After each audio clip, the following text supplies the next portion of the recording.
A Very Marisol Christmas, written by Caroline Mickelson, narrated by Jeremy Munoz, copyright 2018, production copyright 2024, by Caroline Mickelson. Chapter 1. Santa, we have a full-scale emergency on our hands. Rapz, notorious at the North Pole for his expressive nature and propensity to exaggerate, threw his arms open wide. We're talking epic trouble here. The entire holiday is about to come crashing down around us. The elf sucked in a lungful of oxygen. You have to believe me this time. Santa Claus peered over the rim of his gold wire spectacles and studied the breathless bearer of catastrophic news who stood in front of his desk. Rapz was a valued member of the Christmas Central community. Despite his penchant for wearing too many gold chains and pants that were a tad bigger than regulations allowed, he was a hard worker. Long ago, Santa had accepted 3 things about Rapz. 1. He always meant well. 2. He inevitably regretted the chaos and confusion his actions caused. And 3. The closer it was to Christmas, the bigger the mess it was that Rapz was likely to create. Santa glanced at his calendar. It was mid-December, and Christmas Central was in full production mode. Elves scurried to and fro in an attempt to pull off yet another happy holiday for millions of children all over the world. Santa couldn't remember the last family meal that he'd shared with Mrs. Claus and his family. It had been before Halloween, most likely. He wouldn't have a full night's sleep until after his arrival in Hawaii on the 27th. That said, it had been a relatively smooth season thus far. However, the agitated expression on Rapz's face meant only one thing. He'd done it again. The elf cleared his throat. I can explain. Santa leaned back in his chair and sighed. Proceed, but please remember that my time is limited. Rapz shifted from foot to foot. Well, it's like this. It turns out that Cupid makes things look too easy. Aha. So, this was about Rapz's venture into matchmaking. Santa should have known that the elf's foray into bringing happy couples together wouldn't turn out to be the cakewalk that Rapz had predicted when he'd asked permission to start a matchmaking project. Santa had considered saying no from the outset, but Rapz had rallied together a small cadre of elves who were as enthusiastic about the project as he was. In the face of such eagerness, and in the middle of an uneventful summer, he'd caved and approved Rapz's plan. And now, just as he'd suspected, he was about to regret his decision. Rapz, do you remember when I gave you the go-ahead for this scheme that I told you in no uncertain terms that whatever mess you made, you had to clear up by yourself? The elf nodded. Good.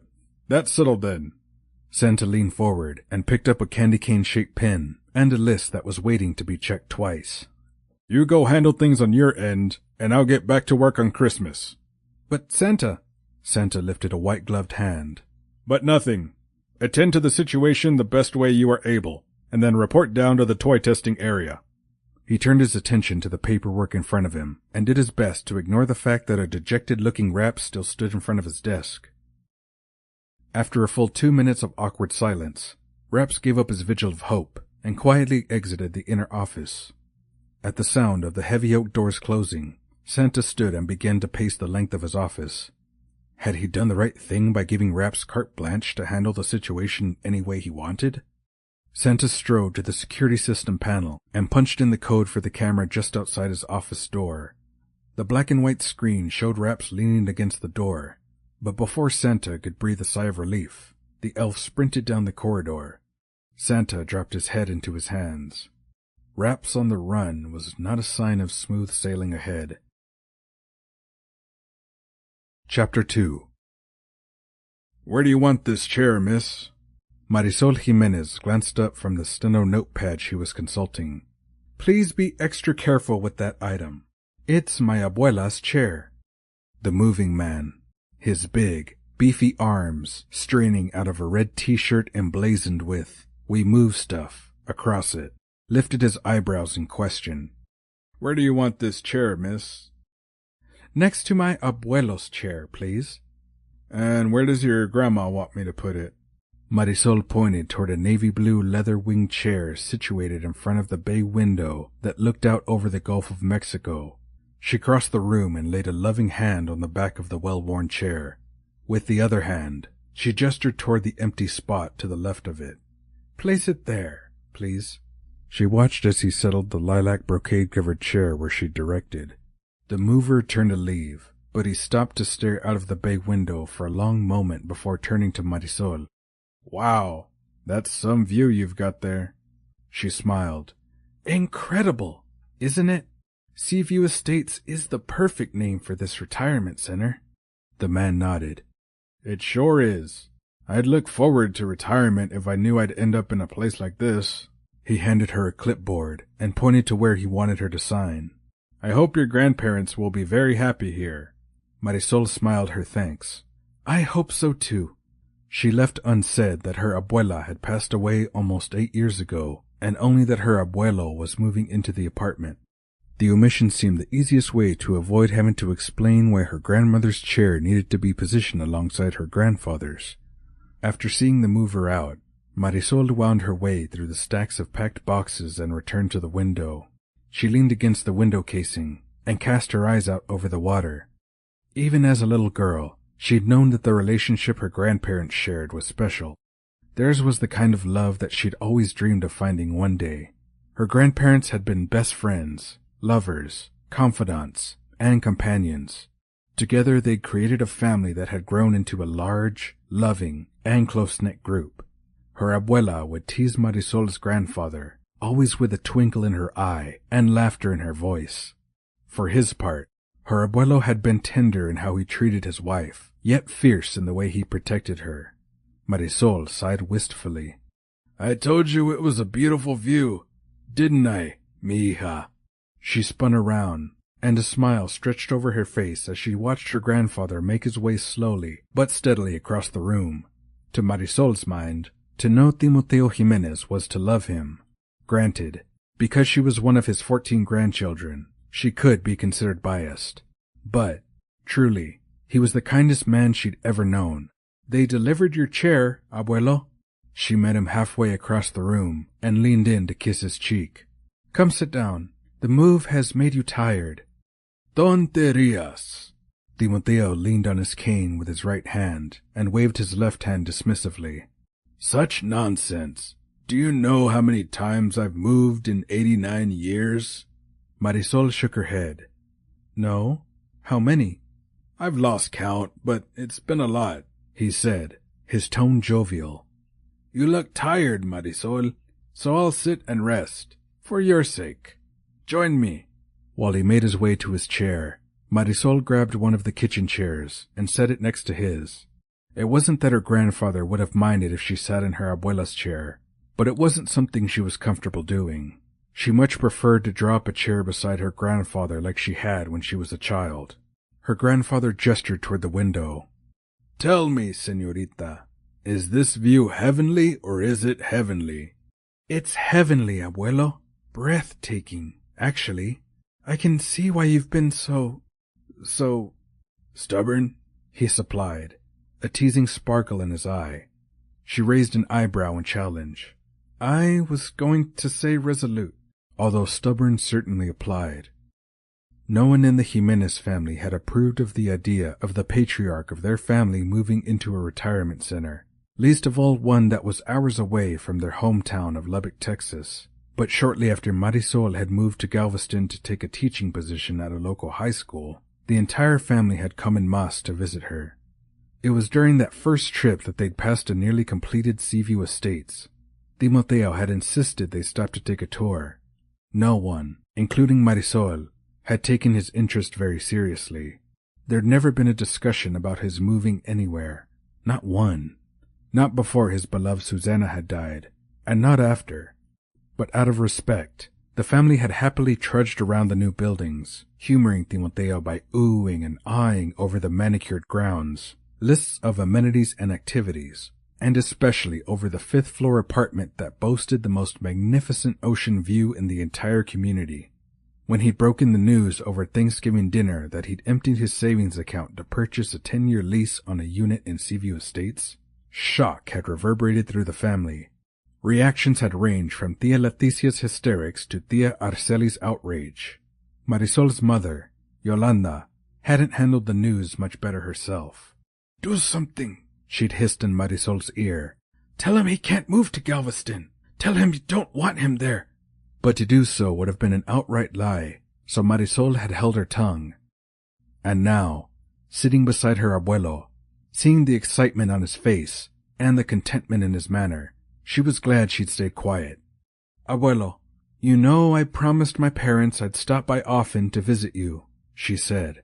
Her grandfather reached into his shirt pocket and pulled out a key. "Here you are, mi hija. Your very own key to my kingdom. You can come and go as you please." Touched, Marisol took it. "Gracias." "De nada." Timoteo lifted his cane and rested it across his knees. "You're welcome here any time, Marisol, but I don't want you worrying about me. I'm going to be fine here." He leaned over and rested his hand on the arm of his late wife's chair. "I probably should have told your mother and your tias this so they wouldn't fuss. But on our honeymoon, I promised my bride Susana that one day we'd have a home overlooking the sea." "Really?" Marisol laid a hand over her heart. "I never knew that was something you dreamed of." "When I was a little boy in Mexico, my parents took me to see the ocean. I loved it. I wanted them to build a house there so I could see the sea every day. But instead we came here to America, and my father bought a ranch in North Texas. There was precious little water there. When I told your abuela about my childhood trip, she said that when we retired we should move someplace where we could see the ocean any time we wanted." He nodded his head in the direction of the water. "And now we're here."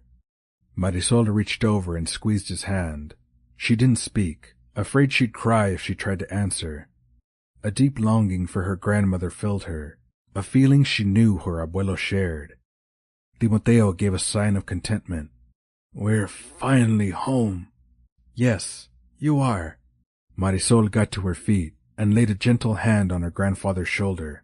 Now, with a better understanding of her grandfather's decision to move here, Marisol was filled with a resolve to explain things to her family so that no one challenged him again. Apartment number 5 of Seaview Estates was the perfect place for her abuelo to live, and not one person had a single right to say a word about it. "May I help you, sir?" Declan Shaw nodded as he slipped his phone back in his suit jacket pocket. He approached the reception desk. "I'm here to visit the new occupant of apartment 5. He looked around the lobby of the Seaview Estates retirement community. The premises were tidy. The staff appeared to be both pleasant and professional, and the Christmas decorations were tasteful. In short, he didn't see any red flags that could explain his unease about the situation. But the word apartment was not one he'd ever thought he'd use in conjunction with his wealthy client, Olivia Grayson. But then, she hadn't asked him his thoughts before she signed a 10-year lease, had she? As he was with all of her financial affairs, Declan had been actively involved in her decision to sell the large home that she'd lived in for several decades. It had gone without saying that he'd planned to play a large role in helping her find just the right home to move into. But during a long weekend when he'd been in Dallas attending a conference, Olivia's chauffeur had driven past the retirement complex, and she'd insisted that he'd stop so that she could have a look around. According to the chauffeur, this had occurred on a Friday afternoon. By Monday morning, when Declan had dropped by to discuss escrow plans for the sale of her house, she'd informed him that she'd found a new place to live, an apartment in a senior living community. Declan shook his head. "Unbelievable." "Sir?" The receptionist's tone of voice alerted him to the fact that he'd been lost in thought and missed whatever she'd just said. "My apologies. I was distracted," he said, straightening his tie. "May I go up?" She nodded and gestured to the bank of elevators on her left. He nodded his thanks and headed to the elevators, all the while questioning her use of the word they. Good heavens. Olivia hadn't gone off and gotten married in the last 24 hours, had she? He stepped into the empty elevator and punched the 5th floor button. Rash behavior was not Olivia Grayson's style. For as long as Declan had known her, She'd been genteel, ladylike, smart as a whip, and not one to suffer fools gladly. She certainly wasn't an impulsive woman. But what would explain this rash decision to sign such a ridiculously long lease on an apartment in a retirement center that she could easily own if she'd wished to purchase it outright? No less? Declan shook his head as he stepped off the elevator.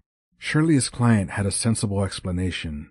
He followed the signs until he came to apartment 5, but when he raised his hand to knock, he hesitated as his eye caught a bright red ceramic plaque with the words, Feliz Navidad, painted across it in green lettering. Feliz Navidad? Declan's eyebrows shot up.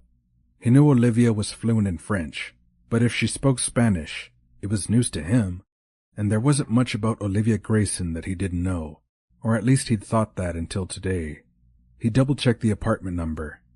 5. He was in the right place. He knocked. In short order, a beautiful, dark-haired young woman wearing a flower-stained apron opened the door. She cocked her head to the side and gave him a quick once-over from the toes of his brown leather shoes to the top of his sandy blonde head. So clearly assessing was her gaze that his first thought was that he was glad he'd recently had his shoes shined and his hair trimmed. In rapid succession came the thought that he was being utterly ridiculous. If he'd wanted to pass inspection, he'd have joined the military. He cleared his throat. Declan Shaw to see Miss Grayson. Her eyebrows rose. Please, he hastened to add. I'm afraid you have the wrong apartment, Mr. Shaw. Her slightly raspy, sexy voice belied her delicate features and femininity. I don't think I do. I'm here to see the new occupant of apartment 5. He looked over her shoulder and saw several towering stacks of brown moving boxes. Who do those boxes belong to? Her dark brown eyes narrowed ever so slightly. There is no Miss Grayson here, Mr. Shaw. Perhaps the staff at the receptionist desk can help you sort out your confusion. Good day. And then before he could respond, she shut the door. Declan stared at the brightly painted ceramic tile. Feliz Navidad indeed. Chapter 3. You're an imbecile, Rapz, an absolute imbecile. Jolly set down her mug of hot cocoa with a little more force than was strictly necessary, but she was beyond riled up. Judging by the surprised faces of the elves who were refilling tape dispensers at the next table, she had spoken too loudly, but at this point, she didn't honestly care. It wasn't as if her pronouncement that Rapz was a doofus would actually surprise anyone. His reputation preceded him. She wasn't about to allow him to drag her into any of his shenanigans, certainly not this close to Christmas. Just hear me out, Jolly, Rapz implored. We've got a problem on our hands here that we... Jolly interrupted him, her expression incredulous. No, my friend, we don't have a problem. You do. She pushed back her chair and stood. Leave me out of it. Rapz shot to his feet. I need your help, Jolly. Too bad. There was no possibility that Rapz could talk her into helping him out of the crater-sized hole he dug for himself. Good luck with whatever it is that you've done now. But she hadn't gone more than 4 feet before Rapz's words had the effect of rooting her red slippers to the floor. You remember little Timoteo Jimenez, don't you, Jolly? An image of an adorable little boy with big brown eyes flashed through her mind. Timoteo had been a bubbly, charming youngster who had never once made the naughty list. No small accomplishment for such a young child. His holiday wishes had always been modest and easy to grant, and he'd been grateful for each and every toy he received. But then one year he wished for something that Santa couldn't give him. Little Timoteo had asked for his very own view of the ocean. Jolly could still recall the nervous titter of laughter that had run through the group of elves reading the wish list that day. How on earth could they manage such a request? Naturally, they turned to Santa for guidance, but he'd been equally perplexed. Impossible, he said, uttering a word that he rarely used.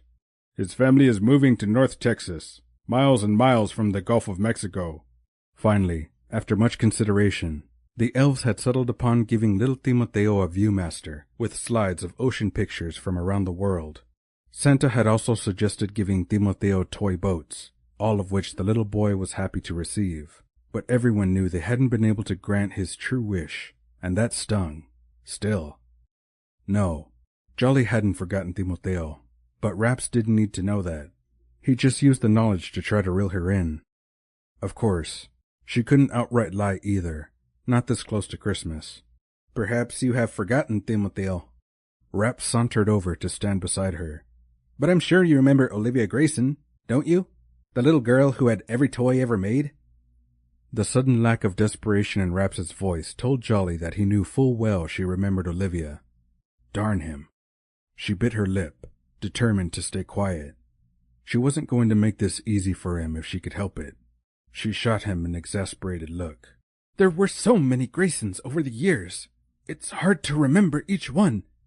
Oh, I think you'll remember Olivia if you just try. One year, you and I had to wrangle a plump brown pony in the freezing cold until her nanny could get her outside to see it. Jolly looked away, but that didn't stop Rapz from dragging her down memory lane. The next year, there was a fluffy white cat, but if I remember correctly, it took an intense dislike to her, and it ended up living in the servants' quarters. The year after that, we had to keep that puppy from barking before Olivia woke up, because Santa insisted we keep it a surprise. Surely you remember that. Jolly did. She remembered the puppy. She remembered the look of joy on Olivia's face as she held the squirming little poodle in her arms. But she also remembered that not 6 weeks later, the puppy was back at the North Pole. Olivia Grayson, it turned out, was allergic to dogs. We kept trying to find just the right gift, though, didn't we? We did, Rapz agreed, which is why I thought of those two when I was looking to make a love match. Jolly's eyes widened. Timoteo and Olivia? Are you crazy? She waved her hand to ward off his response. Don't bother answering. I'm out of here. I've got work to do. She began to briskly walk away. Wait, I don't understand. Rapz jogged after her. Why is my idea crazy? Jolly stopped and turned to face him. Seriously? Rapz shrugged wordlessly. Jolly eyed him for a moment. Maybe he really didn't see the problem. They're a total mismatch, Rapz. Timoteo is still in love with his late wife, Susanna. She was the true love of his life. A new love isn't what he needs, or wants. His features fell. So, they don't belong together. No, not as a couple. But maybe... Her voice trailed off as an idea struck her. Maybe what? Rapz prompted her. The eagerness in Rapz's voice was sincere enough to melt some of Jolly's anger away. Maybe there's hope. We never could give Olivia the one thing she wanted more than anything in the whole world. A friend. Rapz gestured toward the table they just vacated. Let me get you a cup of fresh cocoa, and we can talk. Maybe we can come up with a plan. Jolly nodded her agreement. Even after all these years, it still bothered her that they'd never been able to grant those two wishes. If there was any chance they could somehow do so now, they had to at least try. Chapter 4. Are you certain you'll be okay if I go downstairs for a moment? Marisol placed a cup of freshly brewed coffee on the small table between her grandparents' chairs. I shouldn't be long, but I can stay if you need me here. Timoteo waved his hand. Basta, ya! I'm not infirm, Marisol. I'm old. He tucked the edges of his lap blanket around his legs and settled back in his chair as majestically as a king on his throne. Remind me how old you are? 25. Baby. A smile tugged at the corner of his lips. He leaned back and closed his eyes. I'm the one who should be worried about you. Go before I change my mind about letting you run around by yourself. She laughed. I'm not running around, Abuelo. I'm just going to pop downstairs to speak with the manager for a moment. Go ahead, he said without opening his eyes. I'm going to sit here and enjoy my view. As Marisol let herself out of the apartment, she guessed that her grandfather would be asleep within minutes. At his age, he'd earned his right to nap at any time of the day he wanted. With any luck, she would be back upstairs by the time he woke up. When Marisol had sent away the stranger in the expensive suit and tie, she'd assumed that she'd seen the last of him. But not 10 minutes after he left, she'd received a call from the manager asking her to come downstairs to have a word in the conference center. She'd immediately agreed, but hadn't said anything to her grandfather. Why bother him with a problem that wasn't even real? She checked her reflection in the mirror-paneled elevator.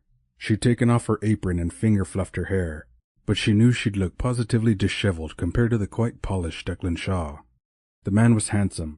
She'd give him that, but the favorable first impression that his looks had made dissipated with the insistence that there was a problem with the lease arrangements for her abuelo's apartment. "Ah, there you are, Miss Jimenez." A harried-looking middle-aged man got to his feet as she entered the conference room. "Thank you for coming down so quickly to see to this little matter." "Frankly, Mr. Porter, I only came down because I didn't want to bother my abuelo with what I'm certain is a misunderstanding of some sort." She turned her attention to the room's only other occupant and fixed him with the same look that let her students know that she meant business. "What is this all about, Mr. Shaw?" He motioned to the chairs arranged around the conference table. "Perhaps we should sit." Marisol remained standing. Her instincts warned her that Declan Shaw wasn't a man who dealt in trivialities. What was going on? "I don't believe that I need to be here." She looked between the two men. "Whatever problem Mr. Shaw has with his client's lease, it has nothing to do with my abuelo's living arrangements." "It's not that simple, Miss Jimenez," Mr. Porter said. "I think you need to hear Mr. Shaw out." His facial expression, somewhere between sheepish and panicked, unsettled Marisol. She sank into the nearest chair and folded her hands in her lap. "I'm listening." Both men sat opposite her. Mr. Porter wrung his hands but said nothing. The attorney reached into his black leather briefcase and pulled out a folder. He slid it across the table toward her. Marisol pulled it closer, but didn't open it. "What is this?" "My client's lease agreement." Marisol pushed the folder back toward him. "It has nothing to do with me. Therefore, I have no wish to look at it." He didn't slide it back toward her as she'd expected him to. Instead, he picked it up, came around the table, sat in the chair beside her, and held up the folder. "This, Miss Jimenez, is my client's lease for apartment number 5. When you look at it, you'll note that my client, Olivia Grayson, is set to move in today." Reluctantly, Marisol took the proffered folder. She quickly scanned the first page, flipped to the last page to check the date and signature, before closing the file and handing it back to him. "Quite obviously, there's been a mistake. Mr. Porter is the person who should help you sort this out, not me." The Seaview Estates manager opened his mouth to speak, but Declan Shaw spoke first. "We felt it would be best for you to speak with your grandfather," Declan said. "The news that he will need to move out would be best coming from you. Don't you agree?" Marisol turned sideways in her chair so that she could fully face him. "Mr. Shaw, no one is going to say anything to my grandfather about this nonsense. He has a valid 10-year lease agreement for apartment number 5. He's already moved in and, most importantly, he's happy." She stood and looked down at him. "End of story." He got to his feet. "Miss Jimenez, please be reasonable." "Reasonable? Really?" She squared her shoulders, drew herself up to her full height of 5'5", and met Declan Shaw's gaze straight on without blinking. "Whatever problem you have, it's with Mr. Porter.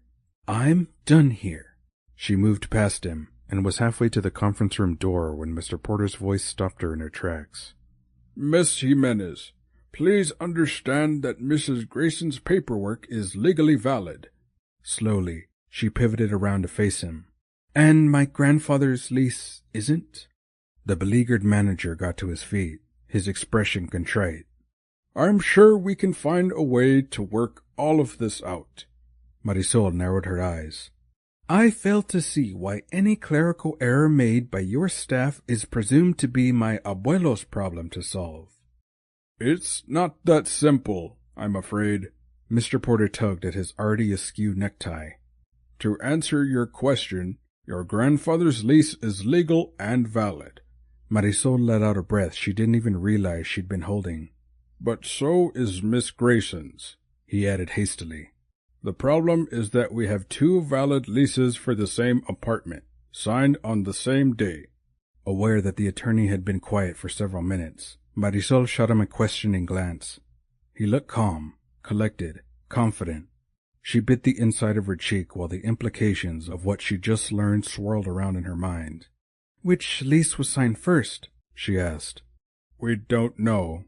Her eyebrows rose. "You don't know? What kind of an answer is that? A ludicrous one. Have you spoken with the staff member who wrote them up?" Mr. Porter shrunk even further into himself. "Well, the thing is, we can't.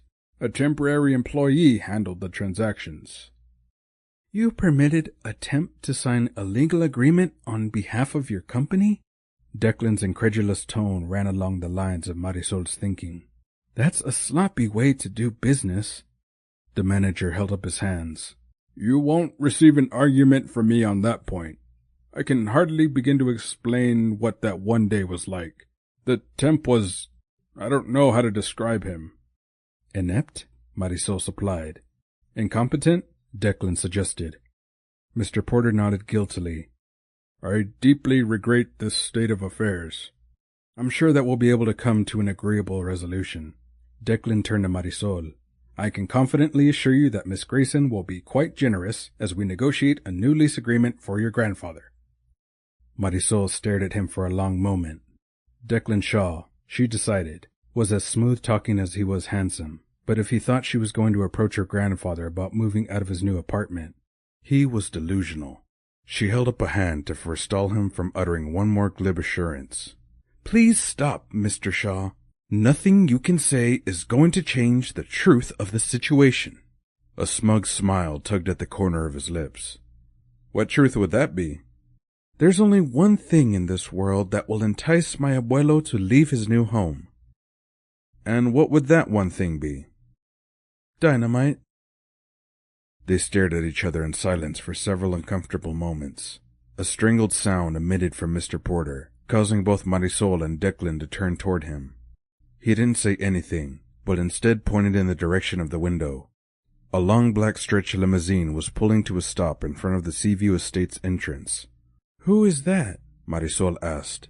It was Declan Shaw who answered her. "That would be the dynamite." Chapter 5. "You wrote up 2 leases for the same apartment? For 2 different individuals?" Tinsel's eyebrows shot up. "How on earth did you manage to do that?" Rapz shrugged. "Without too much trouble, actually. But look at it this way. Since it was an easy mistake to make, it should be an easy fix, right?" Tinsel groaned aloud but didn't answer. What was there to say? Rapz had made an enormous mess of things. Again. And now he wanted Tinsel's help, with Christmas only 10 days away? Preposterous. "You're on your own, young fellow." Tinsel turned to leave, but didn't get far before Rapz grabbed hold of the hem of his vest. "Don't go, Tinsel. Not until you've heard me out," Rapz pleaded. Tinsel turned slowly around. His iridescent silver puffer vest was his pride and joy, a personal gift from the Claus family.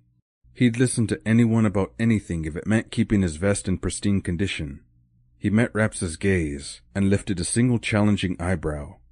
"You have 37 seconds. "The fate of 2 human lives rests in our hands." Tinsel let out an exasperated sigh. "We're not Greek gods, Rapz. We're Christmas elves, which means we should be focusing on wrapping presents, checking lists, and helping Santa. You know, elf stuff." Rapz nodded. "Absolutely. I'm with you 100%. Just as soon as we get back from Texas." Sensing that his appeal wasn't as attractive as it could be, he attempted to sweeten the pot. "I'll make it worth your while." Tinsel cocked his head. "You're kidding, right?" "Not at all. If you're able to help me sort out this little matter, I'll put in a good word with the big guy." Tinsel laughed aloud. "The one who is going to need help getting into Mr. C's good graces is you, not me." He shook his head. "You know, Rapz, I almost feel sorry for you." Rapz's face flushed. "I'm not looking for pity. I'm looking for help." Uncertainty edged aside Tinsel's earlier resolve that he wouldn't get involved. It was tempting to just walk away and let Rapz fall flat on his face. But where was his Christmas spirit if he turned his back on a fellow elf in need? And if Tinsel didn't carry the true spirit of the season in his heart? Well, then, he wasn't the elf he wanted to be. "Okay, I'll help." Rapz's eyes widened. You will? Don't sound so shocked. You'll put me off the idea. Rapz nodded wordlessly as he fell into step beside Tinsel. Together they made their way down the winding corridors of Christmas Central. The hallways were full of bustling elves carrying stacks of wrapped toys to and fro. Each open door they passed gave Tinsel an opportunity to see fellow elves bent over tables, busy either making or wrapping toys. The truth of the matter was that he should be at work himself, and the same went for Rapz. Once they reached the Command Central station, he asked for Jolly to be paged. In a matter of minutes, she appeared, her face wreathed in a smile, until, that is, she noticed Rapz standing beside him. Oh, she looked between the two elves. Let me guess what this might be about. Before Rapz could say a word in his own defense, Tinsel held up his hands in a T formation. Time out, you two. There's no time for nonsense. Jolly spun around on her heel and headed back in the direction she'd just come. Roger that, she called over her shoulder. I'll get back to work. Halt! Tinsel shot back, his patience wearing thin. That's enough out of both of you. He slipped his arm through Rapz's and escorted him to Jolly's side. He fixed them both with a stern look. Enough! You're both in danger of violating Section 2 of the Elf Code of Conduct. Christmas is not about us. It's about others, namely children, families, and people in need of joy in their lives. Have you forgotten that? Jolly had the good grace to look sheepish. I'm sorry. It's just that there's so much to do. All the more reason to help Rapz sort this out as soon as possible, don't you think? When Jolly nodded, Tinsel looked between them both. Has Rapz brought you up to speed on the situation? Jolly made a face. You mean the double lease debacle? Yes, he's detailed that disaster for me. Anyone can make mistakes, Rapz said, his tone defensive. Yes, but you're the only one who makes them repeatedly. Jolly would have continued, but Tinsel's fierce scowl stopped her. Not another word of condemnation, Jolly. Rapz has confessed to his lapse in judgment. He turned to the other elf. As for you, Rapz, I expect you to show a little humility and more than a modicum of gratitude to Jolly for helping you. Am I clear? Rapz saluted the older elf. Crystal clear, sir. Tinsel squeezed his eyes shut. It wouldn't hurt him to remember the elf code of conduct himself.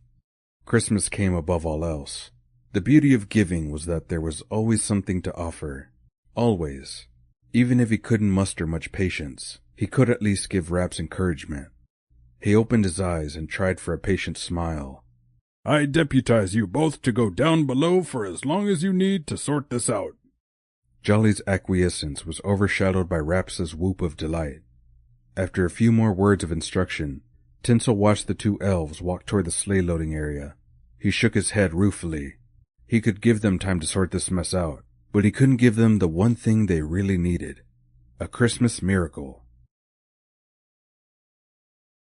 Chapter 6. Declan reached the elevators the exact second that the doors closed behind Olivia Grayson. He pushed the up arrow button impatiently as the elevator's whooshing sound whisked his client toward the 5th floor.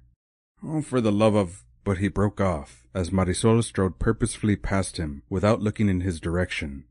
Curious, he craned his neck to see where she was headed. Why wasn't she waiting for the elevator? He glanced back up at the number panel above the elevator doors. His client was currently passing the 2nd floor and on her way to the 3rd. Riddled with indecision, he cursed under his breath. He glanced in the direction Marisol had gone and caught sight of her back disappearing around a corner at the end of the corridor. There was no time to dither. He set off at a jog after her. Miss Jimenez, he called as he entered the stairwell. But there was no answer other than the tip-tap of her shoes as she ascended the staircase. He called out again as he took off after her. I don't have time to talk now, Mr. Shaw, she answered, her head appearing over the railing from 3 flights up. I need to put a stop to this nonsense immediately. That said, she disappeared from Declan's view. Nonsense. Well, she had that much right. Declan doubled his speed and reached the 5th floor landing at the same moment she did. He reached out and rested his hand on the door handle before she could open the door. You're out of breath. Of course I'm out of breath. Her expression was incredulous. I just ran up 5 flights of stairs. In heels. He glanced down at her feet, made a note of her trim ankles and shapely legs, and then met her gaze. Unbidden, the word feisty popped into his mind, which was an attractive quality in a woman, but not necessarily so desirous in an opponent, and at this point, Marisol Jimenez was very much an opponent. Let's talk this out and find a solution, he was surprised to hear himself say. She shook her head emphatically. There is nothing to talk about. Open the door, please. But, she frowned. No buts. Open the door, Mr. Shaw. Frustrated, Declan pulled the door open. Or at least he tried. The door didn't budge. He yanked harder. Still nothing. Put some muscle into it, Marisol urged him. He stood back and studied her. Gee, I never would have thought of that. He gestured to the door. It's obviously locked. Step aside, Marisol said. Declan took a step back. Just what magic door opening trick she thought she could perform when she was so much smaller than he was, he couldn't imagine. By all means, try it. She did, to no avail. She pounded her fist on the door, which gave Declan the opportunity to notice that she wasn't wearing a wedding ring. He quickly looked away. There must be a lack of oxygen in the stairwell. That would explain his lack of focus. Run upstairs and see if that door is locked, Marisol commanded. I'll dash down to level 4 and check that one. Go! Declan didn't know whether to be annoyed at her imperious tone or amused by it, but he jogged up a flight and tried the door. It didn't budge. He resisted the urge to kick it. He wasn't a man prone to fits of temper, and he wasn't about to start now, however tempting it may be. Any luck? Marisol's voice floated up the stairwell.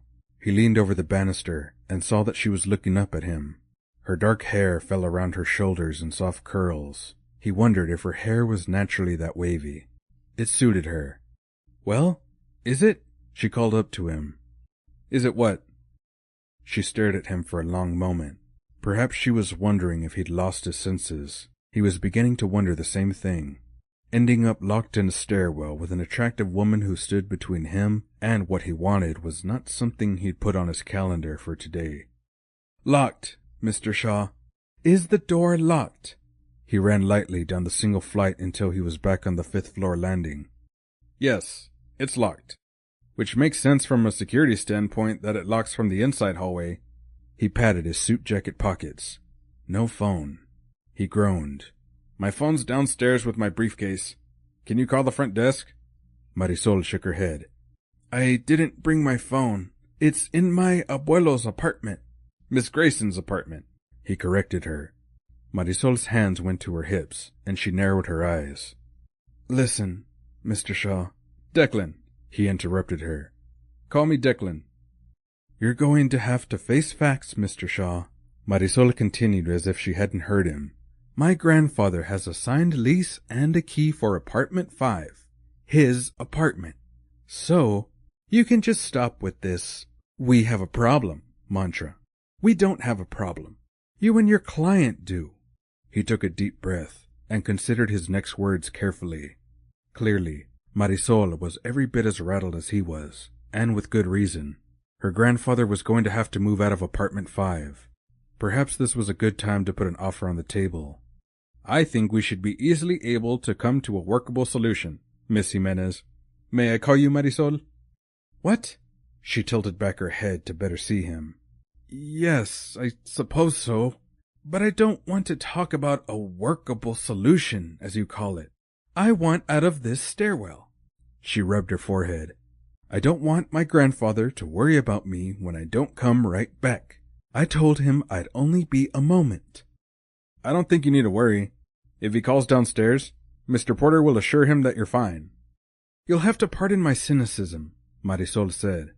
But my guess is that Mr. Porter will have turned down the volume on his phone and very likely have headed home by now. He didn't strike me as the type of man to meet trouble head-on. Declan concurred. The manager struck him as a flight not fight kind of man. Then it's going to be up to us to work out a solution that meets all our needs. The only need I have right now, Mr. Shaw, is to get out of this infernal stairwell and get back to my abuelo's apartment. You go down to the first floor and bang on the door.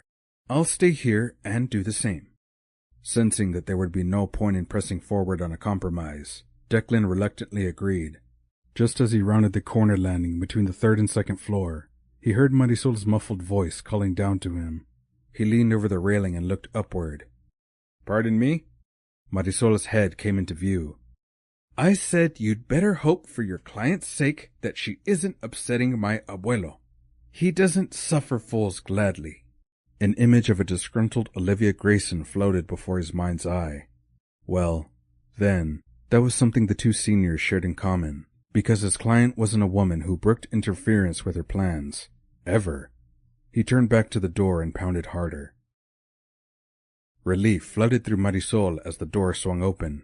She stepped into the corridor and carefully closed the door behind her. She sagged against it and smiled at the elderly woman who'd come to her rescue. "Thank you so much." "What were you doing in the stairway?" the woman asked. She gave Marisol a careful once-over, her manner more cautious than confrontational. "Do you work here?" Marisol shook her head. "No, I don't. I'm actually a high school geometry teacher." The older woman's smile expressed her delight. "A fellow teacher. How lovely. I taught algebra for 25 years. Marisol smiled warmly and held out her hand. "It's so nice to meet you. I'm Marisol Jimenez." She gestured down the hallway in the direction of her abuelo's apartment. "My grandfather has just moved into apartment 5. I went downstairs to check on something and thought I'd take the stairs back up. I wasn't aware the doors were kept locked." "All the residents have keys. They're kept locked from the inside to keep strange people from wandering around the building." She reached out a hand and patted Marisol's arm. "Not people like you, though, my dear. You seem perfectly lovely." It took everything Marisol had not to dash headlong down the corridor to see how her grandfather was faring. "Thank you again for coming to my aid. Do you live on this floor?" She nodded. "My name is Doris Salazar. I live in apartment 4. The two women shook hands. "I'd ask you to come back to my apartment for a cup of tea, but I was just on my way down to have a word with Mr. Porter about a small matter." Marisol winced as she thought of Declan still stuck in the stairwell. "Is something wrong, Marisol?" Mrs. Salazar's face expressed concern. "Not exactly, but I wondered if you could help me out. I need to get a message to Mr. Porter, but I really shouldn't leave my grandfather for too long." She clasped her hands together hopefully. "Would it be a terrible inconvenience for you to tell Mr. Porter that a Mr. Shaw is waiting for him in the first-floor stairwell?" If Mrs. Salazar was surprised by the message, it didn't show. But then, Marisol reasoned. The woman had taught high school for a quarter of a century. Mrs. Salazar smiled genially. "Consider it delivered," she said as she slowly maneuvered her walker in the direction of the elevators. Marisol thanked the older woman profusely as she passed her. At the rate Doris Salazar was going, it would take her a good 25 minutes to reach the elevator, and heaven knew how long for her to find the Seaview Estates manager. But eventually, Declan Shaw would be released from the stairwell. Until then, the chance to cool his heels wouldn't hurt him. The thought spurred Marisol into a clipped walk. The teacher in her wouldn't let herself run in the hallway, even though the temptation was nearly overwhelming. By now Miss Grayson would have reached apartment 5. Confusion, she didn't doubt, was going to reign supreme.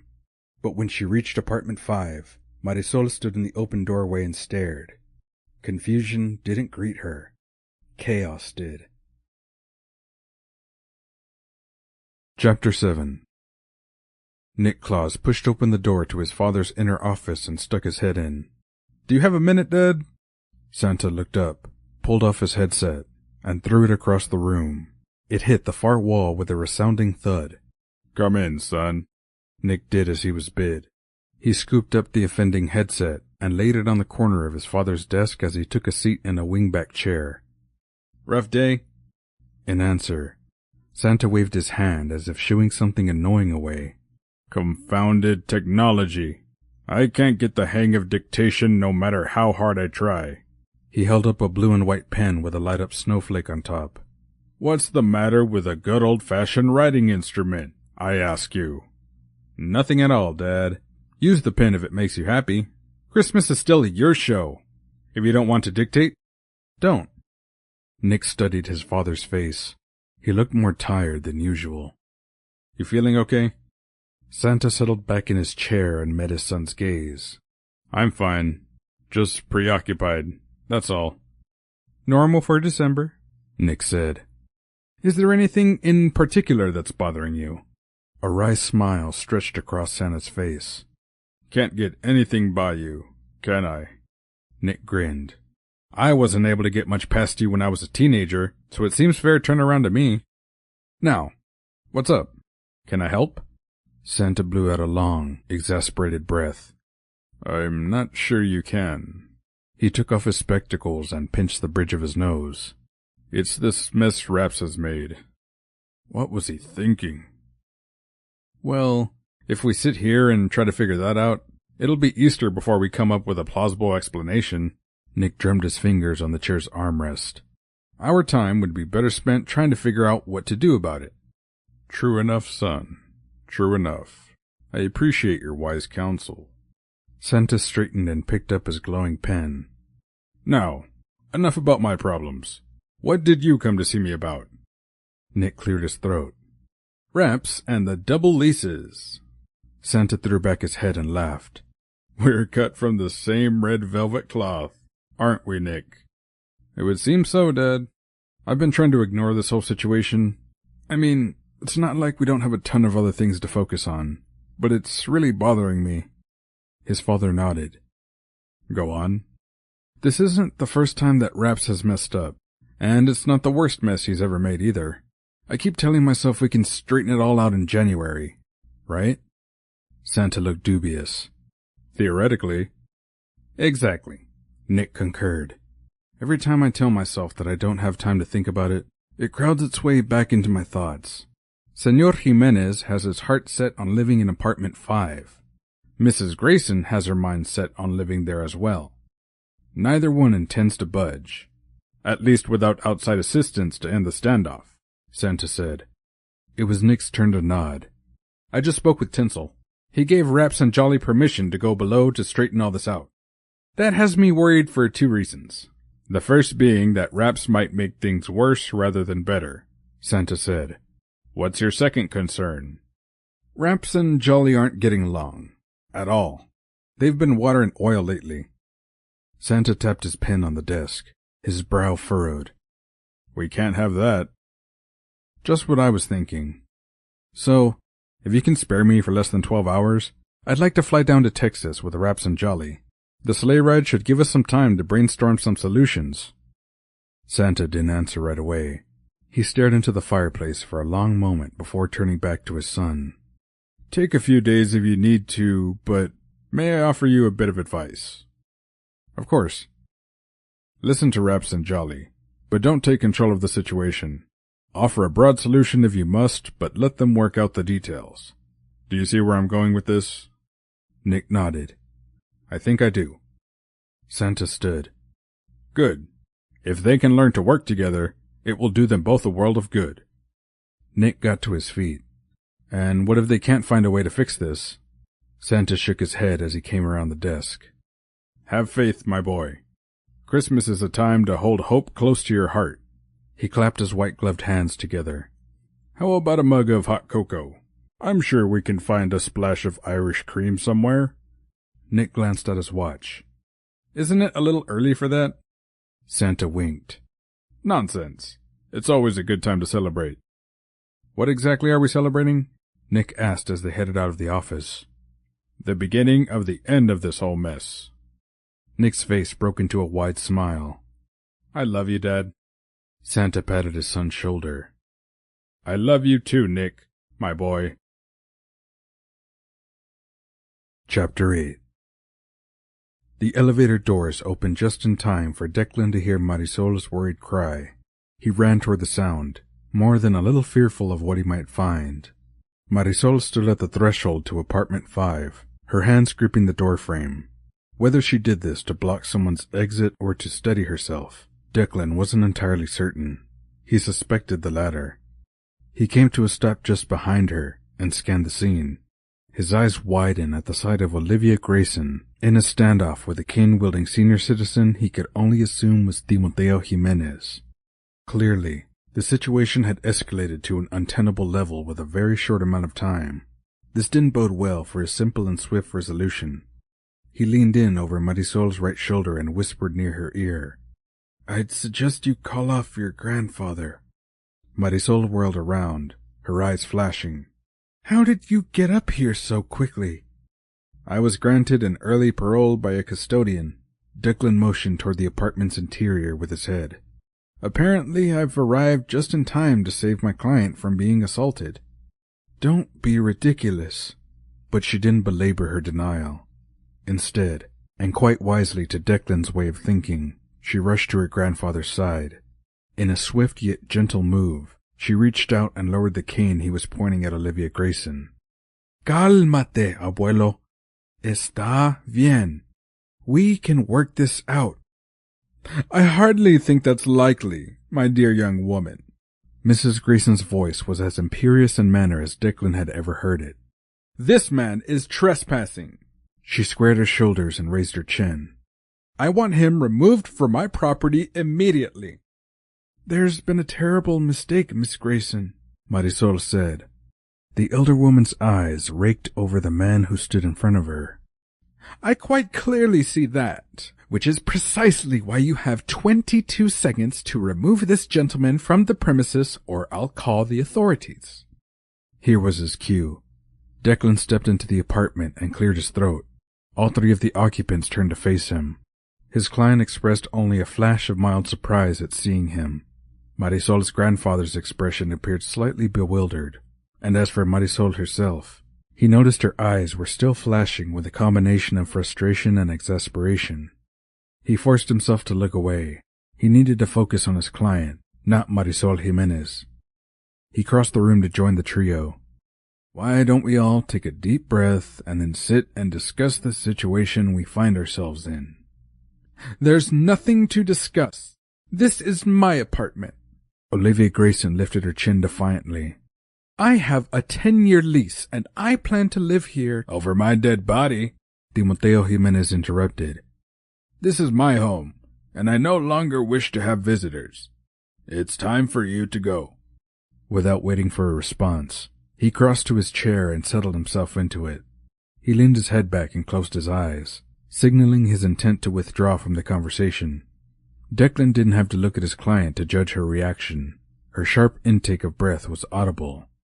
"Olivia, perhaps it would be wise for us to have a private word downstairs in the conference room." "Wonderful idea." Marisol's grandfather concurred without bothering to open his eyes. He lifted his hand and gave a brief wave. "Adios."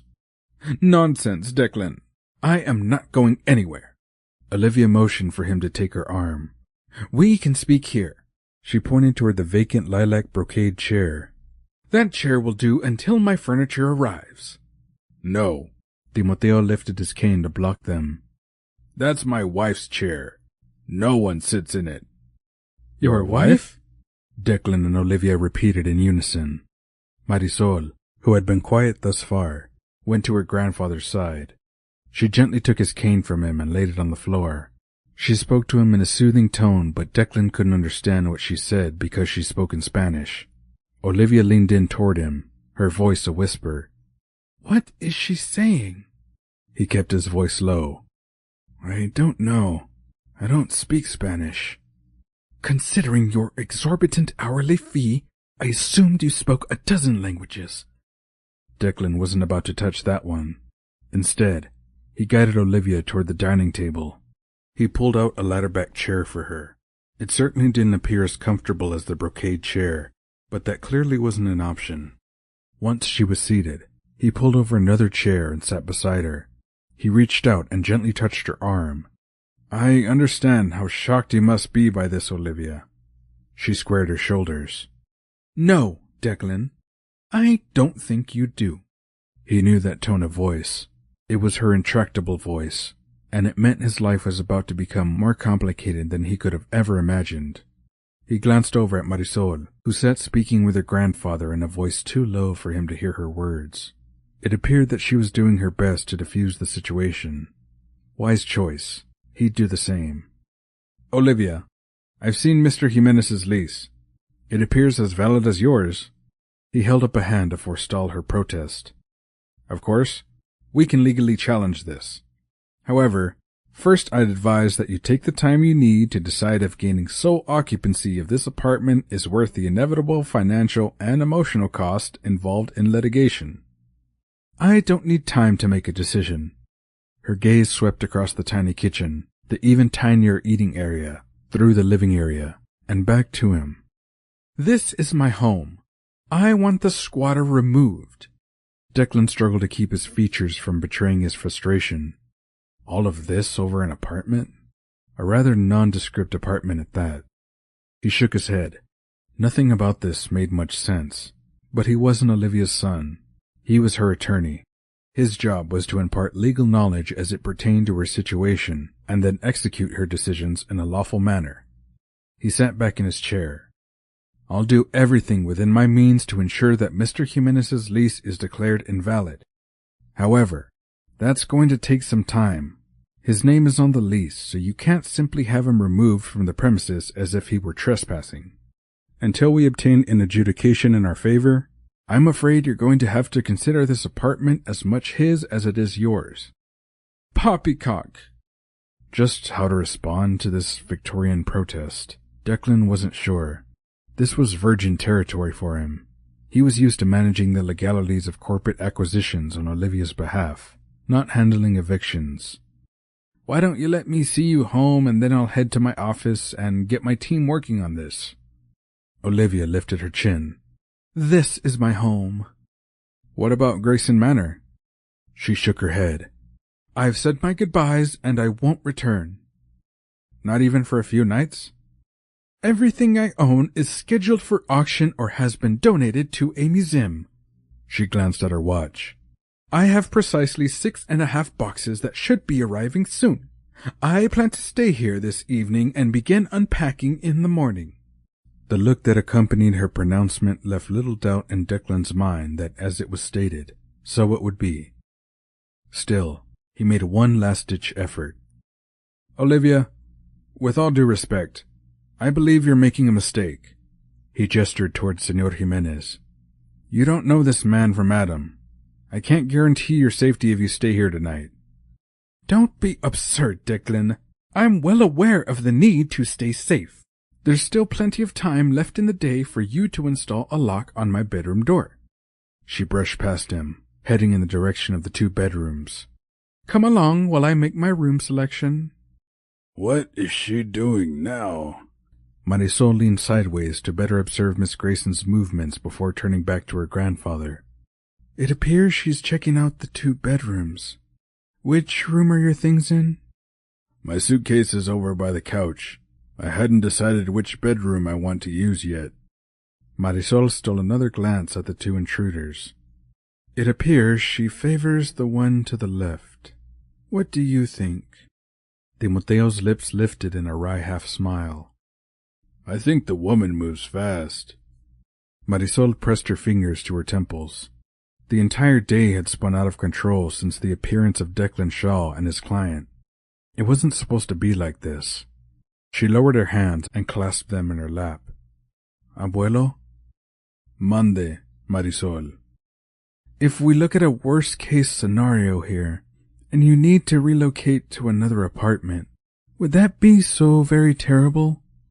Her grandfather shrugged dismissively. That won't happen. Humor me with an answer, Marisol persisted. He straightened in his chair. I have a 10-year lease on this apartment. I've been here less than 1 day. You're the math teacher here. Tell me if that adds up. I teach geometry, abuelo. We deal with variables, givens, unknowns, and formulas. His smile was indulgent. Then you'll understand this. My mood is going to be variable as long as that woman is lurking here. The given is that I'm staying in this apartment no matter what anyone else says. And the unknown is how long that young lawyer is going to need to convince his client that she's wrong. Marisol shook her head. It all adds up to a formula for disaster. Not necessarily. There's still hope. Timoteo leaned back in his chair and closed his eyes. I believe you can handle this. Marisol's eyes widened. Handle this? How? I'm not following you, abuelo. Her grandfather opened his eyes and a smile stretched across his wrinkled face. You're a lovely young lady, full of charm and wit. Not to mention, you're a wonderful cook. I'm sure you can find a way to make that young lawyer see some sense. Marisol glanced over her shoulder. Declan Shaw had his back to her, but she could hear the rich timbre in his voice as he spoke with his client. He certainly was an attractive man. Her grandfather was right about that. She didn't doubt he could be quite charming if he wanted to be. But he was also smart. She'd do well to remember that. And her grandfather was counting on her to find a way out of this mess? Dios mío. Chapter 9. Oh, Nick, you're a saint to give us a ride. I hate flying commercial airlines during the holiday time. Nick looked back over his shoulder from the front seat of the sleigh he was guiding and grinned. You're welcome, Jolly. I figured it would get the three of us a chance to talk. Huh. Good luck getting in a word in edgewise once she starts. Rapz scoffed. Nick's grin faded. Come on, Rapz. I need you to be a team player on this. We'll be over Texas soon. Why don't you two tell me what your grand plan is once we touch down? Both Jolly and Rapz began to speak at once. Nick held up a hand. Ladies first. Go ahead, Jolly. Don't let Rapz fool you, Saint Nick. He doesn't have a plan, grand or otherwise. She shifted in the back seat of the sleigh so she could pin a scathing look on the other elf. Isn't that right, Rapz? He shrugged. Depends on how you define plan. Jolly groaned. See what I mean, Nick? He's hopeless. Rapz scowled. You're certainly not living up to your name tonight, are you, Jolly? Nick cut in before the argument could escalate. Deep breaths, everyone. He demonstrated by inhaling and then exhaling a lungful of warm air that turned frosty in the cold night air. Let's take this down several notches. We're all on the same side here, right? When silence was the only answer, he tried again. Right? Yeah. Jolly's concession was begrudging. I guess. Rapz grumbled. Now, that wasn't so hard, was it? Rapz, you've got to have some sort of idea how you want to approach this. Are you going to find a way to get Mrs. Grayson to move out? Or are you planning for Mr. Jimenez to be the one to move? I don't know. The first thing I wanted to do was do a little research and see what other units were still available. Maybe if we find a vacant unit that is an upgrade, we could talk Mrs. Grayson into moving. Oh yeah, sure. Jolly's voice was laden with sarcasm. She's going to give up the apartment she wants simply because two elves ask her to. Great thinking. It's a shame you're not the Secretary of State. Jolly's sarcastic tone surprised St. Nick. This level of animosity was unheard of at Christmas Central. His father would most certainly not approve.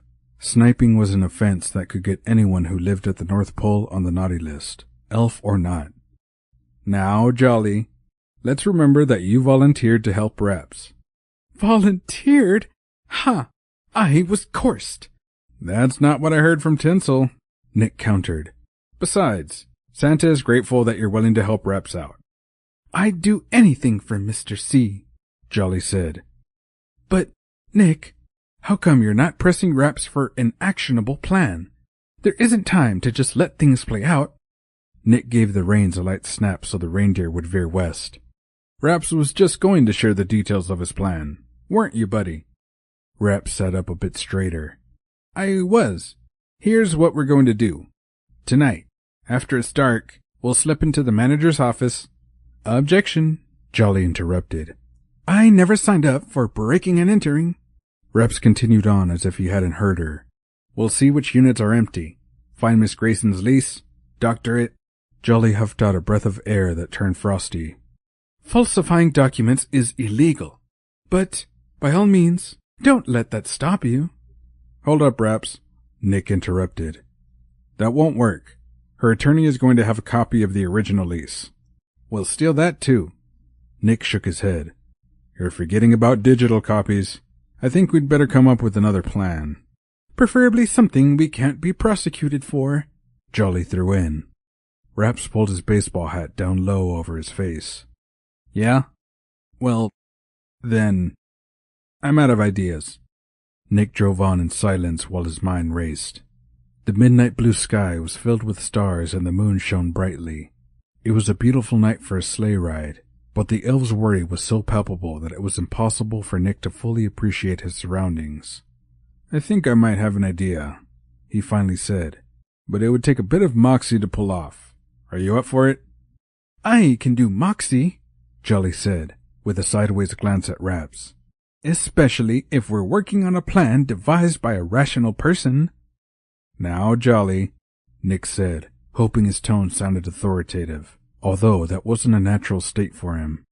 He was much more like Rapz in temperament, which was why he felt obliged to help the elf out. I need you to be cooperative. I can count on you, right? Yes, Saint Nick, you can count on me. Great. Rapz, you want to hear my plan? Shoot. Okay, so here's what I'm thinking, Nick said. You go in as yourselves, no breaking, no entering, no lying, and no deceit necessary. I'll set you up with a cover story about you both being a part of a community project to bring holiday joy to senior citizens. Trust me, the manager is going to be very happy to have you there. He glanced over his shoulder. Both elves were listening intently. That had to be a good sign. Christmas is only 10 days away, which leaves you 9 full days to sort this out. 9 days. 9 days, Jolly repeated thoughtfully. Oh, I get it. That works out nicely if I'm thinking what you're thinking. Rapz frowned. What's the big deal about 9 days? Maybe we won't need that much if we can pull a fast one. No. Nick strove to keep his reproach light. No fast ones, Rapz. The goal here is to bring a resolution to this situation so that everyone is happy with the outcome. I still don't get what the big deal is about 9 days, he protested. What's that got to do with anything? Think, Rapz. Think. 9 days, Jolly said, stressing the last 2 words. We have people who are focused on their living situation. Shelter is their biggest concern. She stared intently at him. Anything coming to mind? Rapz cocked his head to the side and thought for a moment. Yeah, no, not really, he finally conceded. Should it? Only if our plan is going to work, Jolly said. You're such a doofus. Stop, Nick called over his shoulder. Seriously, that's enough of the disparaging words. I'm starting to think that you two aren't the right elves for this job. As he expected, both of his passengers lodged an immediate protest. He listened to their protestations, relieved to hear the remorse in their words. Okay, then let's give this a try. Use your charm, your wits, and everything Santa's taught you about sharing the joy of Christmas. I think you'll be able to find your way to an agreement of some sort. Any objections before I go into the details? When both elves shook their head, Nick laid out his plan. He made every effort to sound enthusiastic and positive, but he couldn't help but feel a bit uncertain. Even though he held out hope this might be the solution, he still didn't feel completely at ease. Rapz was likely to go rogue and Jolly wasn't acting like herself. Something could go very wrong indeed. Chapter 10. Marisol lingered for as long as she could, but eventually it was clear her grandfather was ready to retire for the evening. It was past time for her to head home to her own apartment anyway. She had a staff meeting before school the next day, as well as a full day of classes to teach. I'll come over right after school tomorrow, abuelo. She studied his face. He looked tired, but otherwise fine considering the very bizarre turn of events that day. Are you certain you'll be okay tonight? Por supuesto. He smiled. I'm in my own home. He shot a pointed glance at the woman challenging his lease. I'm the king of my own castle. What can possibly go wrong? A million things, at least. But Marisol pasted a reassuring smile on her face. Get a good night's sleep, abuelo. I'll call you tomorrow morning to see how things are going. He reached out to hug her. Go home and stop worrying, mija. Everything will be fine. This, Marisol very much doubted. Good evening, Miss Grayson. The other woman nodded in acknowledgement but didn't speak. Marisol turned her attention to Declan. Might I have a word, Mr. Shaw? Certainly, Miss Jimenez. If he was surprised by her request, he didn't show it. He accompanied her to the front door and opened it, but Marisol didn't step through. Instead, she looked up at him. I think it's time we left for the evening. We? He repeated. She nodded. I'm not comfortable with you being here when I'm not.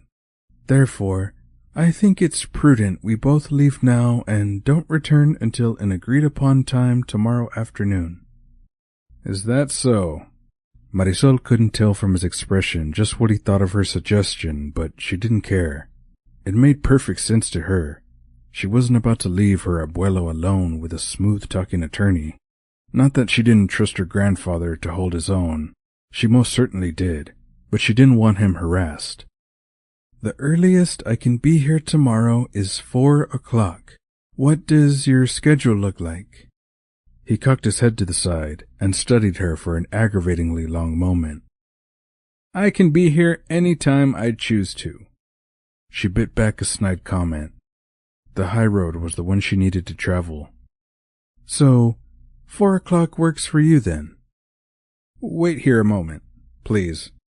He returned to the living room and had a quick word with the locksmith, who was just finishing up, and his client. Briefcase in hand, he returned. He motioned toward the door.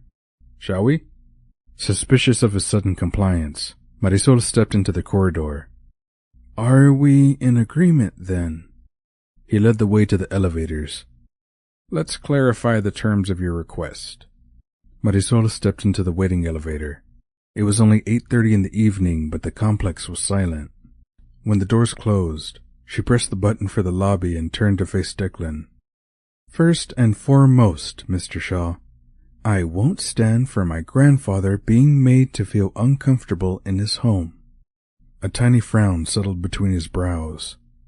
I resent the implication that I'm some sort of shyster who would intimidate a senior citizen to obtain the result I'm after.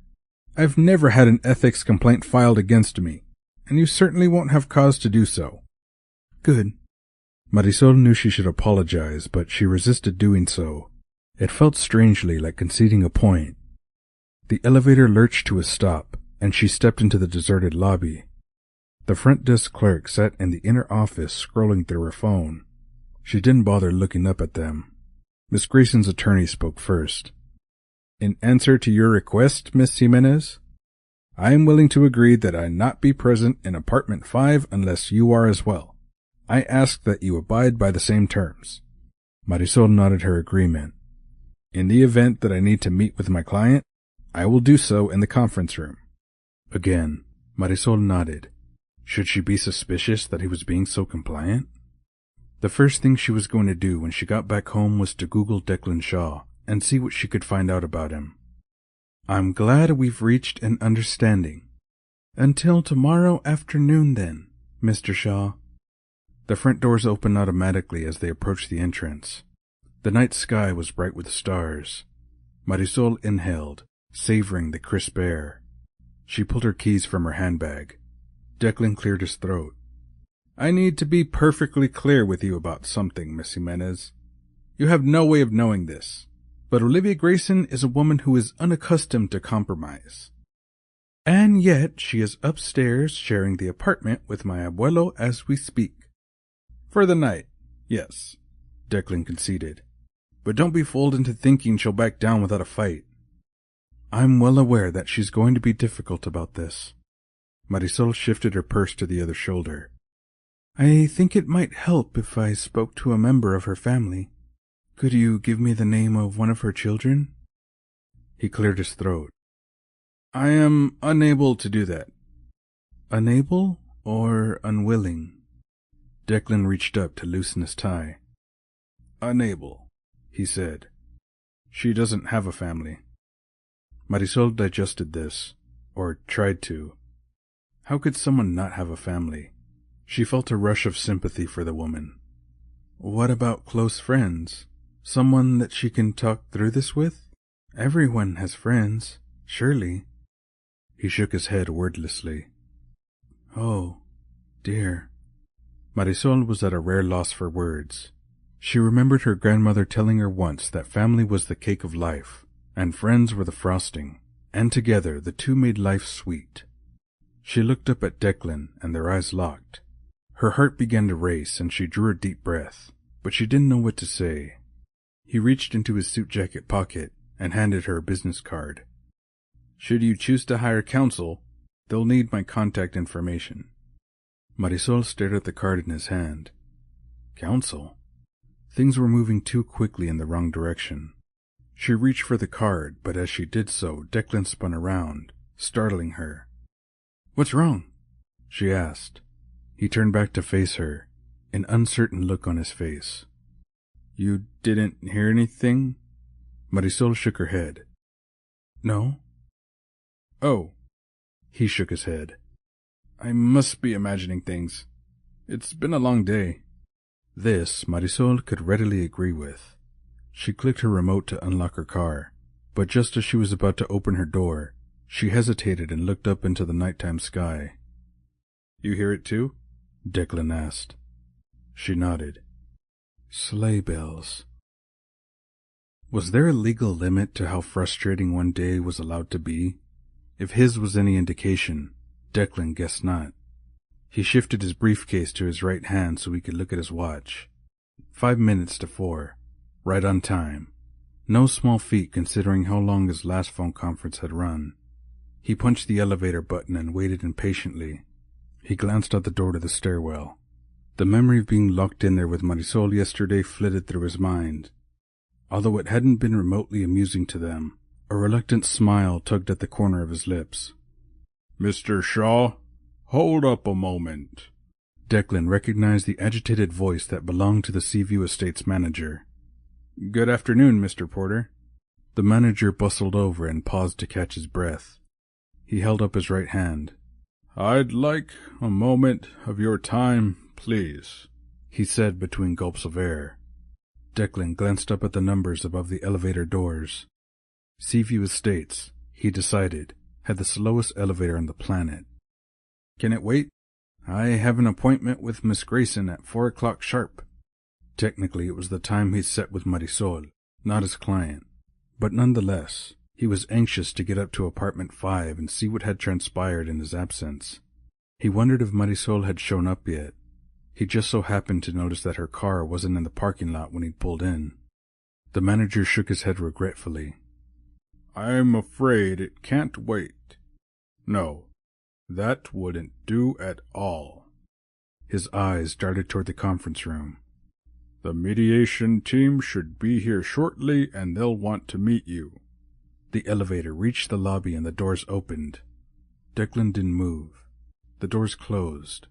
Who called in the mediation team? The manager had his full attention now. It was highly irregular that an agreement to mediate would be made without discussing it with all of the principals involved. He certainly hadn't approved any such step. Did Miss Grayson agree to this? Mr. Porter didn't answer him. Instead, he reached around Declan and pushed the up arrow button. There you are, Miss Jimenez, he said as the elevator doors slid open again. Declan spun around. He hadn't seen Marisol enter the lobby. She held a brown grocery bag in each arm. Thank you, Mr. Porter. She stepped into the elevator. Hello, Mr. Shaw.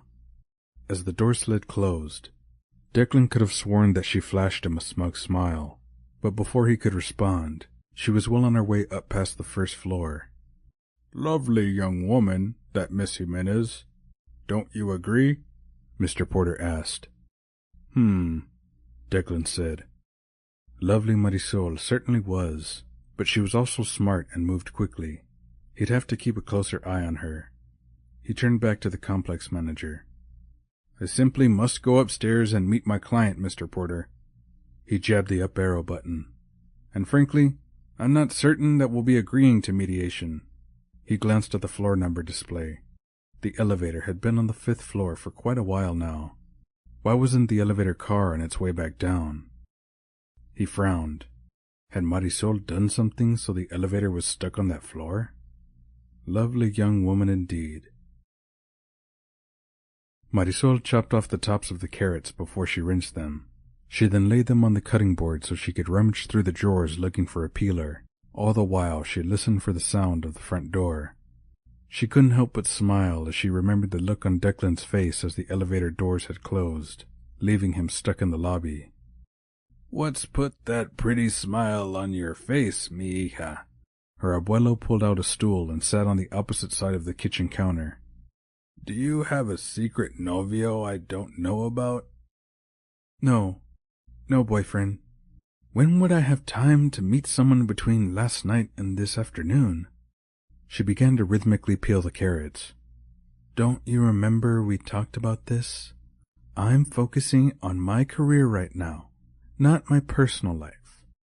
Her abuelo harumphed. If you had a husband, there wouldn't be a conflict. You could send him off to work, go to school, teach, and then be home to greet him when he gets there. He reached out and snuck a carrot from the cutting board. I think you skipped a step somewhere, Marisol. She shook her head, a playful smile on her lips. Nice try, abuelo, but I'll plan my own future. Thank you very much. She cast a quick glance across the room to where Olivia Grayson sat reading a newspaper. She leaned in and lowered her voice. How did it go last night? I don't know. Timoteo shrugged. I was asleep. She reached for an onion and began to peel the skin off of it. How was your day? Uneventful. I woke up, boiled 2 eggs, ate them, read the newspaper, unpacked a box, took a nap. He shrugged. Unpacked another box. Marisol shook her head. Obviously, her abuela was going to act like nothing out of the ordinary was going on. Mrs. Grayson appeared to have adopted the same casual, everything is as it should be, facade. Just how they thought this was going to help resolve the problem at hand, Marisol couldn't imagine. She was curious what Declan would make of it. She glanced up at the clock. What was Mr. Porter saying that was keeping Declan so long? What's for supper? Timoteo asked. The beef smells good. You say that about everything I cook, abuelo. She transferred the green chilies and onion to the pot and stirred the simmering stew. Carne guisada. There was a sharp rap on the front door seconds before it burst open. Marisol glanced up to see Declan standing in the doorway, his tie askew. His breath labored. Good heavens! What happened to you? She asked, doing her best to repress her desire to giggle at his messy appearance. The elevator was stuck on the 5th floor, so I used the stairs. He set his briefcase on the entryway table and shrugged out of his jacket. The stairwell door was locked. I had to wait for someone to open it for me. He ran his hands through his hair. Funnily enough, when I passed the elevators, they appeared to be functioning. You wouldn't happen to know anything about that, would you, Miss Jimenez? The elevator was fine when I used it. Marisol set the knife down she was holding and wiped her hands on her apron. It could have been Mrs. Alvarez. I heard from Mr. Robbins that she likes to hold the elevator door for her friends, and that they don't move nearly as fast as she does. Es verdad, you know, her abuelo chimed in. Mrs. Alvarez is a nice lady, but she's a bit of an elevator hog. He motioned for Declan to take the seat beside him. Would you like a beer? I'm about to have one. If it's cocktail hour, I'll have a gin and tonic. Olivia Grayson called from the opposite side of the room, without looking up from her newspaper. Marisol looked at Declan to see if he found the request as humorous as she did, but he looked more bemused than amused. "Excuse me, won't you?" Without waiting for an answer, he crossed the room and sat beside his client. They spoke in such a low tone that Marisol was unable to hear their words. "Gin and tonic?" Her grandfather made a face. "Who drinks that?" Marisol didn't answer. Instead, she brought her grandfather a beer and then poured herself a soda over ice. "Now, abuelo, no more avoiding my questions. What happened today?" "I told you, nothing." She took a sip of her cola, waiting for him to say more, but he didn't offer any details. Marisol knew her grandfather well. She could usually gauge his moods fairly easily. To her surprise, he didn't seem nearly as stressed as she'd feared he'd be. It appeared as if his day had been easier than hers. She'd struggled to concentrate on teaching because her mind had been here all day. "Did Mr. Shaw come to visit Miss Grayson today?" Her grandfather shook his head. "Not that I'm aware. No. She sat and watched me all day. Downright unnerving, I tell you." "You don't look the least bit unnerved, abuelo." Marisol leaned in so there was no chance she'd be overheard. "In fact, I have to wonder if you're somehow enjoying this." He waved his hand dismissively. "Ah." Marisol would have challenged him, but she noticed that Declan and Miss Grayson were headed their way. She straightened and motioned with her head to alert her grandfather to their approach. Declan cleared his throat. "I've conferred with my client, and she wishes to make it clear that she will not be vacating the premises until there is a legal resolution to this dispute." "Well, I'm not going anywhere either," Timoteo said. He squared his shoulders. "This is my home. I'm staying here." Marisol hated to even ask, but the question had been nagging at her all day. "How long might this take to resolve if we end up in court?" "I took the liberty of calling down to the courthouse earlier today. I asked the clerk of the court to check availability," he said. "And?" Marisol prompted him. "There's no chance that we can get on the court calendar before mid-January." This news didn't shock Marisol. Nonetheless, she was dismayed. It was almost Christmas. The world was slowing down to celebrate, and there was nothing the four of them could do about it. In fact, she'd made a decision on the drive over from the high school. Now was as good a time as any to announce it. "Today was my last day of school before winter break." She looked from her grandfather to Miss Grayson, and then met Declan's gaze straight on. "I'm moving in here, at least until after Christmas." "You are?" Her grandfather sounded surprised. Marisol nodded. "I want to spend more time with you over the holidays." When no one spoke, she added, "It seemed practical, considering the circumstances." Olivia Grayson cleared her throat. "If you're staying here, then I have the right to invite a guest of my own as well." She turned to her attorney. "Declan?" Marisol felt almost sorry for him. He wasn't doing a very good job of hiding his dismay at the turn of events. "But I don't celebrate Christmas," he protested. "You're conceding the apartment to us, then?" Marisol's grandfather asked, his tone of voice prematurely triumphant. "Nonsense. Whether he celebrates the holiday or not is immaterial to the question of residency," Miss Grayson snapped. "Naturally, he's going to stay. Aren't you, Declan?" After a long moment, he nodded. "It certainly looks that way." "But what will your wife say?" Marisol asked. "He doesn't have a wife," Olivia offered before Declan could say anything. "He's married to his work." "Insanity." Marisol's grandfather shook his head. "He needs a woman." "Never mind that," Marisol protested. "There isn't room for him here." "Where will you be sleeping?" Declan asked. "The couch." He gave a pointed look at the second couch. "I'll take the other one then." "I'll be sleeping with my door open, young man," So don't even think about getting fresh with my Marisol, her abuelo said, his tone one of warning. Better yet, Marisol, you take my room. I'll sleep on the couch. Oh, no, abuelo. I won't let you do that, she objected. It's out of the question. What's out of the question is that you and this young man will be sleeping out here together. Marisol steepled her fingertips and held them to her lips as she surveyed the three most stubborn people she'd ever met. She could handle a room full of rowdy teenagers far more easily than these three. A sudden feeling that they were all in way over their collective heads washed over her. What a Christmas this was shaping up to be. Chapter 11. The odd thing is that I thought I had a meeting with 2 representatives from a mediation company. Mr. Porter dabbed at his forehead with a neatly folded white square handkerchief.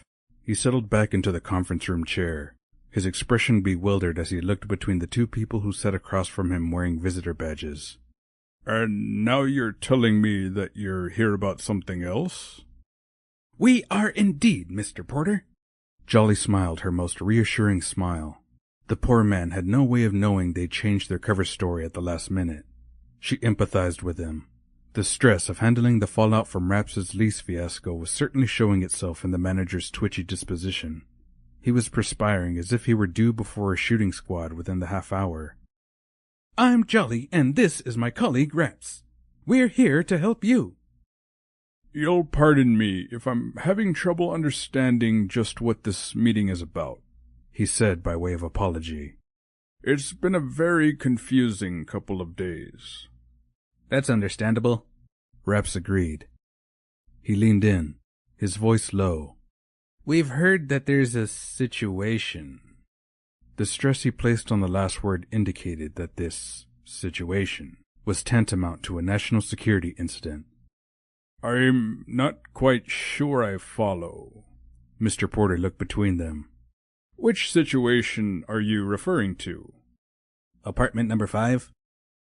Oh, well, yes, that is a situation. I'll grant you that. He pulled out a nearly empty roll of antacids out of his pocket and popped one in his mouth. He drummed his fingers on the arms of the chair. I hardly know what to do now.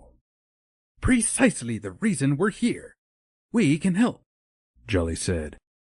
Well, help would be most welcome, I assure you. However, I'm not sure that bringing in assistance from the outside is going to take care of this problem. Jolly waited patiently as Mr. Porter studied them. He'd been too diplomatic to mention their height, or lack of, when they'd entered the conference room.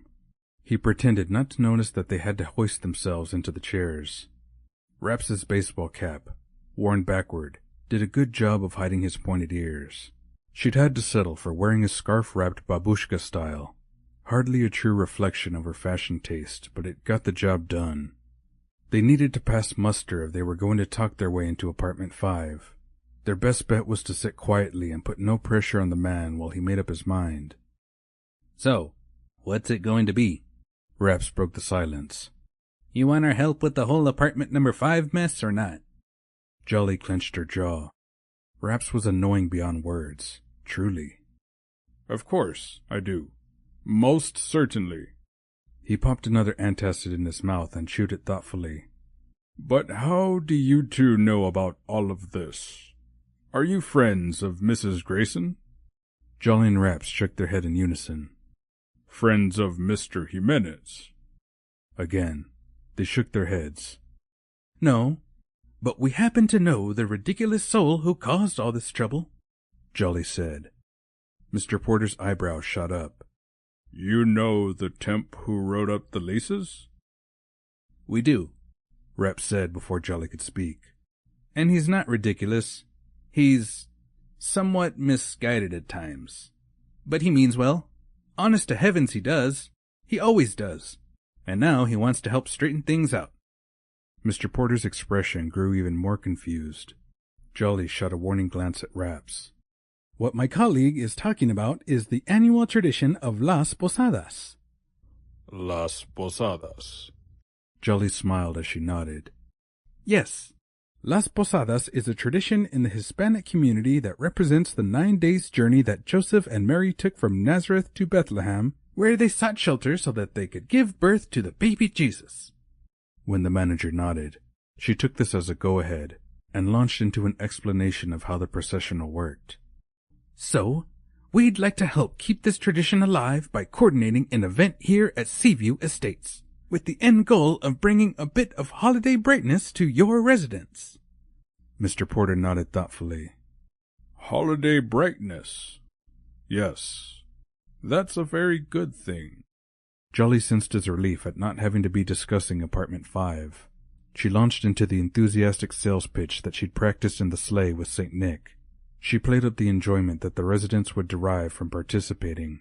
At the same time, she played down the amount of chaos that might ensue from having a building full of excited children for 9 evenings in a row. An hour an evening, you say? Mr. Porter asked.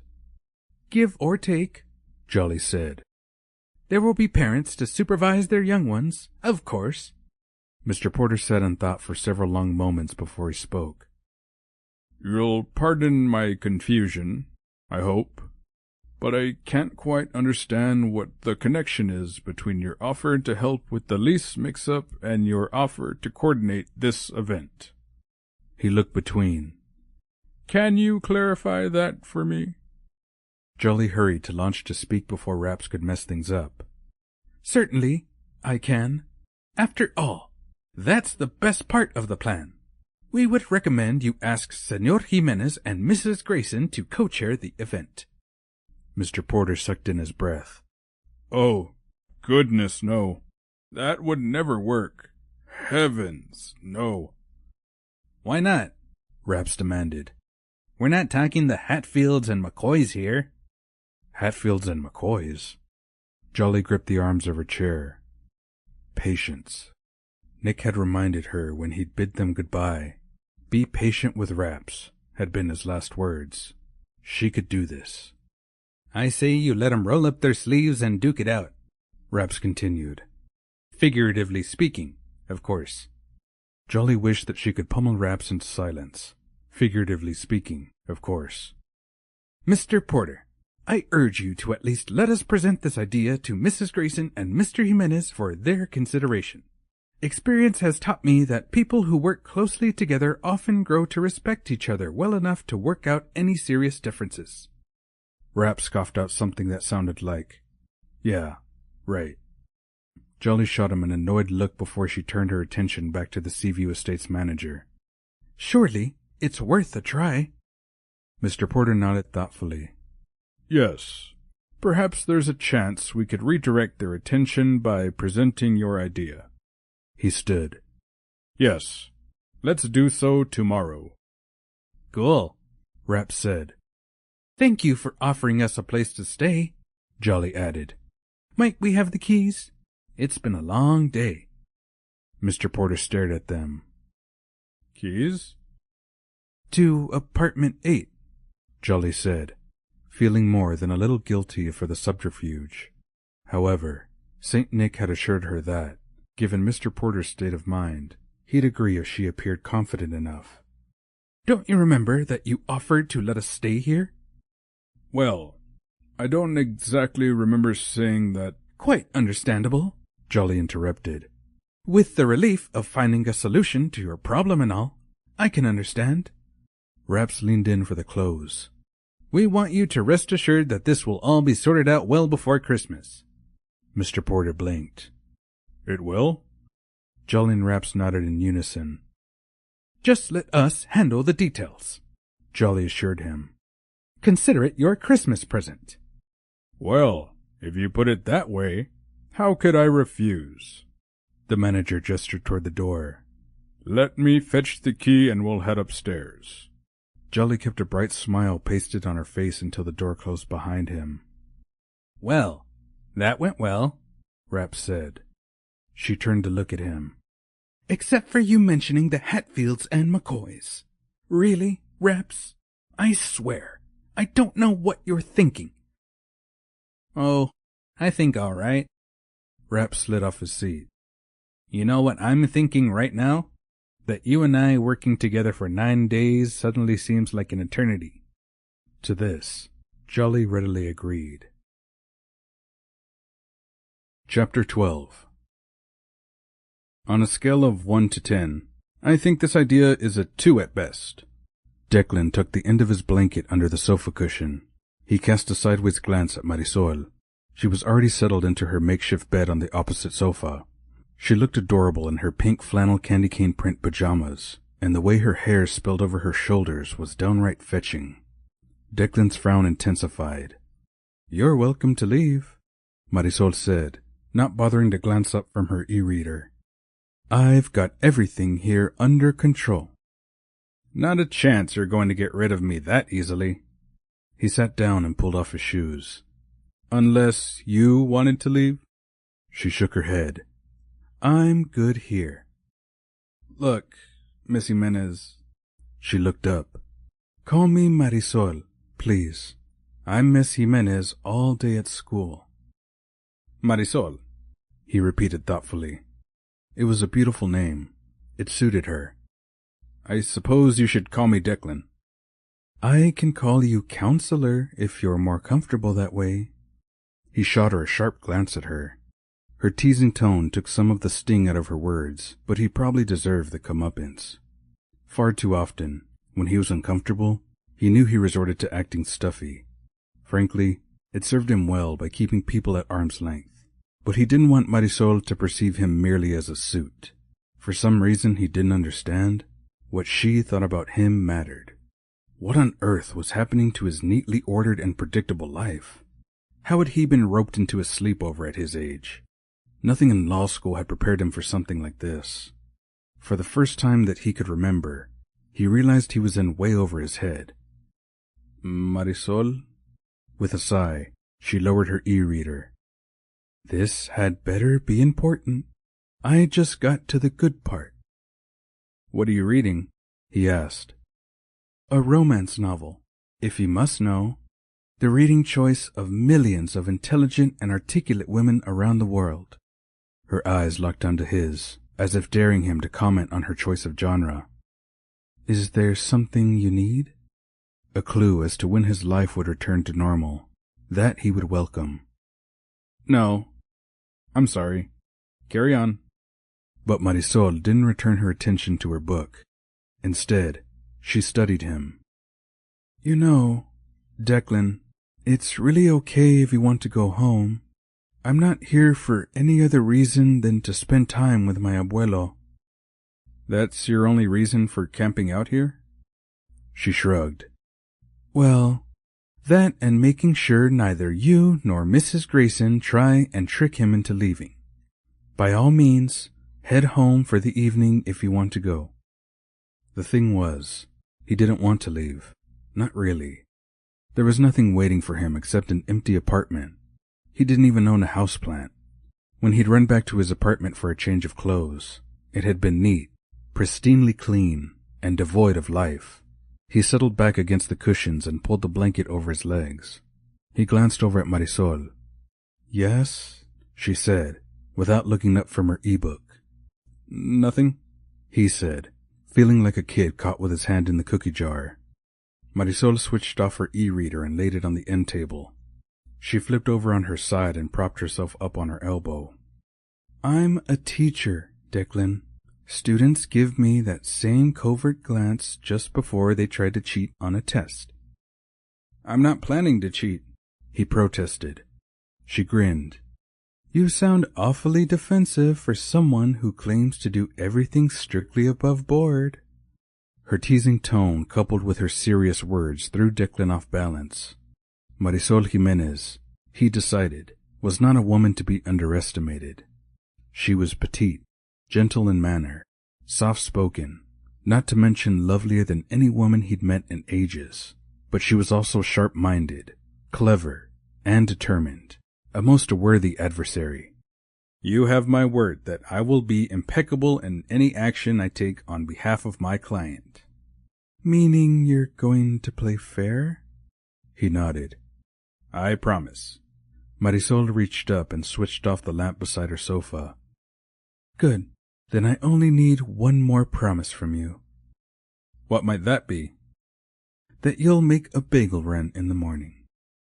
Declan surprised himself by laughing.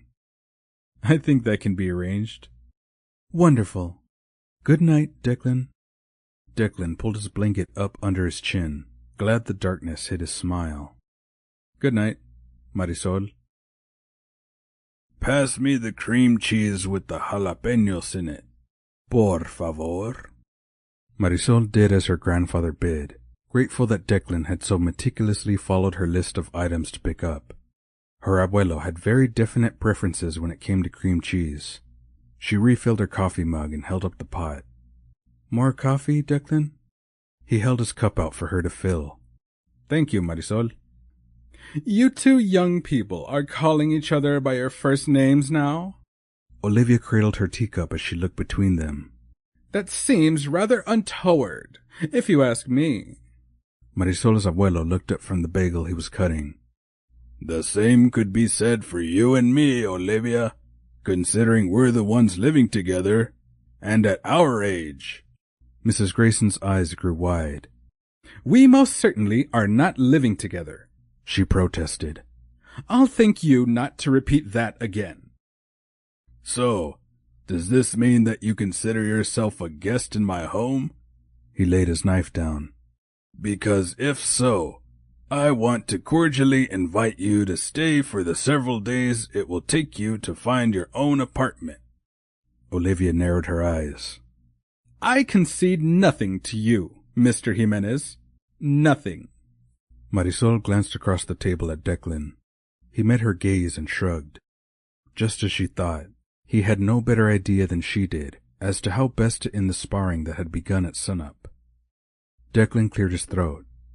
I ran into Mr. Porter down in the lobby earlier.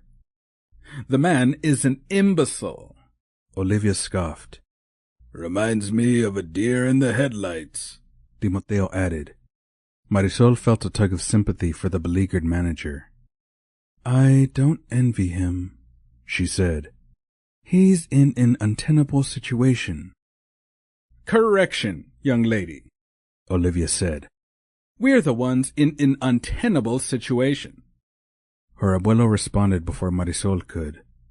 Then move out, my dear senora. Problem solved. We can all go back to our regularly scheduled lives. We'll be tenable again. He turned to Marisol. Is that a word? Do you know where my Scrabble dictionary is? Olivia sniffed derisively. My guess would be in that pile of clutter you need to clear off the bookshelf.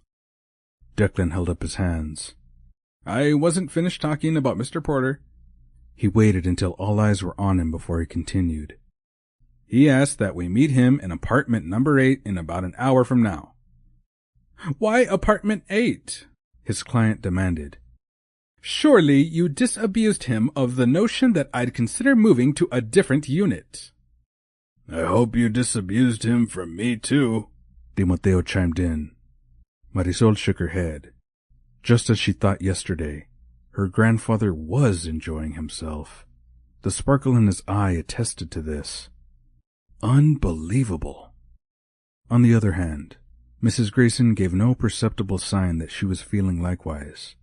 In fact, the poor woman looked downright miserable. Mr. Porter is well aware of your reluctance to move, Declan said. It's clear that he's distressed by the situation. He's eager to find a solution. Marisol waited for her abuelo to say something, but he remained silent, as did Olivia Grayson. She met Declan's eye across the table. His frustration was palpable and matched her own. Trust me, you've both made it abundantly clear that you're unwilling to compromise, she said, which, personally, I find disappointing. Has it occurred to either of you that if this ends up in court, you might both end up losing the apartment? She paused just long enough to let the possibility sink in. The judge might declare both leases invalid. Nonsense, Olivia scoffed. Is it nonsense, Declan? Marisol asked. He shook his head. Not at all. In fact, I'd say it was a very real possibility. Considering the leases were signed on the same day with no notation of the time of signing, neither one of you has the upper hand here. Marisol sat back and watched as her grandfather ate his scrambled eggs as if he hadn't a care in the world. Why was he being so stubborn? It wasn't like him. He was a strong man, resolute in his convictions. But obstinate? No, she'd never known him to be. She cast a sideways glance at Olivia Grayson. Why would a woman who could easily afford to live anywhere she wanted to dig in her heels over a tiny apartment? Granted, the view of the ocean was spectacular, but surely there were other lovely views to be had? I have to believe that you both can see that working out a compromise is in your best interests? When neither senior answered her, she stood and collected several empty dishes. Clearly, they weren't going to get any closer to a solution this morning. To Marisol's surprise, Declan joined her at the sink. They rinsed plates and loaded the dishwasher in exasperated silence. She cast a sideways glance at him. He'd stopped by his apartment during his bagel run and showered and changed. Along with their breakfast, he'd also brought a small duffel bag back to the apartment, signaling his intent to stay. Strangely, the thought didn't bother her one bit. He looked up and caught her watching him. Something wrong? No. Well, aside from this whole mess. She leaned against the refrigerator and watched him load the silverware into the dishwasher. He was clean-shaven, appeared well-rested, and was more handsome than he had a right to be, but he was clearly tense. You know you don't have to stay here, Declan. I'm not going to try anything underhanded in your absence. I know. He straightened and looked at her, really looked at her, and then his lips lifted in a half-smile. I wish we'd met under other circumstances. Marisol blinked in surprise at his unexpected words. I'm sorry, he said. I didn't mean to make you uncomfortable. Uncomfortable isn't what I'm feeling, she hastened to reassure him. Try motivated to resolve this standoff. Maybe then we could meet again? He grinned. That's all the incentive I need. We're going to have to do something ourselves about this, Marisol said. I don't know about Mrs. Grayson, but I'm afraid my grandfather isn't going to budge. Declan nodded his agreement. Olivia is a woman used to getting her own way.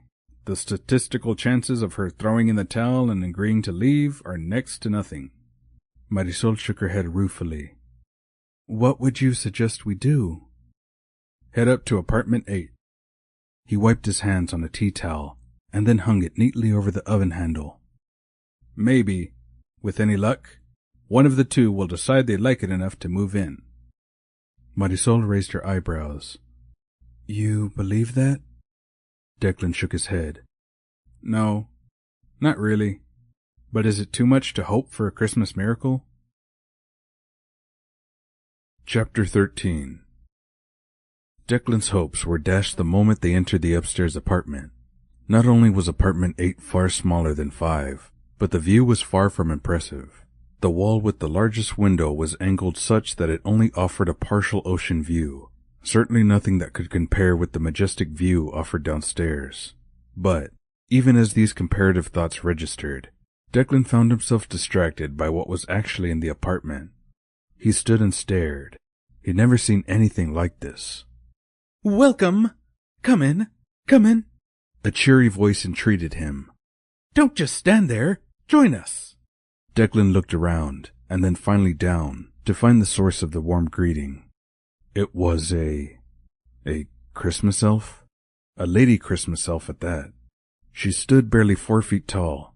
She wore a green felt cap that didn't quite cover her pointed ears, a candy cane striped sweater, and a bright smile. Hello there, he managed to say through his surprise. Hello yourself, Mr. Shaw.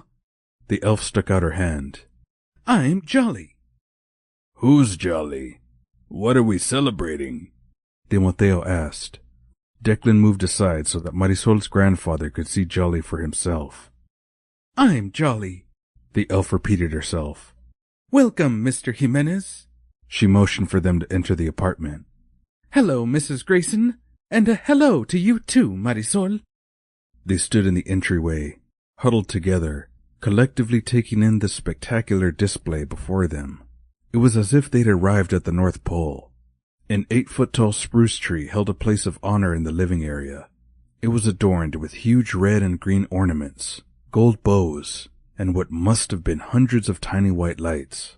A toy railroad had been set up on a platform just above the red velvet tree skirt.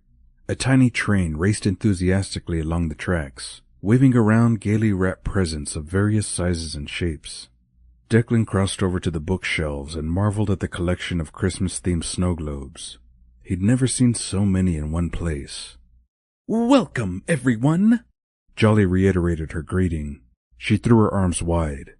Christmas has arrived at Seaview Estates. Arrived? Olivia Grayson's gaze swept the apartment. It appears to have detonated. Declan tore his attention away from the snow globes and glanced at his client.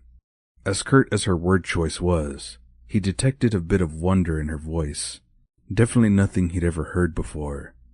He watched as she approached the fireplace, stopping in front of a lavender satin quilted stocking. This has my name on it, Olivia said. She reached out to trace the embroidered name along the top. I had one just like it as a child. Timoteo made his way to stand beside her. He leaned on his cane as he studied the stockings that hung from the hearth. He leaned in and studied one in particular. I'll be darned. He straightened and beckoned to his granddaughter. Marisol, you need to see this. Querida, it's identical to the ones my brothers and I had as little boys. Warning bells began to chime in the back of Declan's mind. What was going on with the stockings? Where was Mr. Porter? Who were these people dressed up like elves? What did this Christmas showcase, however charming, have to do with the apartment 5 occupancy issue? What's with the stockings? Marisol asked, giving words to his thoughts. She looked down at Jolly with a look that was more inquisitive than challenging. Why are my grandfather and Mrs. Grayson's names embroidered on them? Declan joined the group in front of the fireplace. I'm curious myself. Jolly's smile was downright disarming. We thought it would be a fun surprise. We? Rapz and me. Jolly pointed toward the kitchen. He's making some hot cocoa. We'd like you to take the stockings to hang in your apartment. Why? Declan asked. Jolly laughed as if the question were too funny for words. Because that's where Santa Claus will look for them on Christmas Eve. Surely you don't think he has time to play hide-and-go-seek that night, do you? She shook her head. Too funny. Now, Marisol, will you be so kind as to take the stockings down for me? I can't reach them. Coco's on. An energetic male voice called from the entry to the kitchen area. Who's up for mini marshmallows? He popped his head around the corner, the tiny bell on his cap jingling as he did so. Well, come on in, before I eat all the cookies. More than slightly bewildered, not to mention more than a tad suspicious, Declan followed everyone into the eating enclave just off the kitchen. A table set for 6 filled the small area. A white lace cloth covered a table set with dishes that had been hand-painted with Christmas trees. Bright red and green polka dot coffee mugs sat next to each place setting. The centerpiece was a ceramic sleigh, complete with a jolly Santa and 8 ascending reindeer. Declan leaned in to better examine the lead reindeer. Just as he'd expected, Rudolph's nose was painted bright red. Sit down, please. Jolly held out a chair for Marisol's grandfather, while Rapz did the same for Olivia. You 2 kids sit together over here, Jolly directed. Declan shot a glance in Marisol's direction. Kids? She smiled and winked at him, causing butterflies to do somersaults in his stomach as he sat beside her. What was happening to him? So, you're called Rapz, huh? Timoteo studied Jolly's counterpart. Any particular reason why? Olivia waved her hand as if to dismiss the validity of his question. I'd imagine he is a master package wrapper. Rapz shook his head. Nope. Sorry. I'm a menace with a roll of tape, as Jolly can attest to. I give all my gifts in gift bags. So much easier. But I can rap a mean Christmas song. He held up a light blue teapot adorned with silver snowflakes. Who's up for a cup of cocoa? Declan sat back and watched as the others passed mugs back and forth. Marisol was the first to take one of the proffered sugar cookies. She took a bite and made an appreciative sound. Delicious! You should try one of these, Declan. She held out a cookie-laden plate toward him. He shook his head. As much as I dislike being the wet blanket here, he addressed the group, that's often part and parcel of an attorney's job. So, I have to ask, just what exactly is going on here? A cocoa break. Nothing more. Rapz answered him. Jolly giggled. I think Declan means, why did we invite everyone up here? Precisely. Declan agreed. Mr. Porter mentioned something about a solution. Rapz nodded sagely. Ah, yes. Apartment 5. Quite the little conundrum you have on your hands. Declan was certain his surprise showed. I'm surprised you're privy to my client's private information. Oh, Rapz knows all about the double leases, Jolly said. Don't you, buddy? Her words held an undercurrent that Declan couldn't decipher. He looked between the two. I'm afraid you're going to need to clarify what the purpose of this meeting is if you would like my client to stay. Why are we here? Marisol asked. Her brow furrowed. Not that I don't enjoy a good cookie, and mind you, these are delicious, but I'm curious as well. What does this have to do with my lease? Timoteo asked. Our leases. Olivia sat down with her cocoa mug. We both have a lease to the apartment. Yes, but only mine is valid, Timoteo countered. Do you see what you've done? Jolly asked, her gaze intent on Rapz. Declan watched the exchange with interest. Something was off with these two. He just couldn't quite pinpoint what. Chill.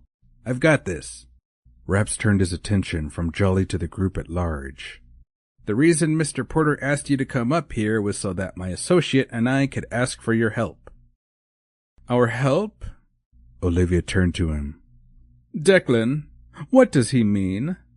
Before he could answer, Jolly jumped in. Rapz and I wanted to ask Mr. Jimenez and Mrs. Grayson if they would co-chair the Las Posadas committee. Marisol clapped her hands together. Las Posadas? Here at Seaview? What a lovely idea. Don't you think so, abuelo? A smile stretched across the old man's face. Muy bien. Yes, that's a very good idea. What are we talking about? Olivia asked, but before Marisol could enlighten her, her grandfather continued talking. Acepto. He inclined his head graciously. I appreciate the honor of being asked. However, I assure you that I don't need a co-chair. My granddaughter will be happy to assist me. Won't you, mi hija? Again, Marisol was interrupted before she could speak. I believe the young man asked me, Olivia said to Timoteo. And I most graciously accept your offer to chair the event. Co-chair. The lad said co-chair. Timoteo corrected her. Do you even know what you're agreeing to? Olivia drew her cardigan sweater more tightly around her. I most certainly do. Well, perhaps not entirely, but I feel confident that I can meet any challenge. Certainly, if you're capable, then I am more so. Stop, please. Marisol had heard enough. More than enough. The tension between her grandfather and Declan's client showed no end to the escalation. I don't think the two of you working together is a good idea. But you just said that you thought it was a lovely idea, Rapz protested. I do, Marisol nodded. I love the tradition of Las Posadas, and I think the residents would enjoy it greatly. My objection has to do with my abuelo and Mrs. Grayson's involvement. She pointed between them. I am losing faith that they're able to even conduct a civil conversation, let alone work together on a project. You can't lose your faith, Marisol, Jolly protested. Not this close to Christmas. She let out an exasperated sigh. Trust me, I have no desire to be involved in such a contentious situation. I love Christmas. Rapz nodded approvingly. You tell them, Marisol. Emboldened by his words, Marisol plowed ahead. Abuelo, I wanted for you to find happiness in your new home. The whole family wants that. Abuela would have wanted that. She laid a hand on his arm. Is any apartment, no matter how lovely the view, worth so much tension? He avoided looking at her, and she knew what that meant. He was disappointed by her lack of support, but how could this be good for him? Was this how he wanted to spend the winter of his life? I agree with Marisol, Declan said. Grateful for his support, she smiled at him. Olivia set her cocoa mug down on the table. You do? He nodded. Yes, I do. His gaze swept across the table, and when he looked at her, Marisol felt her heart give a funny little skip. With all due respect, Olivia, I think you're acting full-heartedly.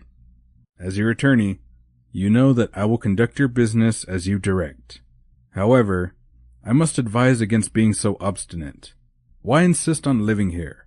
Why not find some place where you're welcomed? He stood. I don't think it's wise to agree to co-chair an event with Mr. Jimenez, so it's best if I leave. Marisol got to her feet. I'm leaving too. Her impulsive agreement was rewarded when Declan nodded approvingly. Where are you going? Jolly asked. Christmas shopping. Marisol was surprised to hear herself say. Where had that come from? I'm going out amongst the holiday shoppers where I hope I can find some true Christmas spirit. She pushed in her chair. Splendid. If you're going to the mall, could you perhaps do me a favor? Jolly asked. I'd be happy to, Marisol said. What do you need? Jolly pulled a list from her pocket and handed it to Marisol. Candy, and a few small things for the kids who are participating in our Posadas event. If you stop by to see Santa, he'll give you a sack to bring back.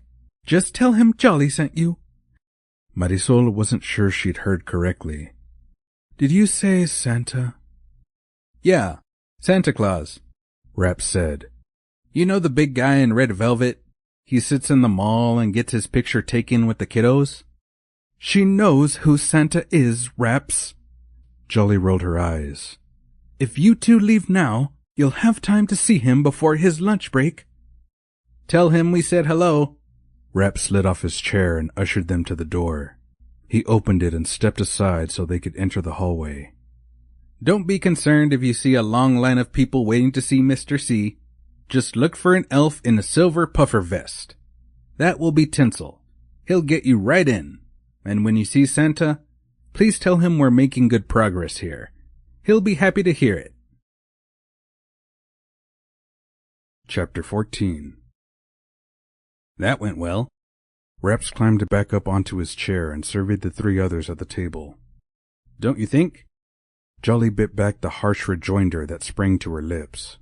In all fairness, she had to admit that Rapz was trying. Granted, he'd caused this whole mess in the first place, but she didn't honestly believe that he had any ill intent. He never did. Besides, she knew Santa was counting on her to support Rapz, not undermine him. Yes, it certainly seems as if Marisol and Declan have made progress. What progress might that be? Marisol's grandfather asked.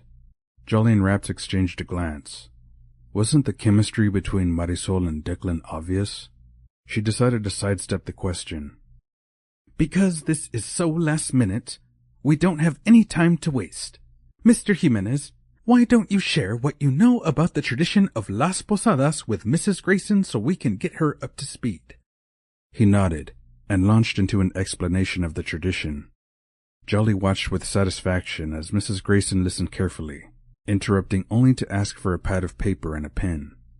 Once Rapz procured them, she proceeded to ask thoughtful questions and jot down notes. Well, we certainly have our work cut out for us. Olivia laid down her pen and folded her hands neatly. Don't we, Mr. Jimenez? Marisol's grandfather cleared his throat. Perhaps it would be best if you called me by my given name. Timoteo? Her voice held a hint of surprise at his request.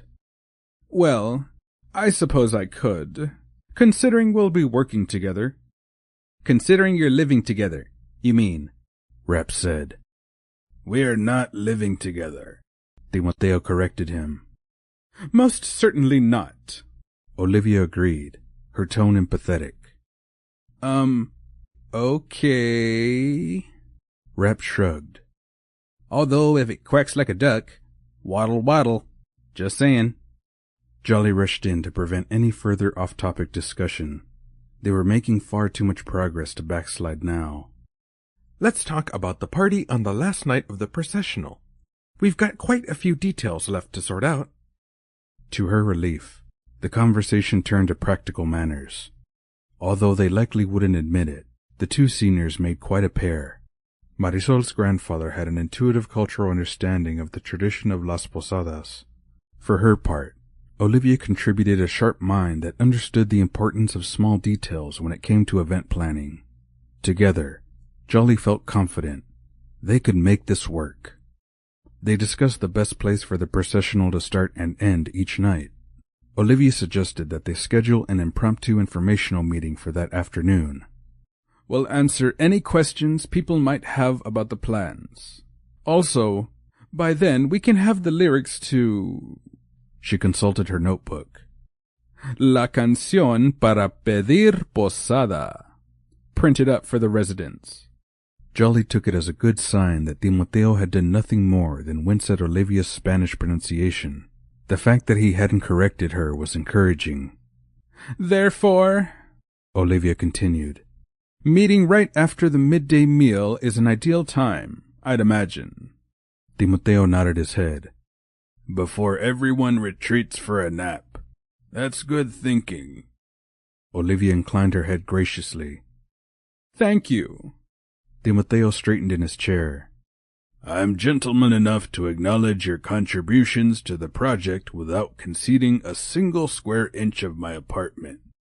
Olivia's eyebrows rose. Your apartment? Who's hungry?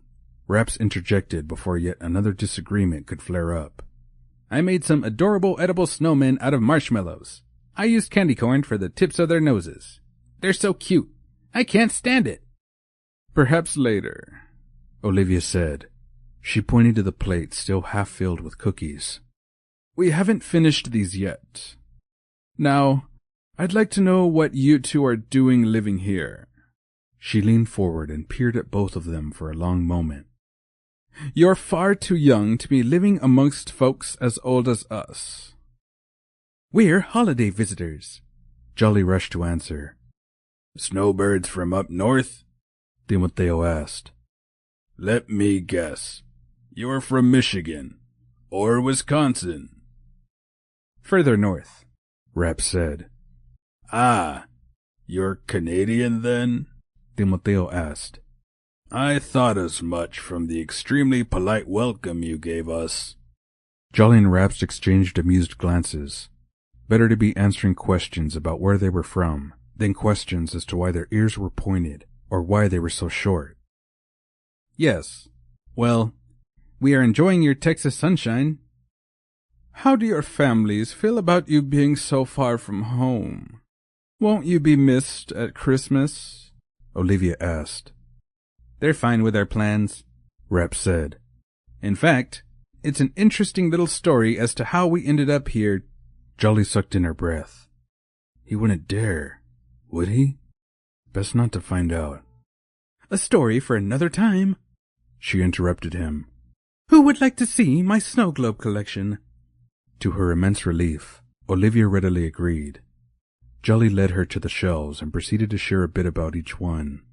She was careful not to lie, but neither did she directly tell the truth, which was that Santa brought a snow globe back to the North Pole for her every year. Santa's thoughtful gift was the highlight of her holiday season. She glanced over at the fireplace where Timoteo and Rapz stood talking.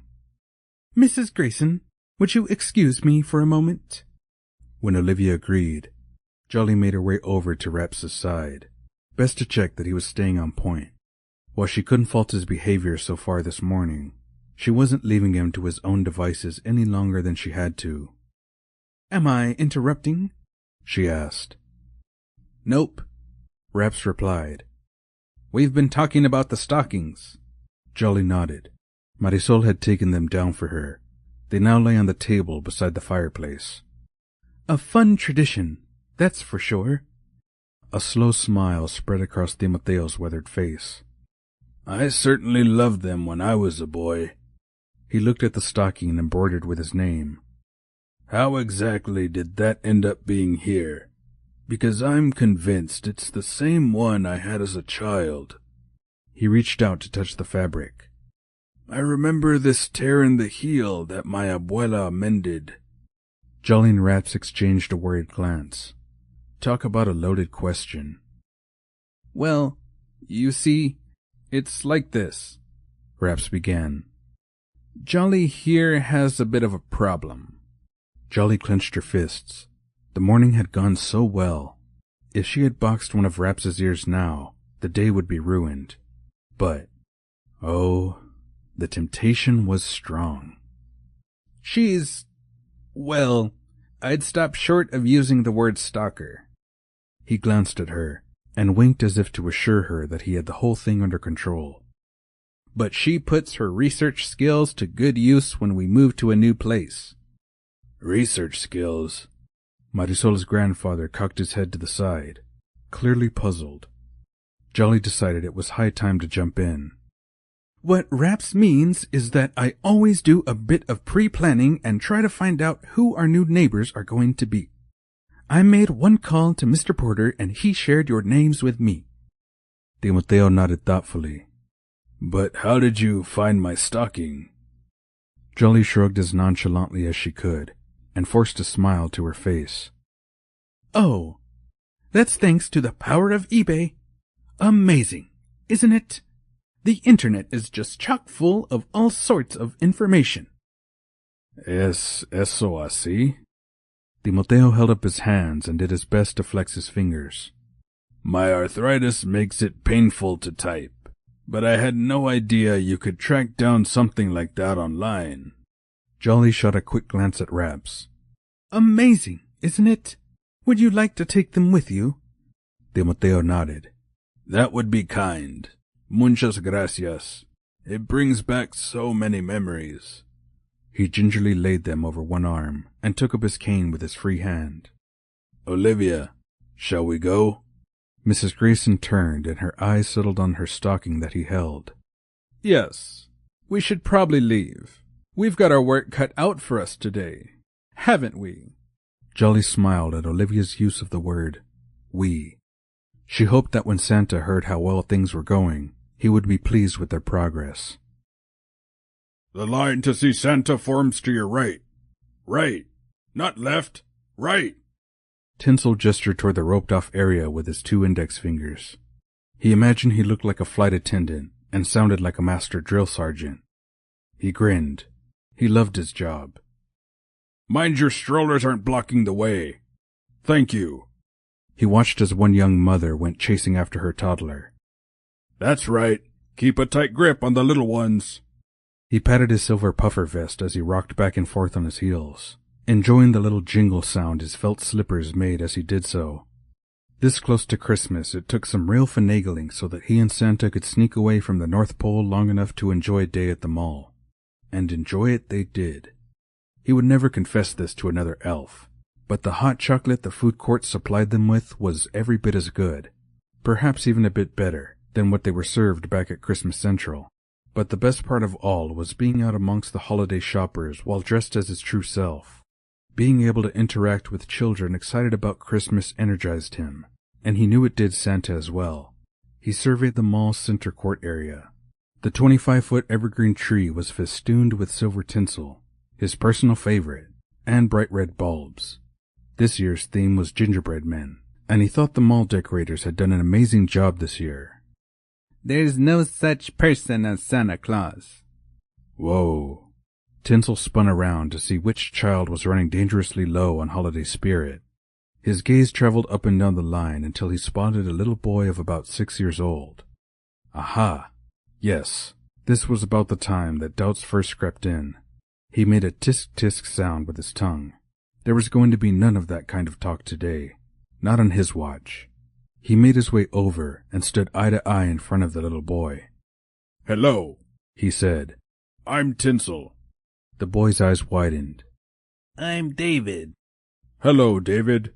Would you like a chance to go in with me and say hi to Santa Claus?" The little boy frowned. I don't believe in Santa. Tinsel smiled genially. "Then why are you here?" David jerked his thumb in the direction of a little girl, about preschool age, who stood peering out behind their mother's legs. Tinsel waved at her before turning back to David. "What if I can prove Santa is real?" I don't think you can. David said. He spoke as if his words were filled with regret, rather than conviction.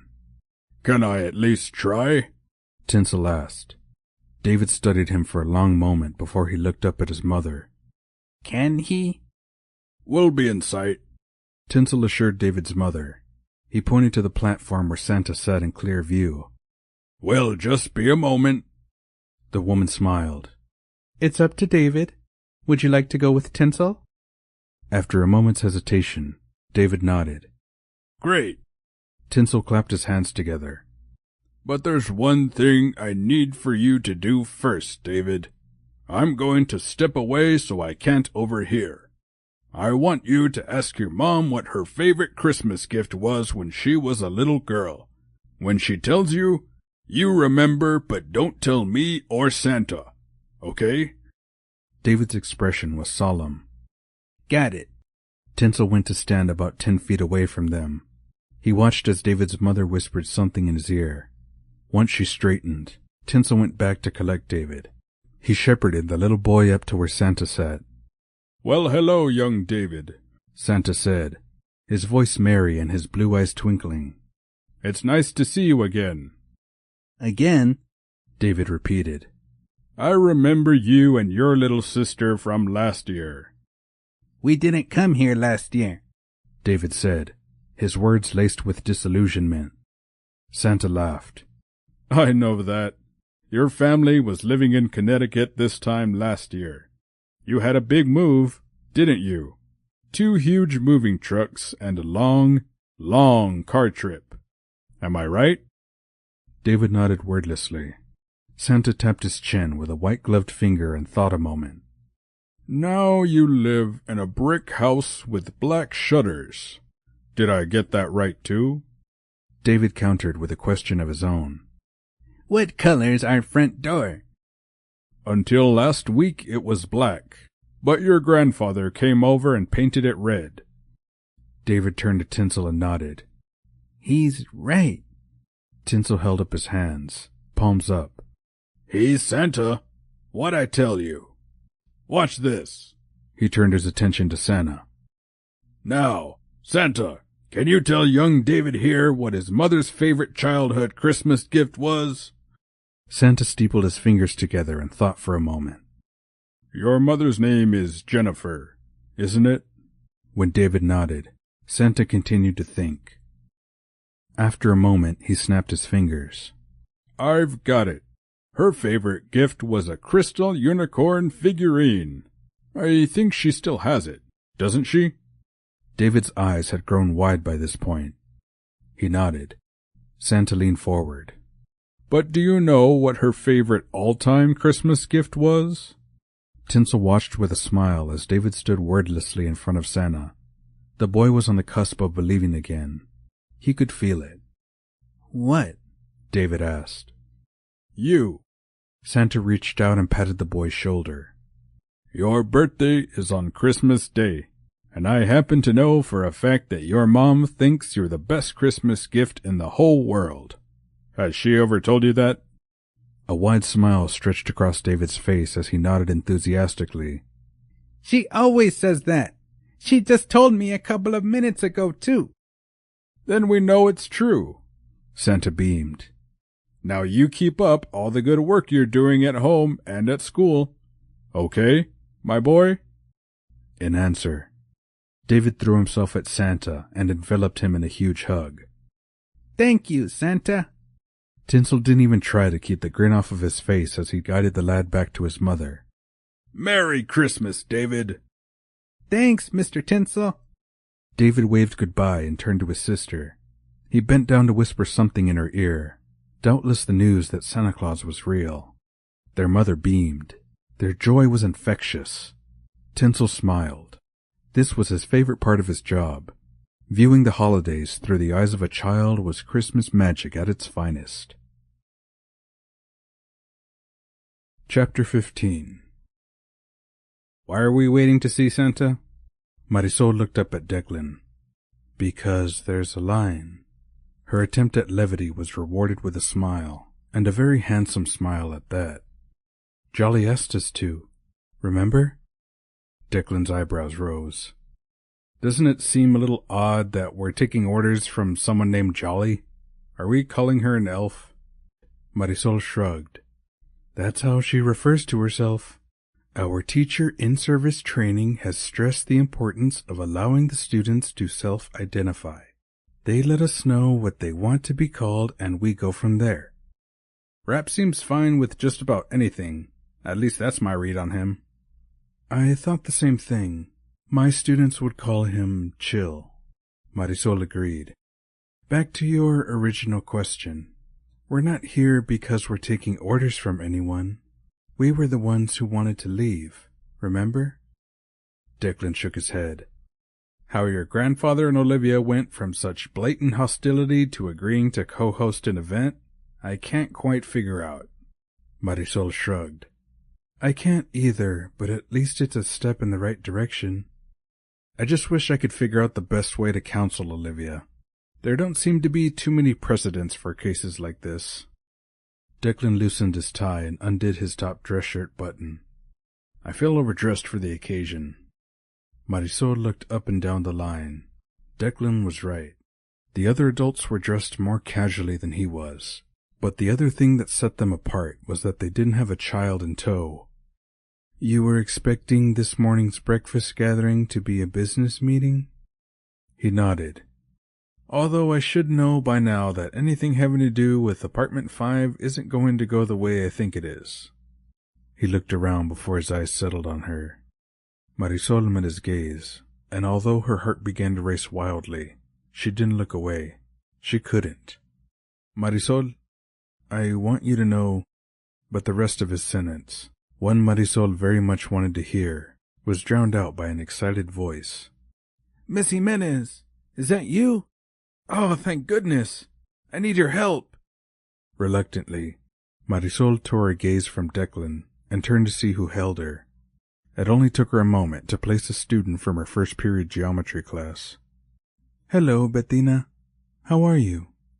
The teen shifted from one foot to the other, a sheepish expression on her face. I'm in trouble. From the corner of her eye, Marisol saw Declan do a double-take at the dramatic pronouncement. Obviously, he didn't spend much time with high school-age kids. She usually faced 3 emergencies of epic proportion before 8:30 every morning. What's wrong, Bettina? I have to go to the bathroom. Her fidgeting in place gave proof of her distress. Marisol pointed over her shoulder. There's a restroom just beside the food court. What about these 2? Bettina stepped to the side and exposed the 2 toddlers who had stood silently behind her. I don't want to lose our place in line. I can't leave them, though. No, you can't. Good call. Marisol glanced at the 2 children. Toddlers, actually. Twins? Bettina nodded. My cousins, Guillermo and Lupe. Marisol reached out a hand to each child, and was surprised when they both took hold of hers. Her heart melted. She loved how trusting small children were. Run along, then, if you think they'll stay with us. Bettina nodded. They will. They're great kids. Thank you, Miss Jimenez. With a grateful nod, she took off in the direction of the food court, I'll be right back, she called over her shoulder. To Marisol's relief, both of the toddlers didn't appear to be distraught at their cousin's departure.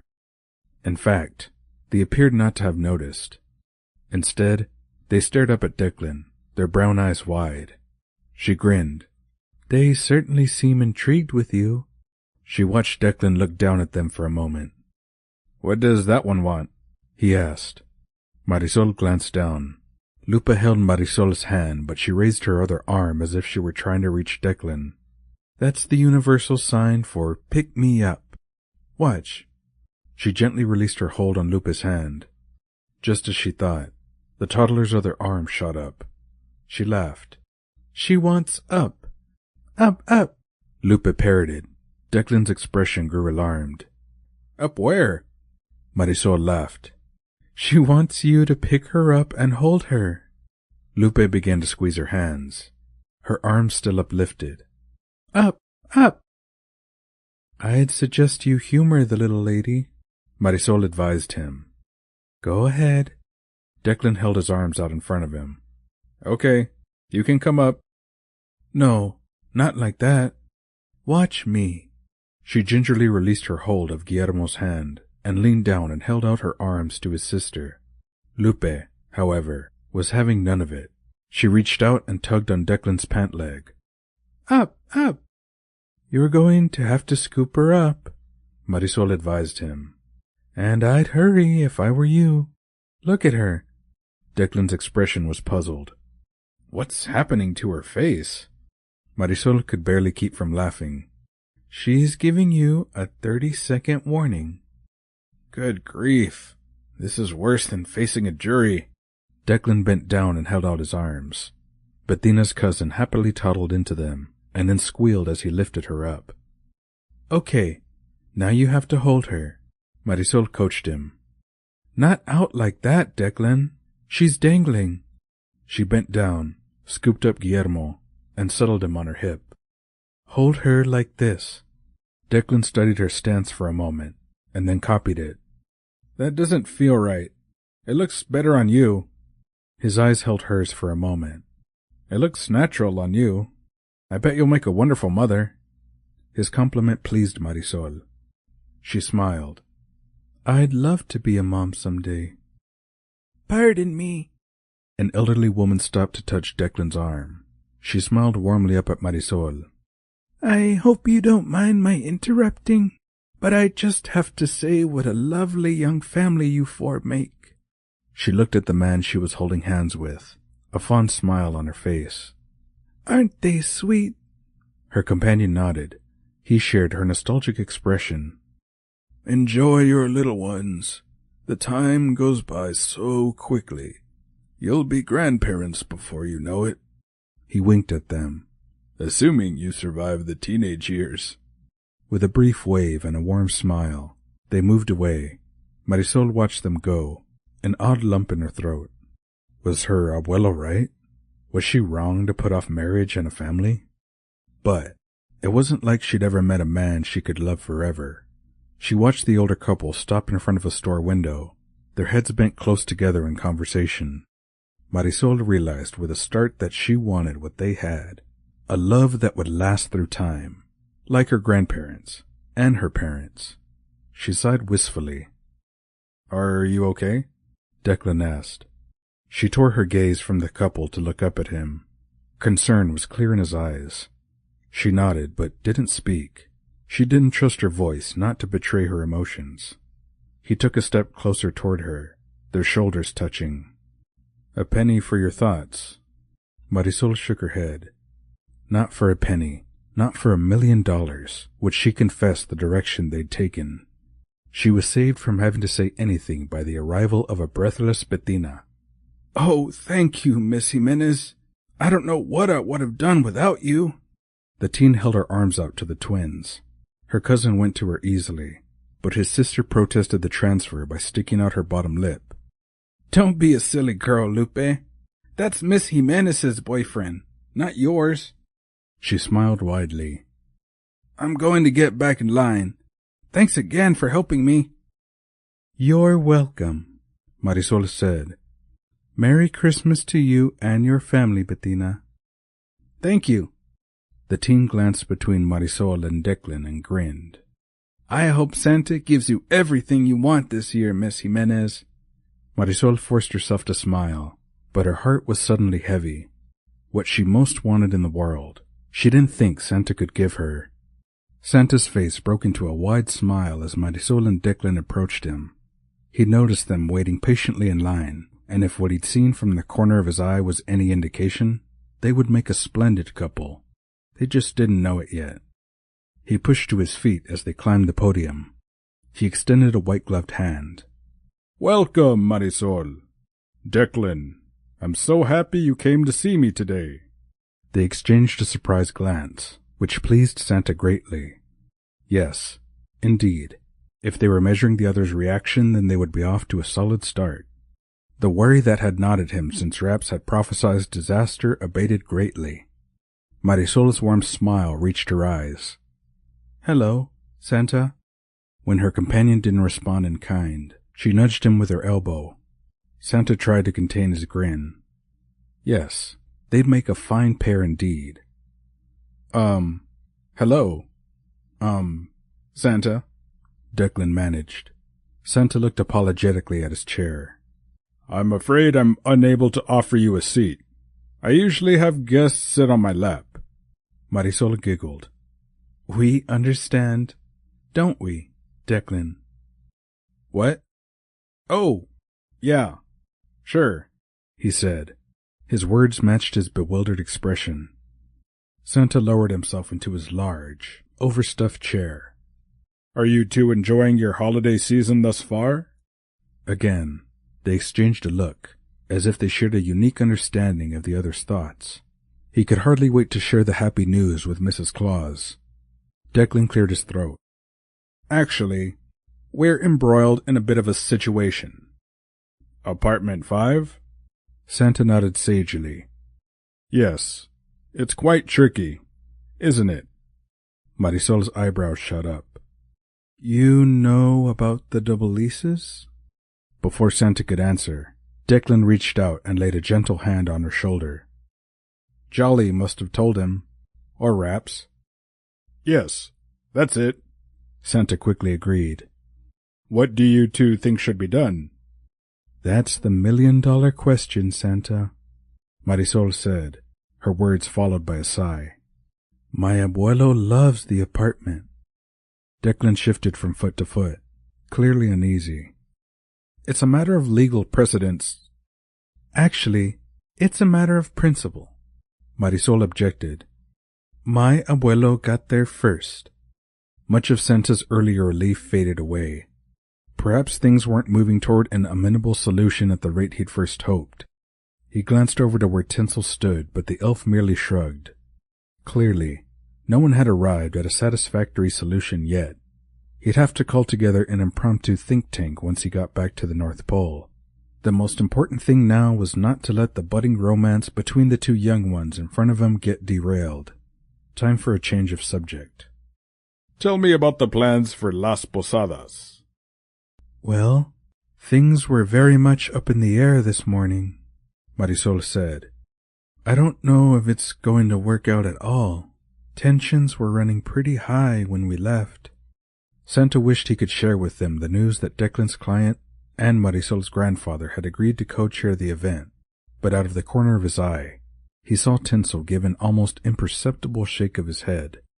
The elf was right. As difficult as it was, he needed to let things unfold as they were meant to.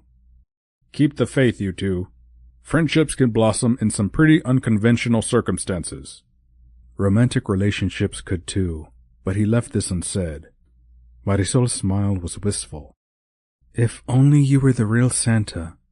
I tell you what I want most is for my abuelo to be at peace in his new home. Declan's next words sounded cynical to Santa's ears. Well, if we're playing make-believe, I'd tell you that what I want most is for Olivia Grayson to have a valid lease for apartment 5. Peace and a lease. I'll get to work on it. Santa clapped his hands together as he looked between them. Anything else? Although he spoke in earnest, His words elicited laughter from Marisol. A solution to global warming? She suggested. Trust me, we're working on it, Santa said. But I meant something for the two of you. What would you like for Christmas, Marisol? In answer, she blushed, and Declan looked down at his shoes, which was all the confirmation Santa needed that things were headed in the right direction. Tinsel winked at Santa as he made his way over to them. Santa, sir, perhaps we should wrap up. The line's growing. Santa got to his feet. Of course. Declan, would you follow Tinsel here around the display so he can give you the bags Jolly and Rapz wanted? Once they were gone, he turned his attention to Marisol.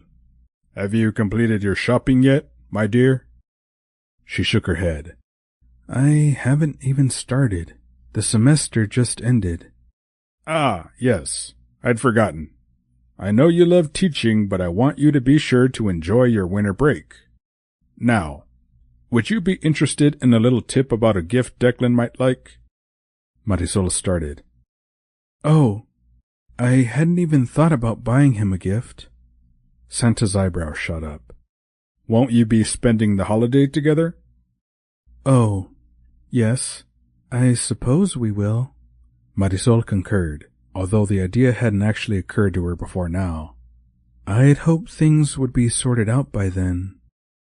Santa shook his head. I wouldn't count on it, my dear. Besides, having a full house at Christmas time just makes things more fun. Oh, Santa, I think fun's a bit much to hope for. Santa's gaze locked onto hers. Then don't hope for it. Create it. He let his words sink in for a moment before he spoke again. Now, let's talk about Declan's gift. Can you handle another 2 bags? Tinsel looked appraisingly at Declan's laden arms. Or should I ask one of the other elves to help you carry these out to your vehicle? Just pile them on and I'll manage, Declan said. Do you think you can place those on top of the ones I'm holding? Tinsel laughed. Of course not. I'm only 4 feet tall. He dragged a stool over and climbed up on it. He bent down, grabbed hold of 2 more bags full of goodies, and slung them on top of the others before reaching over and patting Declan on the shoulder. Good man. If you're mindful of the crowds, you should be able to make it to your car without a mishap. Are there any more? Declan's muffled voice asked from behind the bags. Not for today, no, Tinsel answered. There's a sleigh due in tonight, and maybe something else will be on it. But if so, I'll see that Rapz and Jolly get what they need. A sleigh due in tonight? The sign above Santa's chair might well say Christmas Central, but it was beginning to feel more like Delusion Central. Do you have to talk like that even when there aren't any children around? Tinsel climbed down from the stool and put it back against the edge of the display. Talk like what? A sleigh coming in tonight? Really? Declan shook his head. Never mind. I respect you have to make a living. I'm not making a living. I'm making a life. Tinsel zipped his silver puffer vest up all the way. I'll tell Marisol you'll be back for her in a moment. He gave Declan a tiny shove in the direction of the parking lot. Off with you now. Christmas waits for no man. Tinsel watched as a weighted-down Declan wove his way through the holiday shoppers. He scoffed at Rapz's plan to take up matchmaking, but now he hoped that his fellow elf could somehow pull this off, because if there was ever a young man in need of being struck by Cupid's arrow, it was Declan Shaw. Chapter 16. Frozen yogurt? Declan frowned. In December? What's the point of that? Sprinkles and gummy bears. Marisol grinned up at him. What's a trip to the mall without frozen yogurt? When Declan cocked his head to the side thoughtfully, she realized he was considering her question far more literally than she'd meant for him to. She took his hand and led him across the food court. Come on, let's live a little. He fell into step beside her. What did you think of Santa? He took the styrofoam cup she held out. He made a pretty convincing Father Christmas. Marisol filled her cup halfway up with German chocolate yogurt. I think... She broke off when she saw which lever he was about to pull. Wait, what are you doing? He lifted his hand off the handle as if it were a hot iron. Getting yogurt. His brow furrowed. Am I doing it wrong? Marisol laughed.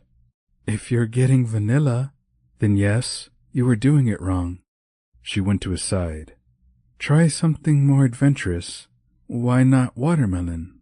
Or papaya coconut? Declan's expression was incredulous. You're not serious. In answer, Marisol thrust her cup under the watermelon spout and added some on top of her chocolate. She grinned up at him. I dare you. Declan studied her for a long moment before a smile tugged at the corner of his mouth. Challenge accepted, he said as he proceeded to fill his cup with watermelon-flavored yogurt. Now, where are the gummy bears? Marisol laughed as they made their way to the toppings bar. This is a side to you I haven't seen. I generally don't spend much time at the mall. Marisol gave a mock gasp. Really?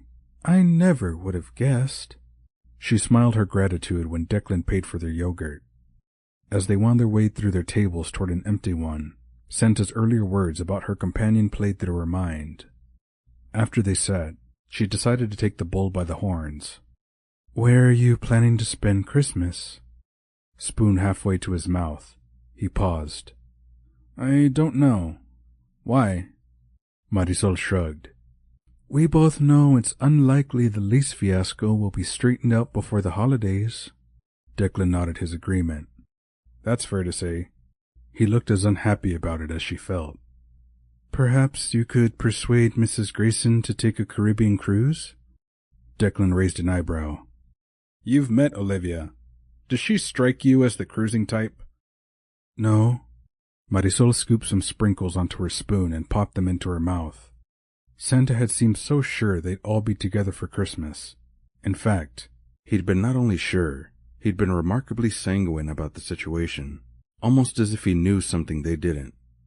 Tell me what you're thinking. Marisol looked up and met his gaze.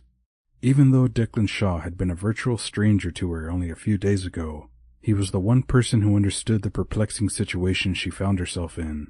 Her natural instinct was to call her parents and seek their counsel, but she didn't want to worry them, and worry they would if they had a clue as to what was going on.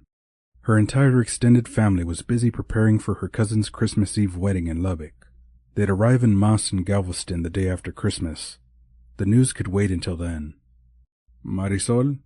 Declan's voice broke through her reverie. Sorry, she said as she stirred her yogurt. I was thinking about my family. They won't be here for Christmas. One of my cousins is getting married on Christmas Eve in Lubbock. No sooner than she'd said the words than a relieved smile stretched across Declan's face. Well, that certainly makes things easier. Marisol shook her head. Don't put your reindeer in front of the sleigh just yet. My abuelo and I won't be attending the wedding. Why not? Declan's smile faded as quickly as it had appeared. As hardy as my grandfather appears, he's not a young man. It's a 10-hour drive from Galveston to Lubbock. Too far for a quick trip. Besides, Abuelo had his heart set on spending Christmas in his new apartment. Why aren't you going to the wedding? Declan asked. We all agreed someone should be with Abuelo, she answered. After all, no one should be alone at Christmas time. As she spoke, she saw a shadow flit across Declan's face. How many Christmases had he spent alone? She didn't dare ask. It was too personal a question, but from what Santa had implied earlier, she would hazard a guess that it was quite a few. The thought left her inexplicably sad. They finished their yogurt in silence. Not even the taste of chilled gummy bears helped bolster Marisol's spirit back to where they'd been earlier. She loved Christmas, but each time she started to feel the warmth of the season, it was immediately tempered with worry about the leases. She pushed her empty cup away. What I don't understand is why Mrs. Grayson doesn't choose another apartment, she said. She appears to be a woman of means. I imagine she could have any apartment in Galveston that she wants. She wants apartment 5. Declan met her gaze square on. Your grandfather's choice is equally bewildering. From what it sounds like, he could move in with any number of your relatives. Of course he could, she assured him. We'd all love to have him live with us, but that's not the point. My abuelo has devoted his life to providing for his family. Now it's his turn to have what he wants. And he wants apartment 5. Declan parroted his earlier words with a simple change of pronoun. Exactly, Marisol shrugged. There was nothing left to say, their earlier festive spirit gone. They left the food court and made their way back through the mall. Their worried countenances were in sharp contrast to the festive shoppers they passed. Everything felt wrong to Marisol. Christmas should be fun, a time to remember cherished memories while at the same time creating new ones.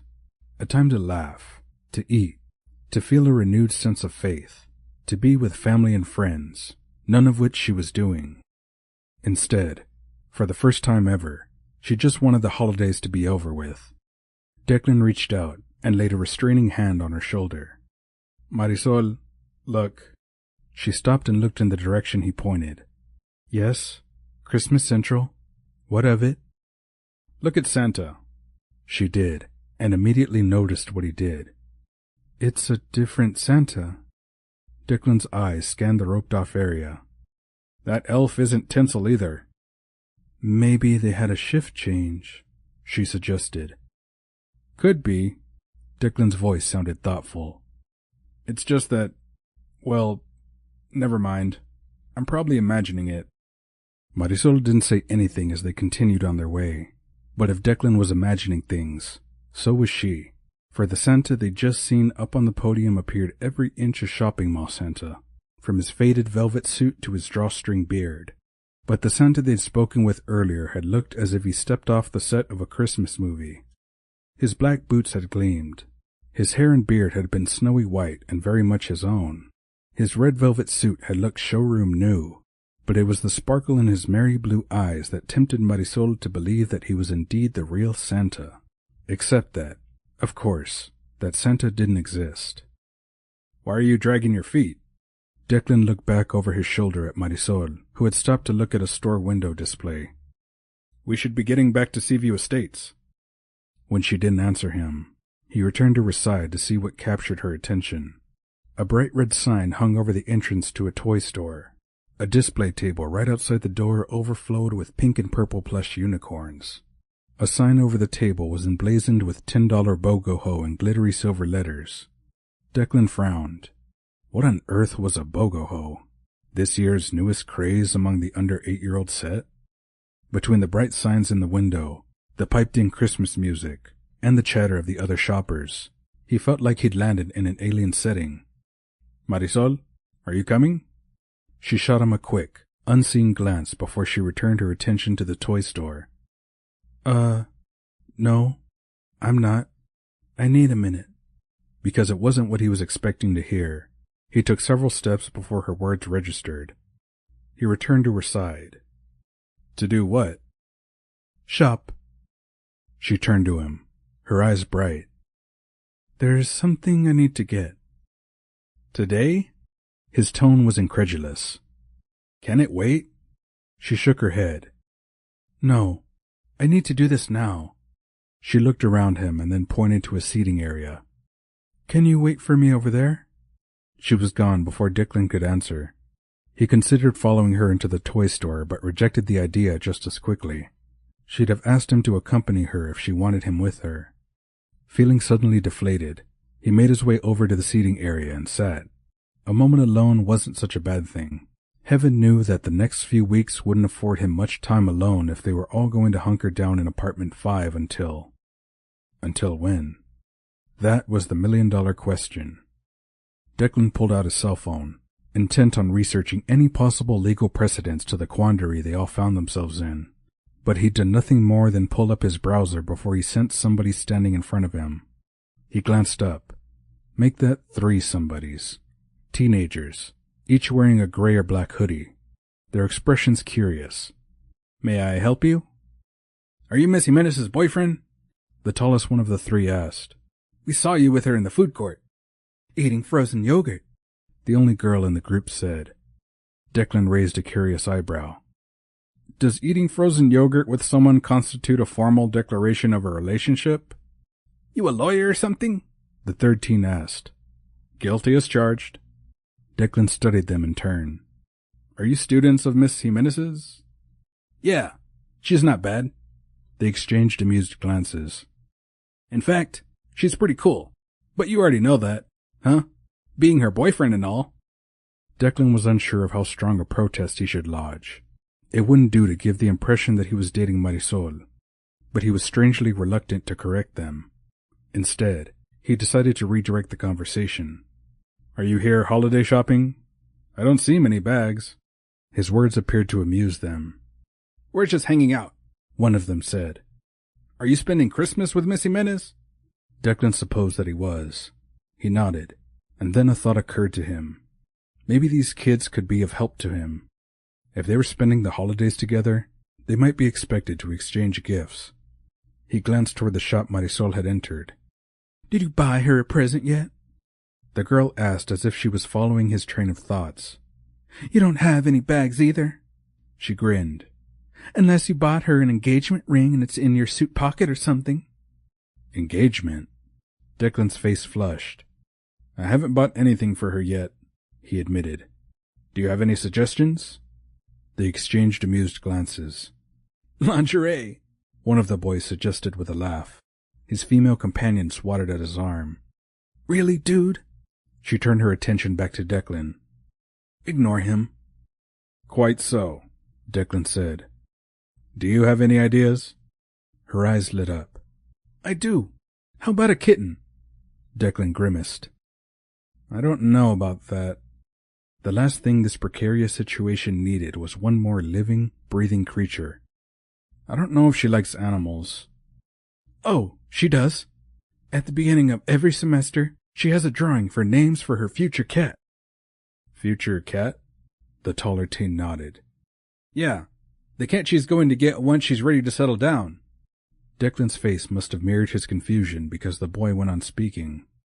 Miss Jimenez says she's going to get a kitten when she's ready to settle down. He shrugged. It seems like she's still not ready. Declan was saved from having to figure out a response to that tidbit by Marisol, who reappeared with a large shopping bag in hand. She greeted each of the teens by name. It didn't escape Declan's notice that all three seemed genuinely happy to see her. But why wouldn't they? Marisol was more than a breath of fresh air. She was like a rainbow after a storm. Startled by the poetic direction his thoughts were taking, he got to his feet. I think we'd better get back and check on everyone. Marisol readily agreed. They bid the teens a happy holiday and then walked silently through the mall. They drove back to Seaview Estates in silence, no doubt concerned about what they'd find. When they pulled into the parking lot and Declan cut the engine, he shifted in his seat to face her. You don't think the Posadas event is going to make things worse, do you? Marisol blew out a long breath. I hope not. It shouldn't, but who knows? She stared through the windshield for several moments before she turned to look at him. I'm just glad I'm not facing this alone. I feel better knowing that you're here to help. Just how much help he was ultimately going to be?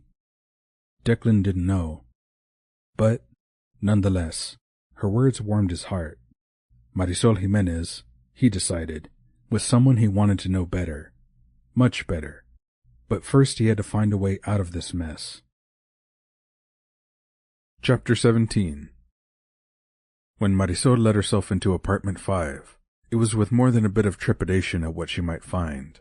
But the sight which greeted her eyes immediately reassured her that nothing terrible had occurred in their absence. Her abuelo sat at the kitchen table, a newspaper in front of him, a mug of coffee within easy reach. He glanced up. A smile stretched across his face. Hola, preciosa. She returned a smile, but couldn't speak for the emotion that overwhelmed her. She loved him so much. This was what she wanted more than anything in the world, to see her abuelo looking happy and at peace in his own home. But how could she make that happen? When Declan laid a gentle hand on her shoulder, she took a deep breath. They may be on opposing sides, but he understood. For that, she was deeply grateful. Adelante. He motioned for them to join him at the table. That nice jolly elf made a pot of coffee. He started to get to his feet, but Declan held up a hand. I'll get it, Mr. Jimenez, he said. Marisol, you sit with your grandfather and I'll bring you a cup. She smiled her gratitude, for what felt like the 100th time that day, and sat beside her grandfather. "Nice boy," Timoteo said, a mischievous smile tugging at his lips. "Eh?" When Marisol spoke, she kept her voice low. "I'd hardly call him a boy, abuelo. Declan's a man." "Noticed, did you?" The twinkle in her grandfather's eye made it impossible for Marisol to be annoyed. Nonetheless, she hurried to direct the conversation in a safer direction. "What happened after we left?" Her grandfather shrugged. "What do you think?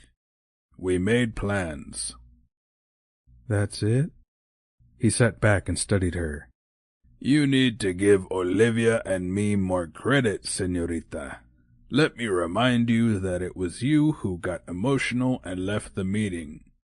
Marisol opened her mouth to protest, but she couldn't. He was right. She had walked away. "But you were also the only one making sense," her abuelo continued. "And after you left, Olivia and I called a truce." So, it was Olivia now? The move to a first-name basis was progress, of sorts. "For the sake of the children, of course." Of course, Marisol readily agreed. It wasn't that simple, and they both knew it, but a truce of sorts was quite welcome until they could find a workable solution. She thanked Declan as he handed her a steaming coffee mug. Declan sat across from her grandfather. "There's more Christmas cookies in the kitchen than I've ever seen in my life." "You can thank Jolly and that young Rapz fellow," Timoteo said. "He urged us to eat them so that we can keep our strength for the holidays." "If we eat all those, we'll end up in a collective sugar coma." Declan looked around the apartment. "Where is Olivia?" "Most likely downstairs in the conference room, giving out instructions to anyone who will listen." He shook his head. "She's a bossy one, that's for sure." Marisol glanced at Declan, but he didn't appear offended on Olivia's behalf. Maybe the lines they'd all drawn were starting to blur. She hoped so. "How did your meeting with the other residents go?" Declan asked. "Were they open to the idea of hosting a Posadas processional?" "The idea was a hit, with everyone but Larry Warjowski from the second floor, that is." Marisol's grandfather rolled his eyes. "He's loco, crazy like a fox." "What do you mean, abuelo? Why doesn't he want to participate?" Her grandfather waved a dismissive hand. "Oh, he wants to participate all right. He doesn't fool me. He figures that if he looks like the lone holdout, that the ladies will spend the entire day parading in and out of the apartment trying to convince him to participate.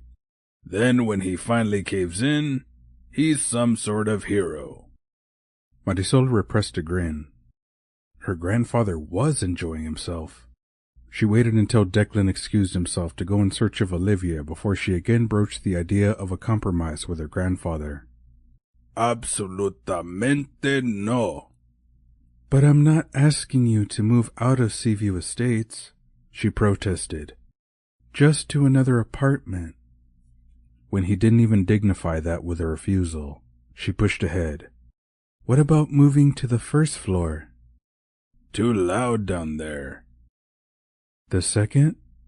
He shook his head. "That's Warjowski's territory." "The third?" Maybe the third would be the charm. "No, 3's my unlucky number." Marisol sighed. "What about the fourth floor?" "And live below Olivia Grayson?" Timoteo scoffed. "Never. I'm staying put." Without waiting for her to respond, he pushed away from the table. "Come, there's something I want to show you." Marisol followed him to the fireplace. She watched as he reached up and took down something fabric from the mantel. "What is it, abuelo?" A smile stretched across his lined face. "My Christmas stocking from when I was un niño." He handed it to her. Marisol ran her fingers over the now faded blue and gray quilted fabric. His name had been embroidered across the top in red letters. Although it was well crafted, clearly it had been homemade, and even more clear, judging by the sentimental expression on her abuelo's face, it brought him joy to have it. "Why haven't I seen this before, abuelo? Did you keep it packed away all these years?" He shook his head. "No, I haven't seen it since I was a teenager. I never knew what happened to it, but it showed up on eBay." This was the last thing she'd expected to hear him say. "Since when do you shop on eBay?" "I don't. That nice couple we had breakfast with bought them for us." He gestured to a lace-trimmed pink satin stocking that was folded on the mantel. "That one belongs to Olivia." Marisol closed her eyes. This made even less sense than everything else that had happened today. First, she'd imagined she met the real Santa Claus, and now her grandfather had his childhood stocking returned to him after all these years. She opened her eyes and met her grandfather's gaze. "I'm not sure I understand, but I'll ask Jolly to explain later. Would you like me to hang them for you?" "Both of them?" he asked. Here Marisol was not going to budge. Hanging one and not the other was a step in the wrong direction that she wasn't willing to take. She made a tisk-tisk sound with her tongue. "Abuelo, it's Christmas. I hang them both or I don't hang them at all." His sigh was long-suffering. "Do as you wish." "Do you want to have a nap now before the children arrive?" she asked. Timoteo shuffled over to his chair and settled himself in it. He rested his cane across his lap. "No nap. That's for old people. But I wouldn't say no to a quiet moment." He closed his eyes, but opened them again immediately. "How was your plan going to charm that young man into dropping his case against us?" "That's not the plan, abuelo," she said over her shoulder. "It never was, and it's certainly not ever going to be." The whole idea was preposterously old-fashioned, and not anything she'd consider. "That's demeaning to me. It insults Declan's integrity, so let's forget we ever discussed it." Marisol finished hanging the stockings while she waited for her grandfather to answer. His silence reassured her that he understood her feelings. Good. But when she turned around, she saw that her abuelo hadn't agreed with her. He'd fallen asleep. Jolly stood quietly by the fireplace and watched the occupants of apartment 5 prepare for the imminent arrival of the children's processional. With the help of Mr. Jimenez, Mrs. Grayson, Marisol, and Declan, they prepared small bags of chocolate coins to give out the children. Apartment 5 was to be the last door the children knocked on to seek shelter. In keeping with tradition, they were to be sent away, just as Mary and Joseph had been. Jolly swallowed hard against the thought of a poor, weary, and heavily pregnant Mary wishing to find a safe place to give birth to her child. But before her thoughts could go any further in that direction, something Rapz was saying caught her attention. "Neither one of you is in charge," he told the two seniors. "If anyone here is going to be the boss, it's me." Jolly sighed. A longing to be at the North Pole washed over her. Yes, it would be more hectic there, frenzied, even, but the entire Christmas Central team, Santa, Mrs. Claus, Carol, St. Nick, Chris, and their families, as well as all the elves, would be working together as a cohesive team, which was a far cry from her present surroundings. If the tide didn't turn soon, they'd likely end up with a boxing ring set up smack in the middle of the apartment. "Is your name on the lease, young man?" Olivia Grayson asked, her eyebrows arched. No, but his handwriting was all over the lease agreement. But this, Jolly knew, he wasn't able to confess. She glanced at Rapz's face, surprised to see his uncertain expression. Uncertain? Rapz? These truly were troubling times. It was time to get off the fence and help him out. Santa would expect nothing less. "I have an idea." She crossed over to where they stood. "For tonight, why don't we have Mr. Jimenez and Marisol stay here to greet our procession?" "What do you propose that I do?" Olivia asked. "I will not be left out of anything." From the corner of her eye, Jolly noticed Declan slightly wince at his client's tone. She felt for him. Marisol, too. The pair of them appeared beleaguered. She and Rapz needed a conference, but a quick glance at the wall clock told her what she already knew. There wasn't time now. Certainly not, Mrs. Grayson. In fact, I was going to suggest that Declan accompany you downstairs. Why? She demanded, clearly suspicious. What would be the purpose of banishing me from my own apartment? All eyes turned to her. I'm not banishing, exiling, expelling, or evicting you, Mrs. Grayson. Quite the opposite, actually, Jolly assured her. My hope was that you, with Declan's assistance, would hold court in the downstairs reception area. The idea of holding court apparently went a long way toward mollifying her. She nodded graciously. I would be most willing. Jolly clapped her hands together. Wonderful. The majority of parents will be milling about the lobby. As you know, refreshments have been set up in the conference room. All the work's been done. So what we really need is a hostess. Before Olivia could respond, Rapz charged headlong into the conversation. It wouldn't hurt to keep an eye on Mr. Porter, come to think of it. The man means well, but boy, can he ever make a mess of things. Jolly decided her wisest move was to ignore his comment. She turned to Marisol. Are you and your grandfather willing to stay here tonight and answer the door? At her grandfather's nod, Marisol agreed. I thought I'd step in the hallway as well and keep an eye on the comings and goings to make sure that everything runs smoothly. Declan grinned. Spoken like a true school teacher. Marisol's answering smile gave Jolly a glimmer of hope that perhaps, just perhaps, this could work out after all. I don't know what can possibly go wrong, Rapz said. It's as simple as answering the door when the kids knock and telling them to scram. Jolly took a deep, calming breath before she spoke. Rapz, your job tonight is to stick to me, like glue. Declan stood with a glass of ponche navideño in hand and watched as Olivia Grayson approached a trio of parents with a plate of cookies in her hand. He shook his head. Never had he expected to see the day when Olivia would be serving instead of being served. Declan realized with sudden clarity that he was actually glad events had unfolded as they had, because if Olivia Grayson hadn't moved to Seaview Estates, he would never have crossed paths with Marisol, and meeting Marisol Jimenez was the best thing that had happened to him in a very long time, maybe ever.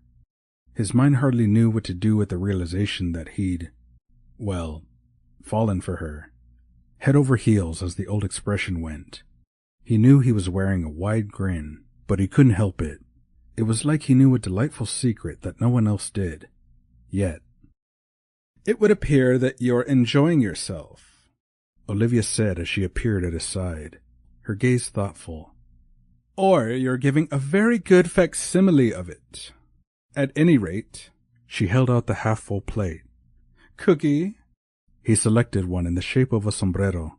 It was lightly dusted with powdered sugar, and one bite convinced him that it must have been made by the angels. It was so delicious. Thank you, Olivia. Would you like me to bring a chair out here for you? Don't be ridiculous, Declan. I'm old, not infirm. He cast her a sidelong look. Are you enjoying yourself? She shrugged. The decorations are seasonally appropriate. I'll give the staff that. Not the answer Declan would have scripted, but still, it was a semi-positive remark. Everyone certainly seems to be enjoying themselves. It would appear that way, she conceded. He was determined to try again. Weren't the children adorable when they were lining up? This time she nodded. I'll give you that. A rare smile tugged at her lips. I have to say that the little boy dressed up as the angel looked anything but angelic. His halo was crooked before the procession even started. Declan laughed. I bet he's upstairs charming the ladies. I have no doubt. Well, from what I've seen, this has been a success thus far. Let's hope the rest of the evenings go as smoothly. When Olivia murmured her agreement, Declan decided to press ahead. Now was as good a time as any. You and Mr. Jimenez worked well together today? I suppose so. I'll say this. The man is not a slacker. He knows how to get things done. She shot him a warning glance. Don't get the wrong idea, young man. He lifted his eyebrows. Wrong idea? Olivia's eyes bored into his with a sudden intensity. I'm not going to relinquish my apartment to Timoteo Jimenez or anyone else. It's mine and I want to live there. Alone. Olivia, please, I urge you to consider... She cut him off. Declan, as soon as the court opens after the holiday, I want you to file a lawsuit against Seaview Estates, that bungling Mr. Porter, and even Mr. Jimenez if you have to. She lifted a hand to forestall his protest. I won't hear your objections. In my mind, it's already over. The apartment is mine. But as Declan watched her walk away to offer cookies to the party guests, he realized that she was wrong. This wasn't over. The truly messy part, the part that meant someone invariably had to lose, and that everyone had to choose sides, was just beginning. Chapter 18. People seem to enjoy themselves again tonight, don't you think? Declan drew his blanket up over his shoulder as he flipped onto his side. He waited a moment for a response, but none came. Surely, Marisol wasn't asleep already? Psst! Marisol! He whispered. Are you awake? His answer came in the form of a flashlight beam shown directly at him. He lifted a hand to shade his eyes. Put that thing in the middle of the table, he grumbled. And lower the setting so it's not so bright. We don't need your grandfather coming out here to scold us. Again. For the last 4 nights, he and Marisol, each on their own couch, had stayed up late talking. The conversations usually started with a replay of the night's events, before moving on to brainstorming possible solutions to the mess they were in. But that was a dead end, so they'd move on. Then conversations ranged from talk of their families and careers, back in time to childhood memories, and then again forward to their thoughts about current events, politics, and religion. The future, however, was a topic they neatly sidestepped by an unspoken agreement. Declan couldn't remember ever knowing a happier time, even with Marisol's grandfather shuffling out to shush them on a regular basis. Declan had never been allowed to host or attend slumber parties when he was growing up. His parents didn't approve of the upheaval of their ordered existence. They'd long since passed on, but... oh, if they could see the jumbled mess that was his life now, what would they think? There was nothing orderly about his existence. He was sleeping on a couch that didn't belong to him. He was going into the office late and leaving as early as he could. He was eating foods he couldn't pronounce, all under the watchful eye of Señor Jimenez. Life had never been better. Except, of course, for the confounded double leases. You're looking awfully pleased about something. Marisol set the flashlight on the table between them, casting the ceiling in shadows. It's like you know something I don't. He did know something she didn't. He was in love with her. He wanted her. Forever. By his side. But he wasn't ready to confess that just yet. Not until she realized she felt the same about him. Declan stared at her across the semi-dark living room area. If she did, he believed she was beginning to care for him, unless he was misreading the signs. What are you thinking about? Marisol's voice pierced through his thoughts. So many things. He hedged. Like? Her tone was curious, interested, caring. He loved that about her. Tonight went well. We've made it through night 4 without a major mishap. Unless you call running low on tamales a major mishap. Marisol flipped her hair over her shoulder as she plumped her pillow. But that's more than half your fault. I had no idea you liked green corn tamales so much. Neither did I. No problem. I'll make more tomorrow. I'm just glad to see you enjoying yourself so much. Is it that obvious? He asked, wondering what else was obvious to her. Did she have a clue how he felt about her? Oh, yeah. It's obvious, all right, she answered, her tone teasing. I've seen the telltale signs. By the second night, you loosened your tie halfway through the processional.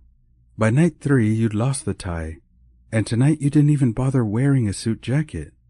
She sighed contentedly. By the way, did I tell you how downright adorable you look in those pajamas? Declan hoped the semi-darkness hid his blush. Good grief. He felt like a shy 16-year-old when Marisol complimented him. Courtesy of their northern neighbors, he was wearing a pair of red flannel pajamas with images of puppies and snowflakes all over them.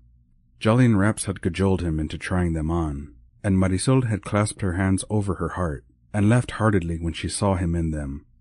Her laughter was a beautiful sound that had made wearing something so utterly ridiculous worthwhile. Thank you.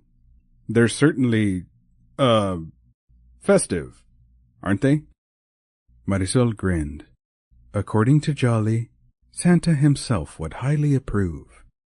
Those two certainly take holiday cheer to the next level, don't they? That they do, and I'm grateful, she replied. Their festive spirit is a much-needed counterbalance to the doom and gloom we have hanging over our heads. Marisol sighed. Oh, Declan, what are we going to do? We. His heart did a double beat at the way the word naturally tripped off her tongue.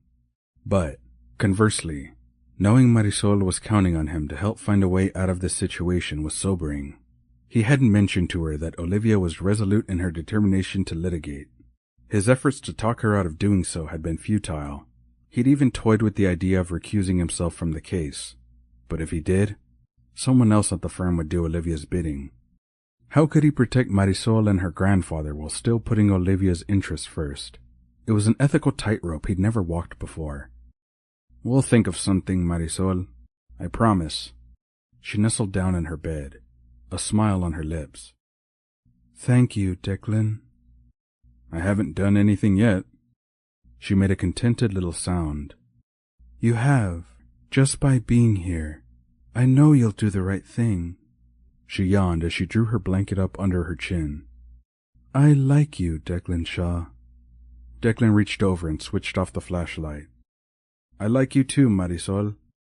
It wasn't but a few minutes before he heard her breathing change as she slipped into what sounded like a peaceful slumber. But sleep evaded him. He stared at the ceiling and struggled to find a resolution that would make everyone happy.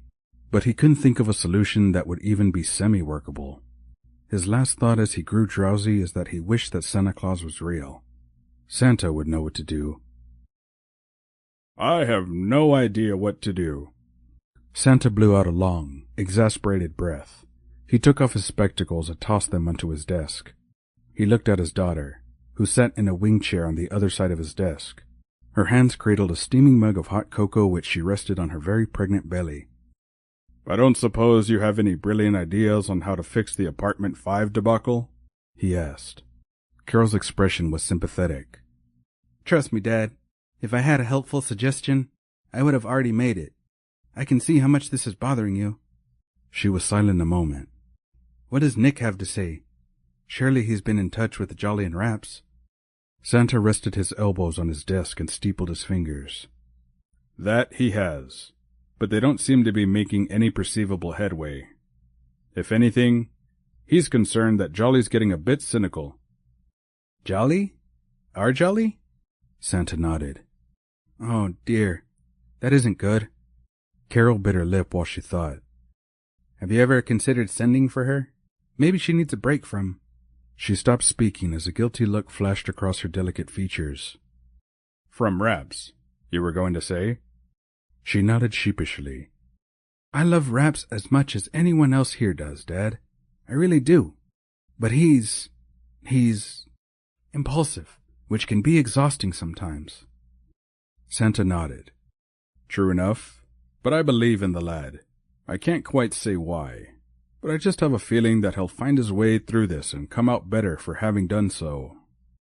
And Jolly? Again, my instincts say she should stay down below. I think she's in the midst of a life lesson that I shouldn't interrupt. Besides, she knows I'm planning to pick them up late on the 24th as I pass through Galveston. Santa reached for his glasses, settled them on his nose, and looked at his calendar. So that gives us what? 5 more days until she's back here? He met his daughter's eye. A lot can happen in 5 days, right? Carol nodded. I wish I could go down and spend some time with her, but... She waved a hand over her very pregnant body. That's obviously not going to happen. I was thinking of asking your mother to go for a day or 2. The words sounded as if they were being wrung from him. The last thing he wanted to do was be without his lovely wife any longer than he needed to, but desperate times call for desperate measures. What do you think? Carol shrugged. Maybe Mom can help. She certainly has a way about her. That she does. Carol reached into her pocket and pulled out a folded piece of paper. I have my Christmas list here, Dad. Santa reached for it, unfolded it, and skimmed it quickly. A frown knit his eyebrows together as he read it. He glanced up. I don't understand. Nick and Holly have given you their crib and stroller to use. Why would you need 2 more? Carol's eyes sparkled. Why, indeed. Santa's intake of breath was sharp. No. She nodded. Oh, yes. Triplets? Santa's blue eyes were wide with delight. You're not serious. Carol grinned. Haven't you noticed Ben looking a little shell-shocked? Ah, so that's what that look was about. I wondered. Well, congratulations, my dear. I've never heard nicer news. Have you told Hillary and Patrick yet? We told them last night, but no one else knows.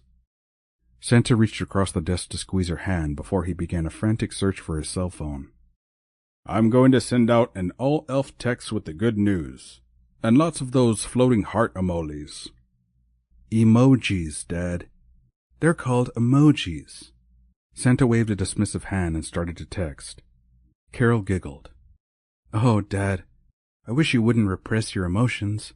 It's not good to keep everything so bottled up inside of you. Santa laughed aloud, a merry sound that filled his office with the sound of Christmas joy. It was the next night when St. Nick landed his sleigh on the Seaview Estate's rooftop. He hopped out first and reached up to help his passenger. Watch your step. Mrs. Claus smiled. Thank you, son, but you have no idea how many sleighs I've climbed in and out of over the years. TMI, Mom. Nick's laugh was drowned out by the sound of holiday music and merriment spilling out of the retirement center below. Don't be cheeky, young man. Mrs. Claus reached for her old-fashioned tapestry bag. Do you want to come in for something warm to drink before you head back? Nick shook his head. I'm good, thanks. Tinsel sent me with a thermos of hot chocolate. He leaned in and kissed his mother's cheek. Are you sure you're going to be okay here? I could stay. Mrs. Claus shook her head. No, we both know you can't. We're only days away from Christmas Eve. Your father needs you at the North Pole. She took a few steps before turning back. Mind your sister stays off her feet, and that your wife doesn't work too hard. Holly's a gem, but you shouldn't take advantage of her. She stopped speaking when she caught sight of her son's saucy grin. Oh, you rascal. Just go home. Nick climbed back into the sleigh and took up the reins. Good luck. Mrs. Claus, a gloved hand on the brick chimney, looked back over her shoulder. Thank you, dear. Now, good night. She waved as the reindeer took a few running steps and then magically soared into flight. Good luck? She didn't need any such thing. She'd come armed with an ironclad determination to put an end to all of this lease nonsense once and for all. Chapter 19. Mrs. Claus looked around the crowded reception area, a pleased smile on her lips. Judging by the placid expressions of those who stood gathered in small groups around the brick fireplace, it would appear that no one had noticed her sudden arrival. Granted, she could easily have entered through the front door, but where was the fun in that? She fluffed out her skirt and straightened her lace-trimmed cap. The relaxed, cheerful atmosphere was just what she needed. The gentle strains of classical piano music she found especially soothing. Back at the North Pole, Christmas Central was in a frenzied state. That was as it should be this time of year. But still, this low-key celebration was a lovely treat. She made her way over to the punch bowl and helped herself to a glass of ponce. She took a sip, appreciating its warmth and the flavor that tejocotes added. Her gaze swept the room. Her eyes rested on a beautiful, young Hispanic woman with long, dark hair and eyes that sparkled as she gazed at a tall man who stood beside her. Ah, and that would be Marisol Jimenez and Declan Shaw. Mrs. Claus watched as the two handed out cookies to the children who'd lined up nicely. The chemistry between the two was palpable, and Mrs. Claus nodded approvingly. Yes, indeed. However much Rapz messed up the leases, he'd inadvertently done a wonderful thing by bringing these young people together. Wistfully, she wished Santa was by her side to see what she did. He was a romantic at heart, and would have enjoyed seeing true love blossom before his eyes. But how smoothly could the course of true love run if the lease situation didn't get straightened out? It was time to focus on what she'd come to do. She refilled her cup, making a mental note to suggest her niece, Chris, that ponce be served at this year's after-party. She threaded her way through those assembled until she found just who she was looking for. Olivia Grayson stood stiffly against a wall, beside a potted palm. Her hands were clasped primly at her waist. Her lined face looked withdrawn, aloof. Lonely, even. Mrs. Claus let out a long sigh. There just was no cause for this self-imposed isolation. Not any longer. "Hello," she said as she reached Olivia's side. "Do you mind if I join you?" Olivia gave a gentle shrug. "Do as you wish." Not one to be easily put off by the other woman's stiff manners, Mrs. Claus held out her hand. "I'm Chris-Anne." When Olivia reached out to shake her hand and then introduce herself, Mrs. Claus's suspicions were confirmed. It wasn't that Olivia didn't want to be friendly. She just didn't know how to do so. She spent a few moments chatting about the evening's activity before she went for the heart of the matter. "Do you live here at Seaview Estates, Olivia?" A slight pause preceded Olivia's answer. "I do, yes." "And how are you enjoying life here?" Mrs. Claus asked. "Is it a big change from where you last lived?" She knew full well that Seaview Estates was an entirely different lifestyle than the manner in which Olivia had always lived. "Do you have a roommate?" "I do. For the moment, anyway." "Tell me about her." Mrs. Claus encouraged her. "Do you get along well?" "It's a him, actually." Olivia's words were accompanied by a sidelong glance, doubtlessly meant to judge Mrs. Claus's reaction to her co-ed living arrangement. "Oh, how very modern," Mrs. Claus said, careful to keep her voice cheerful and enthusiastic. "I commend you, Olivia. I imagine it's nice living with a friend for company, yes?" She didn't wait for an answer. "Is he a nice man, this roommate of yours?" When Olivia took a moment to search for an answer, Mrs. Claus took this as a good sign.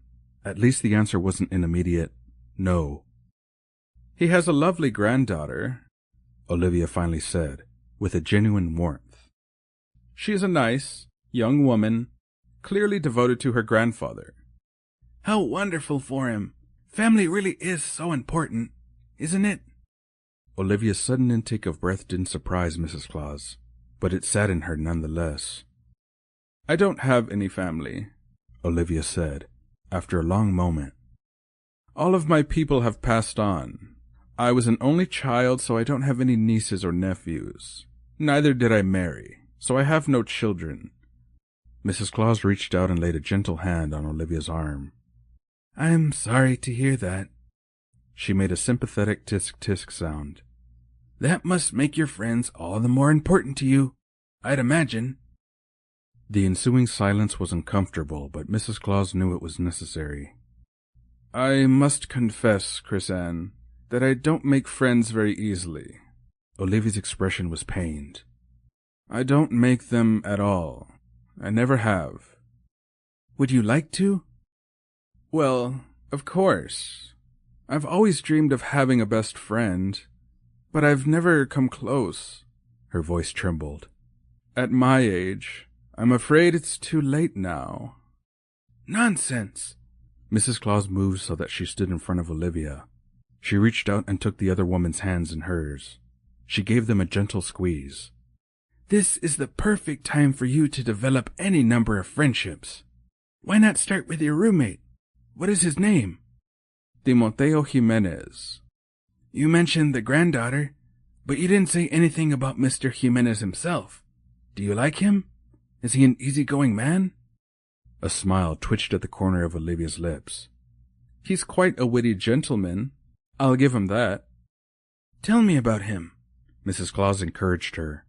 As Olivia spoke, the admiration in her voice came through clearly. Now, mind you, Chris-Anne, Timoteo's a stubborn man, but he's smart, he's amusing, and I suspect he's kinder than he wants people to know. He certainly sounds like fine material for a friend, Mrs. Claus suggested. Yes, well, be that as it may, we're facing an insurmountable obstacle. She shared the details of the double leases. I just can't see any way to bridge this problem. You can start by blowing up the bridge. Olivia's eyebrows lifted. Whatever do you mean? You need to make a choice, Olivia. I'd suggest you find a way to make the problem go away so that no one has to win and no one has to lose, Mrs. Claus counseled her. Only good friends do that for each other. Olivia shook her head. It's not that simple. But it is, Mrs. Claus protested. To have a friend, you need to be a friend. Give before you expect to receive. Listen before you expect to be heard. Take my word for it, my dear woman. Warm to the theme, Mrs. Claus would have continued, but a resounding crash immediately followed by the sound of shattering glass interrupted her. Both women turned just in time to see a small, school-aged boy tear past them down the corridor, followed closely behind by a figure Mrs. Claus would recognize anywhere. It was Rapz. She opened her mouth to speak, but it closed again when she caught sight of Jolly, looking anything but, storming after Rapz. She turned to Olivia. I hate to cut our discussion short. It's been so lovely chatting with you, but I should see what that's about. Must you go? Olivia asked, her voice forlorn. Mrs. Claus winced as the door at the end of the corridor slammed. I'm afraid so, but join me again for breakfast tomorrow morning. Won't you? I'm staying with friends in apartment 8. Shall we say 9 o'clock? She took several steps before she turned back. You'll think about what I said? When Olivia nodded, Mrs. Claus smiled brightly and took off at a clip toward the sound of raised voices. Whatever was going on, there'd better be a good explanation. I can explain. Rapz, his hand on the door to the stairwell, looked from Jolly to Mrs. Claus, his expression pleading. But later. Please, I need to reassure Javier that everything's fine. Mrs. Claus assumed the boy who just disappeared through the door, tears streaming down his cheeks, was Javier. Is everything fine? The elf nodded. Of course. He's just embarrassed. That's all. He messed up. Jolly crossed her arms over her chest. Something you know all about? Hush, Jolly, Mrs. Claus said in a gently chiding voice. He's right to be concerned about the boy's feelings. Rapz, you go ahead and check on Javier. We'll be here. She waited until Rapz slipped into the stairwell before she addressed Jolly. My goodness, what has you in such a state, my dear? You look furious. What happened out there? The kid broke a punch bowl. It's a mess, but not a big deal. Clearly, it is to him, Mrs. Claus responded. Is that what has you in such a state? A broken punch bowl? Jolly shook her head vehemently. No, of course not. Who cares about a punch bowl? No one was hurt. Then what are you so angry about? The piñatas. Rapz was supposed to order them. He didn't follow through, I take it. Oh, he followed through, all right, Jolly snapped. He ordered several of them so that all the kids would be able to take a turn breaking them. That was thoughtful. Try as she might, Santa's wife could not see where Jolly's anger was stemming from, but that it was real, she didn't doubt. The elf was virtually steaming. We should commend his generosity. Before Jolly could respond, the sound of laughter reached their ears. Mrs. Claus and Jolly exchanged startled glances. Mrs. Claus held a finger to her lips as she pushed open the stairwell door. They both leaned forward just enough to peer in. Rapz and Javier sat on the top stair, their backs to the door. "Oh, yeah, I mess up all the time," Rapz said. "I'm a champ when it comes to messing up." Mrs. Claus, sensing Jolly was about to speak, laid a gentle hand on the elf's shoulder. Javier's voice sounded steadier when he spoke. "Don't you get mad at yourself when you do something stupid?" "Well, sure I do," Rapz readily agreed. "But I'm not magic. I can undo what I did. But as long as I know I didn't mean to cause any trouble, I forgive myself." "Forgive yourself?" the boy repeated, his voice thoughtful. "Can you do that?" "Sure you can," Rapz said. "You still have to take responsibility for what you did, and you have to apologize, but then you let it go." "But what about the people who laugh at you?" "Who's laughing at you?" "My friends." Rapz made a sympathetic sound. "Let me tell you about my best friend. Her name's Jolly." "Your best friend is a girl?" Javier sounded incredulous. Rapz laughed. "Yeah, but don't hold that against her." "Does she like frogs?" "I don't know," Rapz admitted. "We don't have a lot of frogs where we live." "Maybe you should put one in her shoe and find out," Javier suggested. "I couldn't do that," Rapz protested. "Jolly's been extra patient with me lately. I made a big mistake, bigger than my usual ones, and she's been helping me fix things." "Does she ever laugh at you or get mad at you?" Javier asked. "I don't like when people are mad at me." "Jolly never laughs at me. Yeah, sometimes it looks like she's mad at me, but I know she's really worried about how to help me fix my mistake. See, that's why you need to choose your friends carefully. If someone is really your friend, they'll help you if you need it." Rapz clapped his hands together. "And they'll laugh with you, not at you. Does that make sense?" After the boy agreed it did, Rapz got to his feet. "Come on, buddy. I bet your mom is looking for you. Are you ready to apologize for breaking the bull? You'll feel better if you do." Javier nodded. "I'm ready." Rapz clapped a hand on Javier's shoulder. "Let's go." Mrs. Claus and Jolly eased the door closed and hurried away so they wouldn't be caught eavesdropping. By the time Rapz and Javier came through the door, it looked as if she and Jolly were just approaching. "There you two are." Santa's wife smiled warmly. "Javier, I believe your mother is looking for you." "Am I in a lot of trouble?" The boy bit his lip. "No, of course not," she hastened to reassure him. "She wants to make sure you're okay." Javier took a deep breath and squared his shoulders. "I want to apologize." Rapz nodded. "Good man." Javier turned and hugged the elf. "Merry Christmas, Rapz." "Merry Christmas, buddy." Mrs. Claus held out a hand to Javier. "I'll go with you." She looked from Jolly to Rapz. "Are you two coming?" Jolly shook her head. "No, you go ahead. Rapz and I have to talk." Mrs. Claus nodded approvingly. As she and Javier walked away from the two elves, her face was wreathed in a smile. Chapter 20. "Heave ho! Heave ho! That's right, just a few more steps." Rapz called out from behind a giant cardboard box. "A few more? You're crazy. We've got to get this up to the 5th floor." Jolly leaned back far enough that she could look upward. Her spirits sunk. The stairs looked like they led straight up to heaven. "And we're only on the 2nd floor." "Why count?" Rapz called over the box. "Besides, we're hauling this monster to the 8th floor." Jolly groaned. Of course they were. "We're in this together, old buddy, old pal," Rapz reminded her. "Don't forget, you agreed that this is the perfect present. It might make all the difference." Indeed, it might. She blew out a huge breath as she shoved the box up yet another step. As exhausted as she was determined to stay mellow. They continued their Herculean efforts without speaking. It was only when they reached the 7th floor that Rapz spoke. "I guess we could have used the service elevator. Or the chimney." To Jolly's surprise, she actually giggled, which was a nice change from hearing a snippy retort trip off her tongue. Listening in on Rapz's conversation with Javier had done her a world of good. Hearing Rapz speak of their friendship with such warmth and sincerity had dissolved the resentment and frustration that she'd allowed to build up in her mind for too long. "Thanks for helping me, Jolly," Rapz said. "Once we get to the landing, I want to give you your Christmas present."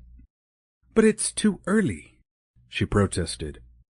"Besides, I don't have your gift picked out yet." "No problem there, my friend. I have your gift for me." Jolly peered around the side of the box. "What are you talking about?" "When I picked up my gift for you, I also got something for you to give to me." Jolly shook her head. "That's not how it works, Rapz." He grinned. "Just wait until you see what it is." She didn't have to wait long. They finally managed to push the box up over the last step and onto the landing. Exhausted, she slid down to sit on the top step. "Phew. Thank heaven we don't have to do that again." Rapz sat beside her. "Yeah, let's just hope it fits through the door." At her alarmed look, he laughed. "I'm kidding. I already measured it. I'm not a total doofus." "No, you're not," she agreed, meaning it. She had a good friend in Rapz. Not a predictable one, not a boring one, but a loyal and caring one. She was never going to lose sight of that again. "So, where's my present?" Rapz grinned as he pulled a small but gaily wrapped package out of his vest pocket. He handed it to her. "Merry Christmas, Jolly." She thanked him as she unwrapped it. She set the paper aside and held up a black, velvet drawstring pouch. "Look inside," Rapz urged her. Jolly opened it and reached in. She pulled out a brooch that was about 4 inches wide and tall. The overhead light caught the rhinestones and played with their brilliance. It was, in a word, bedazzling. "Thank you, Rapz." "Look at it more carefully," Rapz urged. Jolly held it up. She saw that the rhinestones spelled something out. "Rapz's #1 fan," she read aloud. "Wow, it's brilliant." Rapz's smile was wide. "I knew you'd like it." He reached into his other pocket and pulled out a similarly wrapped present. He handed it to her. "Here's your gift to me. Go ahead, give it to me." "Oh, Rapz." Jolly giggled as she took it from him. "You're one of a kind." Once she had the gift in hand, she held it out to him. "Merry Christmas, my friend." "Pour moi? What a complete surprise." He grinned and nudged her shoulder with his. "Your friendship is the real gift, Jolly." "Right back at you, buddy. Now, open your present. You don't know what I went through to pick it out." Jolly leaned in to see what Rapz had chosen. He pulled out an identical black velvet bag, opened it, and pulled out a sparkling brooch. It was only when he held it flat in his hand for her to see that she realized it wasn't identical to hers. These rhinestones spelled out, Jolly's #1 fan. "I love it," Rapz said. "I'm proud to wear this, Jolly." To prove it, he pinned it on his vest. Not to be outdone, Jolly did the same. "I'm glad you liked it," she teased him. "Only the best for my buddy." With matching grins, they stood, mindful to refold the wrapping paper as Santa had taught them. They turned their attention back to the huge box taking up most of the landing. Jolly unlocked the door and propped it open. She joined Rapz in wrangling it over the threshold. "Do you think this gift is going to work its Christmas magic?" "That's the plan," Rapz said. "Let's just hope Santa knows what he's doing." "I must speak with you, Declan." Olivia Grayson drew her shoulders back and lifted her chin. "It simply cannot wait." "I'm afraid it's going to have to." Declan slipped on a pair of oven mitts and pulled first one, and then another, tray from the oven. He set them on the stove top and pulled off his mitts. "I'm sorry, Olivia, but there's no time. I have to get these empanadas downstairs to the conference room before the first of the guests arrive." He wiped his hands on his apron. "I promised Marisol." "Really, Declan? I cannot think what's come over you." Olivia hoped her expression clearly signaled her disapproval. "I have been a client of yours for more years than I can count. And yet, you've known Miss Jimenez how long now?" "Long enough to know she's the one. The woman for me." His smile was wider than she'd ever seen it. "It's Christmas Eve, Olivia. No one in their right mind would leave their friends and family to go to an empty office and work on something that can very well wait until after the holidays. Olivia raised an arched eyebrow. Answer me this then, young man. Where did you spend last Christmas Eve? You've got me there. I confess I spent last Christmas Eve and Christmas Day alone in my office. And do you know what? I was miserable, lonely, grouchy, just utterly dejected. The saddest part is that I didn't even think the problem was with me. I thought the world had lost its collective mind by focusing on fun, family, and friends. He untied his apron, pulled it off over his head, and tossed it on the kitchen counter. But I won't make the same mistake this year. I'm staying right here with the people I care about. Marisol, her grandfather, and you.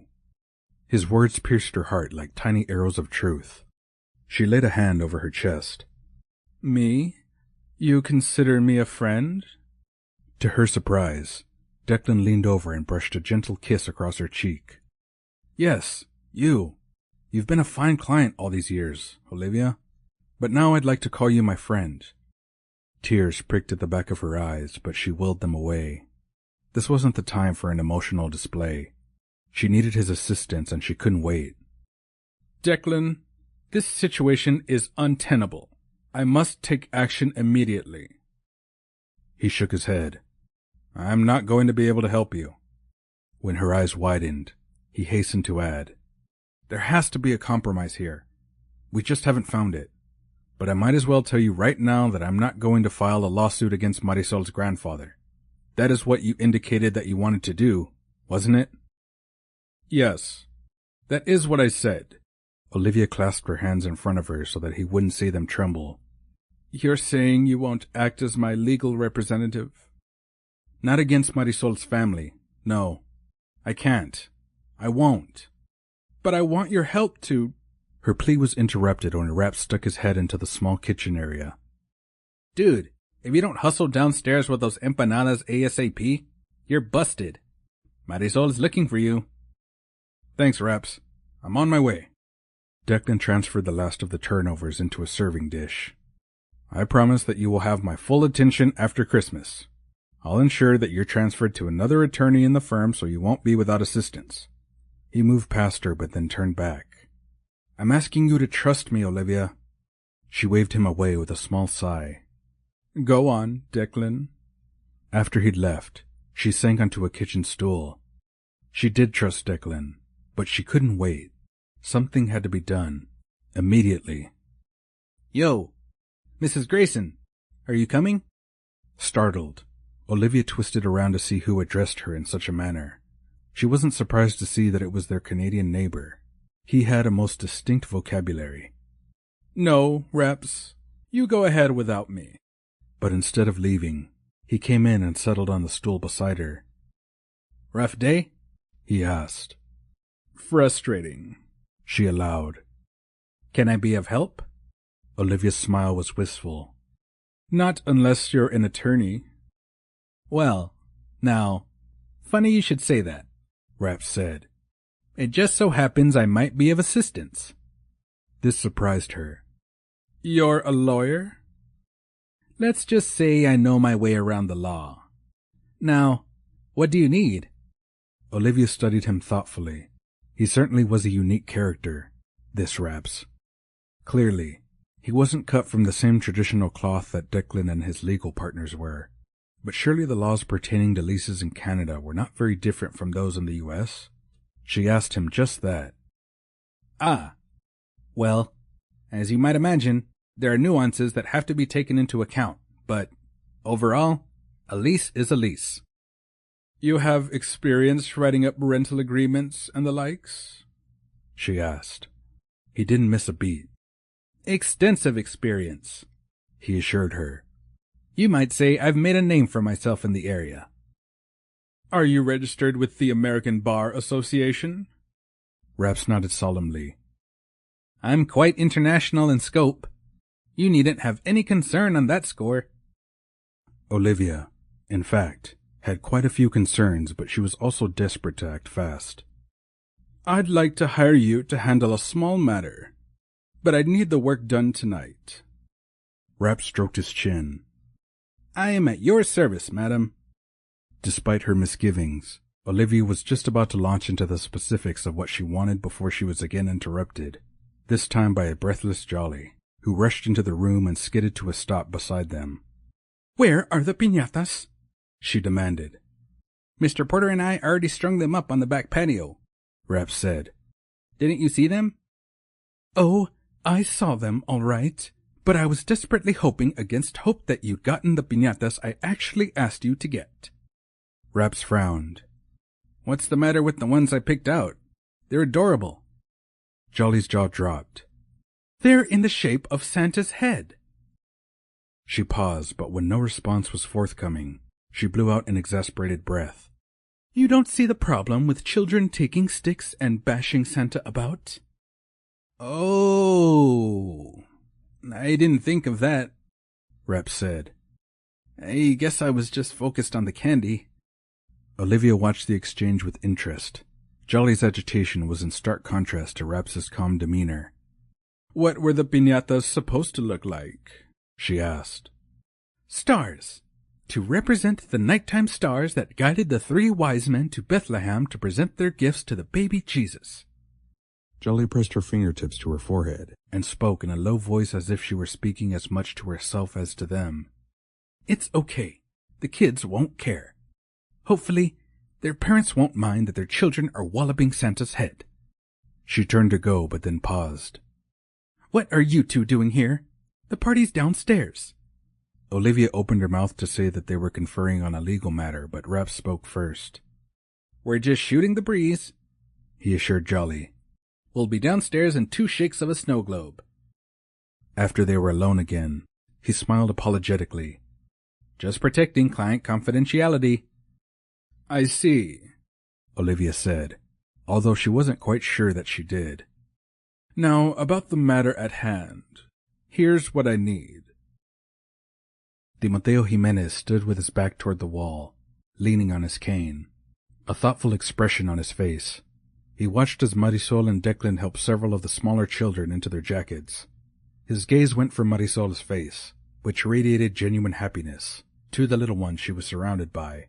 Their little eyes shone bright with the excitement of their fun-filled evening, as well as hopeful anticipation that Santa would visit their homes that night. A whirl of emotions, of memories, and of a deep and abiding gratitude for the many blessings he'd known in his life, filled Timoteo's heart. He blinked in surprise as he saw the shadowy images of his 2 parents, and then his beloved wife, materialize beside Marisol. They were gone almost as quickly as they appeared, but he knew he'd seen them. His eyes, now moist with tears, attested to that. A sigh escaped his lips as he shifted his weight from one leg to the other. An ache in his left knee and hands stiff with arthritis reminded him of his advanced age, but his spirit made him feel timeless. He could easily remember being a child as young as the ones who had led that evening's procession. The voices he heard around him speaking Spanish had transported him back to a time when he'd been the absolute apple of his own abuelo's eyes, so very long ago. His gaze traveled back to his granddaughter's face. Images of a young Marisol paraded through his mind.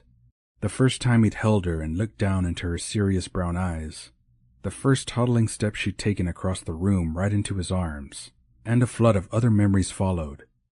Like his other grandchildren, Marisol had brought great joy to his life. And what was he now bringing to hers by being unendingly stubborn about his lease? He knew that her loyalty to him was causing her frustration and more worry than her young shoulders should have to bear. Worse yet, his obstinance was interfering with the romance blossoming right before his eyes, for he had no doubt that Marisol and Declan had fallen in love.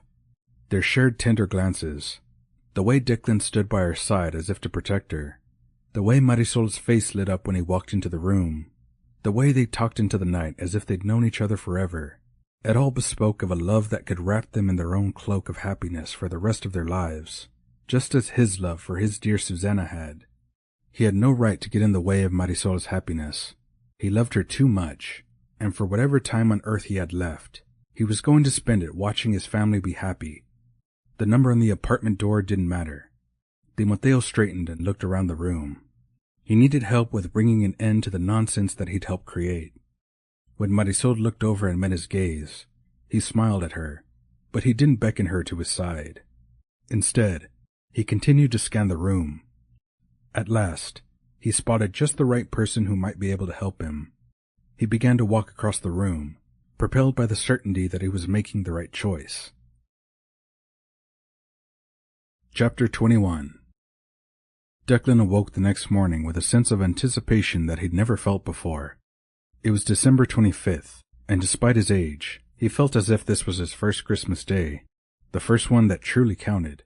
He wasn't going to be alone today. He glanced across the living room where Marisol lay fast asleep on her couch. Her dark hair hung over her pillow, covering the face that had grown so very dear to him. She looked so enchanting. He could have lain there for hours watching her. The entire apartment was silent, which wasn't surprising considering that they'd returned late from midnight mass the night before. Marisol's grandfather had been uncharacteristically quiet for much of the evening, but then so had Olivia.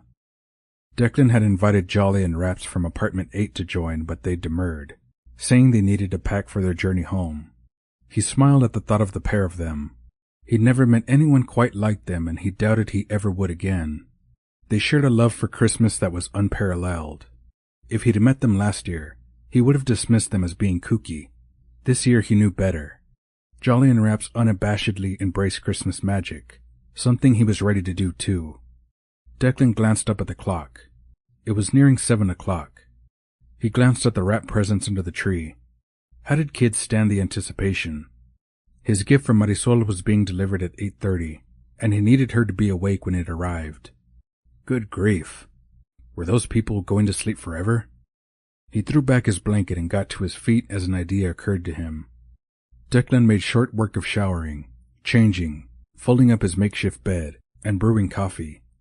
He silently thanked Jolly's thoughtfulness as he popped the homemade cinnamon rolls she dropped off the night before into the oven. How she'd have time to bake between participating in the last night of Las Posadas and packing up their apartment, he couldn't quite figure out. Just as he'd hoped, the aroma of fresh baked goods worked wonders to rouse his sleeping beauty. Marisol stretched her arms over her head. Something smells heavenly. She pulled her hair back and over one shoulder. She smiled at him as if he were the only other person in the world. Merry Christmas, Declan. Declan didn't dare move. If he took just one step in her direction, he'd sweep her into his arms and never let her go, which was how he'd like to spend the rest of his life. But first things first. Merry Christmas, Marisol. Olivia Grayson, wearing a green, high-neck velvet dress with long sleeves, opened her bedroom door and made her way out to the kitchen. She wished them both a solemn good morning and happy holiday as she poured herself a cup of coffee. Once Declan tore his gaze from Marisol's, he noticed that Olivia had a white legal-sized envelope tucked under her arm. He waited until Marisol went to shower before he asked Olivia about it. Never you mind what this is. She laid it next to her coffee mug as she settled herself at the kitchen table. Perhaps he should be annoyed, but his overriding emotion was sympathy for her that she couldn't let this matter rest for one day. Olivia, it's Christmas. Today isn't the day for any discussion of legalities. She waved away his concern. Need I remind you that you are no longer my attorney? Declan sat in the chair across from her. I think I need to remind you that I'm your friend, Olivia. I'd like to have a nice Christmas. I'd like that for us all. He gestured toward the envelope. This isn't going to help anyone today. Olivia stirred her coffee. This whole lease business is coming to an end today. Her certainty unnerved Declan, but the arrival of Marisol's grandfather cut short Declan's ability to protest further. He dragged his attention from Olivia's resolute expression to greet Señor Jimenez. Merry Christmas, sir. Feliz Navidad, Declan. His gaze swept over to Olivia. Feliz Navidad, Olivia. He glanced around. Where is my lovely nieta? Here I am, abuelo. Marisol joined them, wearing a red knit dress, her slightly damp hair curling over her shoulders. She hugged her grandfather before she greeted Olivia. Her smile for Declan was filled with warmth. Shall we open presents first or have breakfast? Presents. Declan was as surprised as the others to hear the word escape his lips so quickly. He was saved from embarrassment when everyone readily agreed. Growing up, his parents had ensured his presents arrived before Christmas, but they hadn't particularly cared when he opened them. He'd always watched in envy as families in movies gathered around the tree to open their gifts together on Christmas morning. As they made their way to the sofas, Declan was disappointed to see that Olivia held firm to her envelope. They took turns opening a small number of gifts: scarves, perfume, cologne, and the like. Declan enjoyed the experience, but he kept a close eye on the clock. It wouldn't be long before Marisol's gift arrived. When all the presents under the tree had been opened, Olivia cleared her throat delicately. "Olivia, please," Declan interrupted her. "Can't this wait?" She fixed her gaze on him. "Declan, if you say you're my friend, then the greatest gift you can give me is your trust." Her words were firm, but her expression was pleading. He reached out and took her hand in his. "Of course. Go ahead." Her smile was grateful. "Thank you." She grasped the envelope in a shaky hand and got to her feet. She walked over to where Marisol's grandfather sat. "I thought this was as fitting a gift as I could give you, Timoteo." Declan exchanged a curious glance with Marisol. Her perplexed expression made it clear she knew less than he did. Was Olivia serving Timoteo an eviction notice? Without speaking, Timoteo opened the envelope and slid out a single sheet of paper. Declan watched as he scanned it twice. His expression didn't change as he handed the paper back to Olivia. No. She didn't reach out to take it back, however. "I believe this is for the best," she said in as humble a voice as Declan had ever heard her use. "Estoy en desacuerdo contigo." Declan turned to Marisol. "What did your grandfather just say?" "Abuelo doesn't agree with whatever he just read," Marisol said, which was hardly the clarification Declan had hoped for. "Well, really, that's not the reaction I expected," Olivia said. She sank back onto the sofa. Clearly, the wind had been taken from her sails. "I don't know what to say next. May I?" Declan took a hold of the document that Señor Jimenez had rejected and skimmed it. He frowned. "What on earth is this?" Olivia clasped her hands in front of her, her expression stern. "I would think that is obvious." "Did you draft this?" "No, of course not," she scoffed. "I know better than that. I conferred with a new attorney." Declan fervently hoped that she hadn't paid the charlatan a wooden nickel. It wasn't even worth that. "This isn't a valid legal document, Olivia." Not even close. Whatever attorney drafted this must have gone to law school in a circus tent. "But what is it?" Marisol asked, her eyes worried. "Is it an eviction notice?" Declan glanced to Olivia for her permission to share. He wasn't her attorney any longer, and therefore not bound by client confidentiality, but the friendship developing between them was fragile. He was relieved when Olivia nodded and granted him permission. But before he could speak, there was a sharp knock on the front door. Marisol jumped to her feet, clearly alarmed. "Is my abuelo being evicted?" she asked again. Declan hurried to her side. "No, your grandfather isn't going anywhere." "You promise?" Declan stared down into her worried eyes. He brushed her cheek with his fingertips. "I promise you, Marisol, that your grandfather will remain here as long as he wishes to. You have my word." He watched in fascination as the worry in her eyes faded and was replaced with gratitude. She slid her arms around his waist and drew him into a hug, happier than he'd ever thought possible. He wrapped his arms around her. He kissed the top of her head and then lifted his eyes to look at her grandfather. What he saw there was every bit as accepting and reassuring as the feel of Marisol against his chest.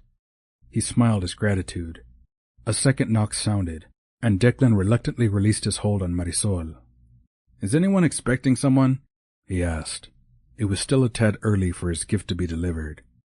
"That would be my gift for Olivia." Timoteo pointed with his cane toward the entrance. "You youngsters see to the door, por favor." Declan crossed the space in a few steps and opened the door. A giant of a man wearing a red velvet Santa hat greeted them. "Morning! I have a delivery for a Mrs. Grayson." Marisol and Olivia came to peer around him. "Good gracious! Look at the size of that box," Olivia said, a touch of awe in her voice. Is that really for me? If you're Olivia Grayson, it is. He patted the box, which was nearly 5 feet tall. You want me to bring this in? They stood back and watched as the mover wrangled the box into the apartment. Put it there by the big blue chair, please, Timoteo instructed him. After the box was in place, he signed the clipboard, tipped the mover, and led him to the door. Thank you, Marisol called after him. I am sorry you have to work on Christmas Day, though. The man turned and his lips lifted in a wide smile. I'm not really working. Just doing a favor for my friend Rapz. Y'all have a Merry Christmas, folks. After he left, Timoteo came to stand beside Declan, but his words were directed to Olivia. Merry Christmas, Olivia. Declan watched her look between the box and the man who had been her adversary for the past week and a half. He'd never seen her look so indecisive. But what about the papers I gave you? She asked. I reject them, Timoteo responded in a firm voice. But nothing, he interrupted. While I appreciate your gesture, I won't hear of it. Hear of what? Marisol asked, looking between them. Please, someone tell me what's going on. Olivia, I think you should tell her, Declan said. Go ahead. She nodded. Yes. Well, I gave your grandfather a document that a nice young attorney drew up for me. Who was the attorney? Declan interrupted her to ask. Olivia held her hands in front of her. That I cannot say. He's a modest young man and asked that I not reveal his name. Declan shook his head. Embarrassment rather than modesty must have driven the request for anonymity. As I was saying, he drew up a sublet agreement for me, Olivia said. I plan to hand my lease agreement to Mr. Porter when the office reopens tomorrow so that he can void it. I had hoped that your grandfather would allow me to stay on here as a tenant. But that's wonderful. Marisol crossed her hands over her heart. That means it's all over with. This whole standoff. Declan laid a gentle hand on her shoulder. Not judging by your abuelo's reaction, it isn't. But, abuelo, this works out beautifully. If your lease is uncontested, that means you can stay here as long as you like. Surely you don't object to Mrs. Grayson living here as your tenant? I most certainly do. But, abuelo, he held up a hand. Escúchame. The only way I'm willing to live here with Olivia is as equals.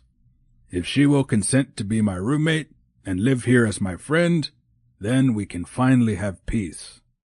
All eyes turned to see Olivia's reaction to his pronouncement. But what about the double leases? We can't just leave things as they are, can we? I'll take care of it, Declan assured her. Mr. Porter is in no position to object to our request to amend the lease agreement. Trust me. Olivia beamed at him. Thank you, my friend. She turned to Timoteo. Are you certain this is what you want? Timoteo pointed to the large box. See for yourself. Open your gift. At Olivia's bidding, Declan cut the red ribbon and pulled at the container until the cardboard fell to the floor. Olivia gasped. Oh, it's beautiful. Her eyes shone with tears, but her smile radiated genuine delight. You do want me to stay. She reached out to gingerly run her fingers across the buttercream leather that covered her wing chair. I do. A man can always use a good friend nearby, Timoteo said. Now, Declan, let's move Olivia's chair here beside mine and Susanna's. It took only a few moments to tidy up the cardboard and arrange the chairs so that Olivia's view of the ocean was every bit as good as Timoteo's. He motioned toward her chair. Shall we? Declan stood back, with Marisol by his side, her arm linked through his, as they watched the two seniors settle themselves in their side-by-side chairs. There was another knock at the door, this one softer. Marisol looked up at him. Who could that be? He smiled. This time it's your present.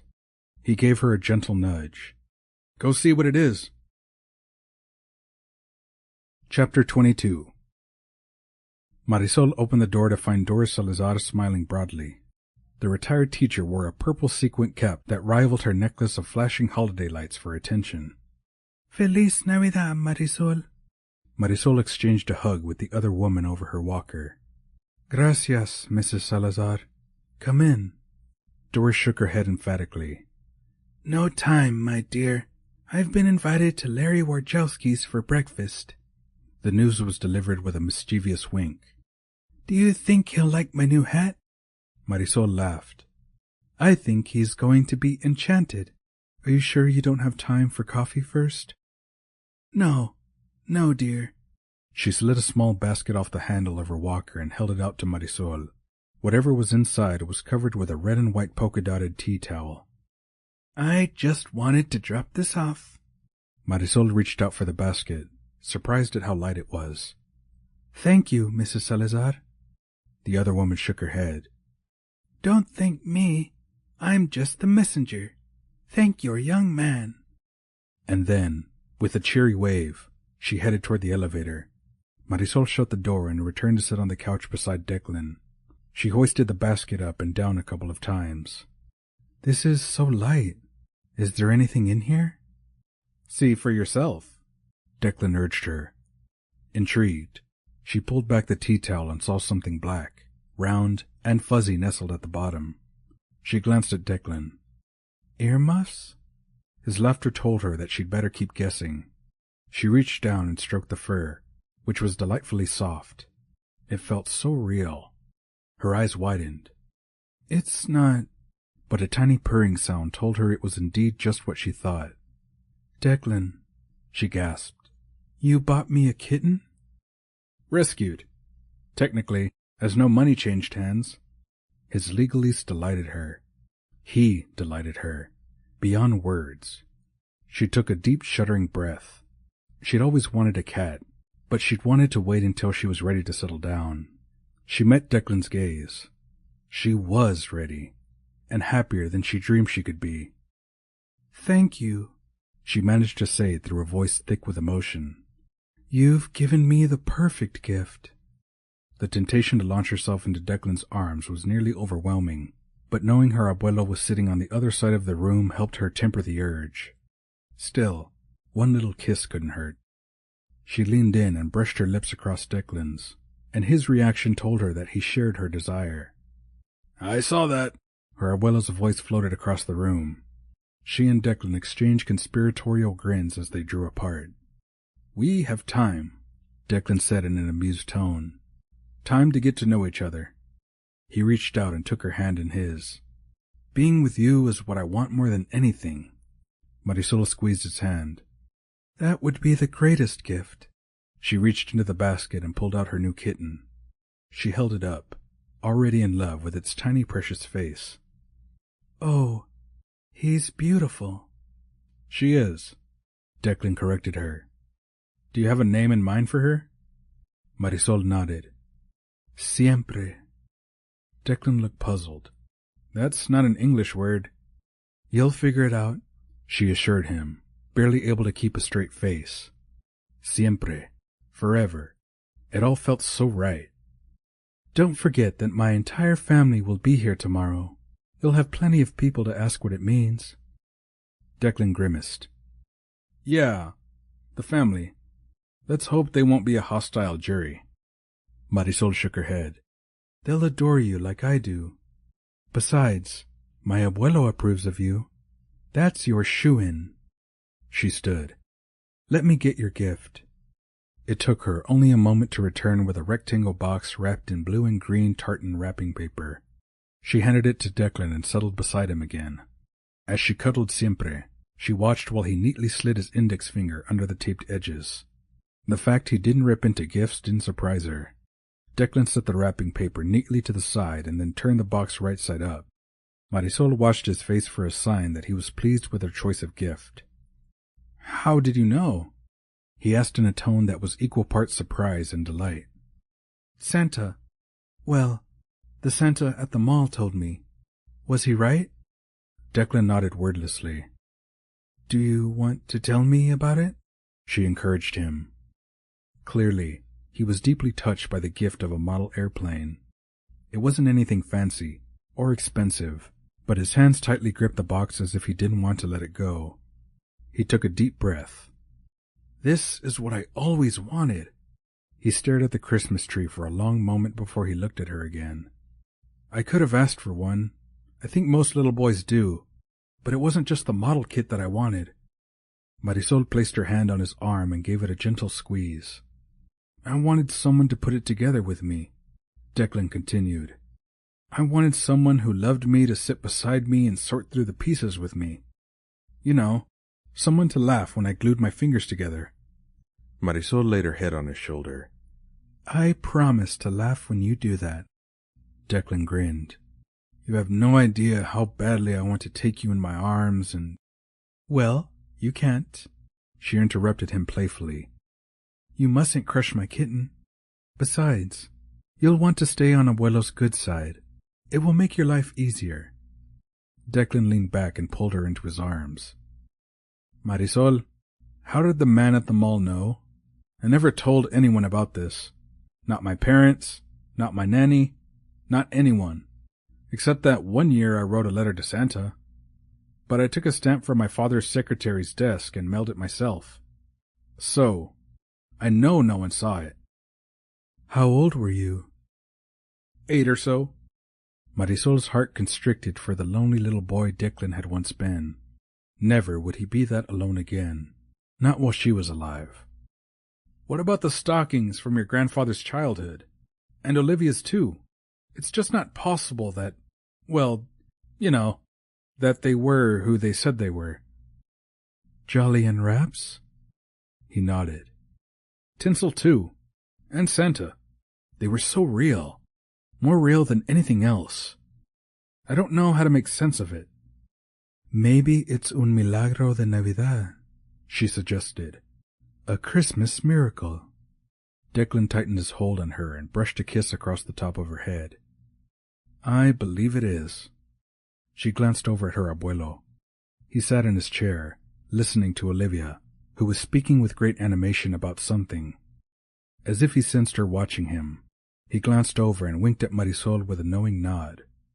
He believed too. Epilogue. December 26th. Christmas Central. The North Pole. Now, where did I put my shirt with the flamingos on it? Santa Claus rummaged through the pile of clothes on his bed. Aha! Found it. He tossed it into the suitcase at his feet. Now, what else should I take along? How about a faithful friend? Rapz asked. He sat on the windowsill, his legs dangling. Because I can be ready in 13 minutes if you say the word. Santa peered down over his wire-rimmed glasses. Wasn't your adventure in Texas enough excitement for 1 year? Rapz shrugged. All's well that ends well. True enough, as it turned out. But it got a bit dicey there. Nothing I couldn't handle, Rapz assured him. Mr. Jimenez and Mrs. Grayson are as thick as thieves, and they both have a valid lease now. And then there's the lovebirds. Santa grinned. Yes, I rather imagine you and Jolly will be invited to a Christmas wedding next year. You should be proud of yourself. You did good by bringing Marisol and Declan together. Thanks, Mr. C. And you know, I've been thinking about my next venture. You have something in mind? Santa asked. I was thinking Carol might need a manny. Santa did a double take. What? A manny. A male nanny. To help with the triplets.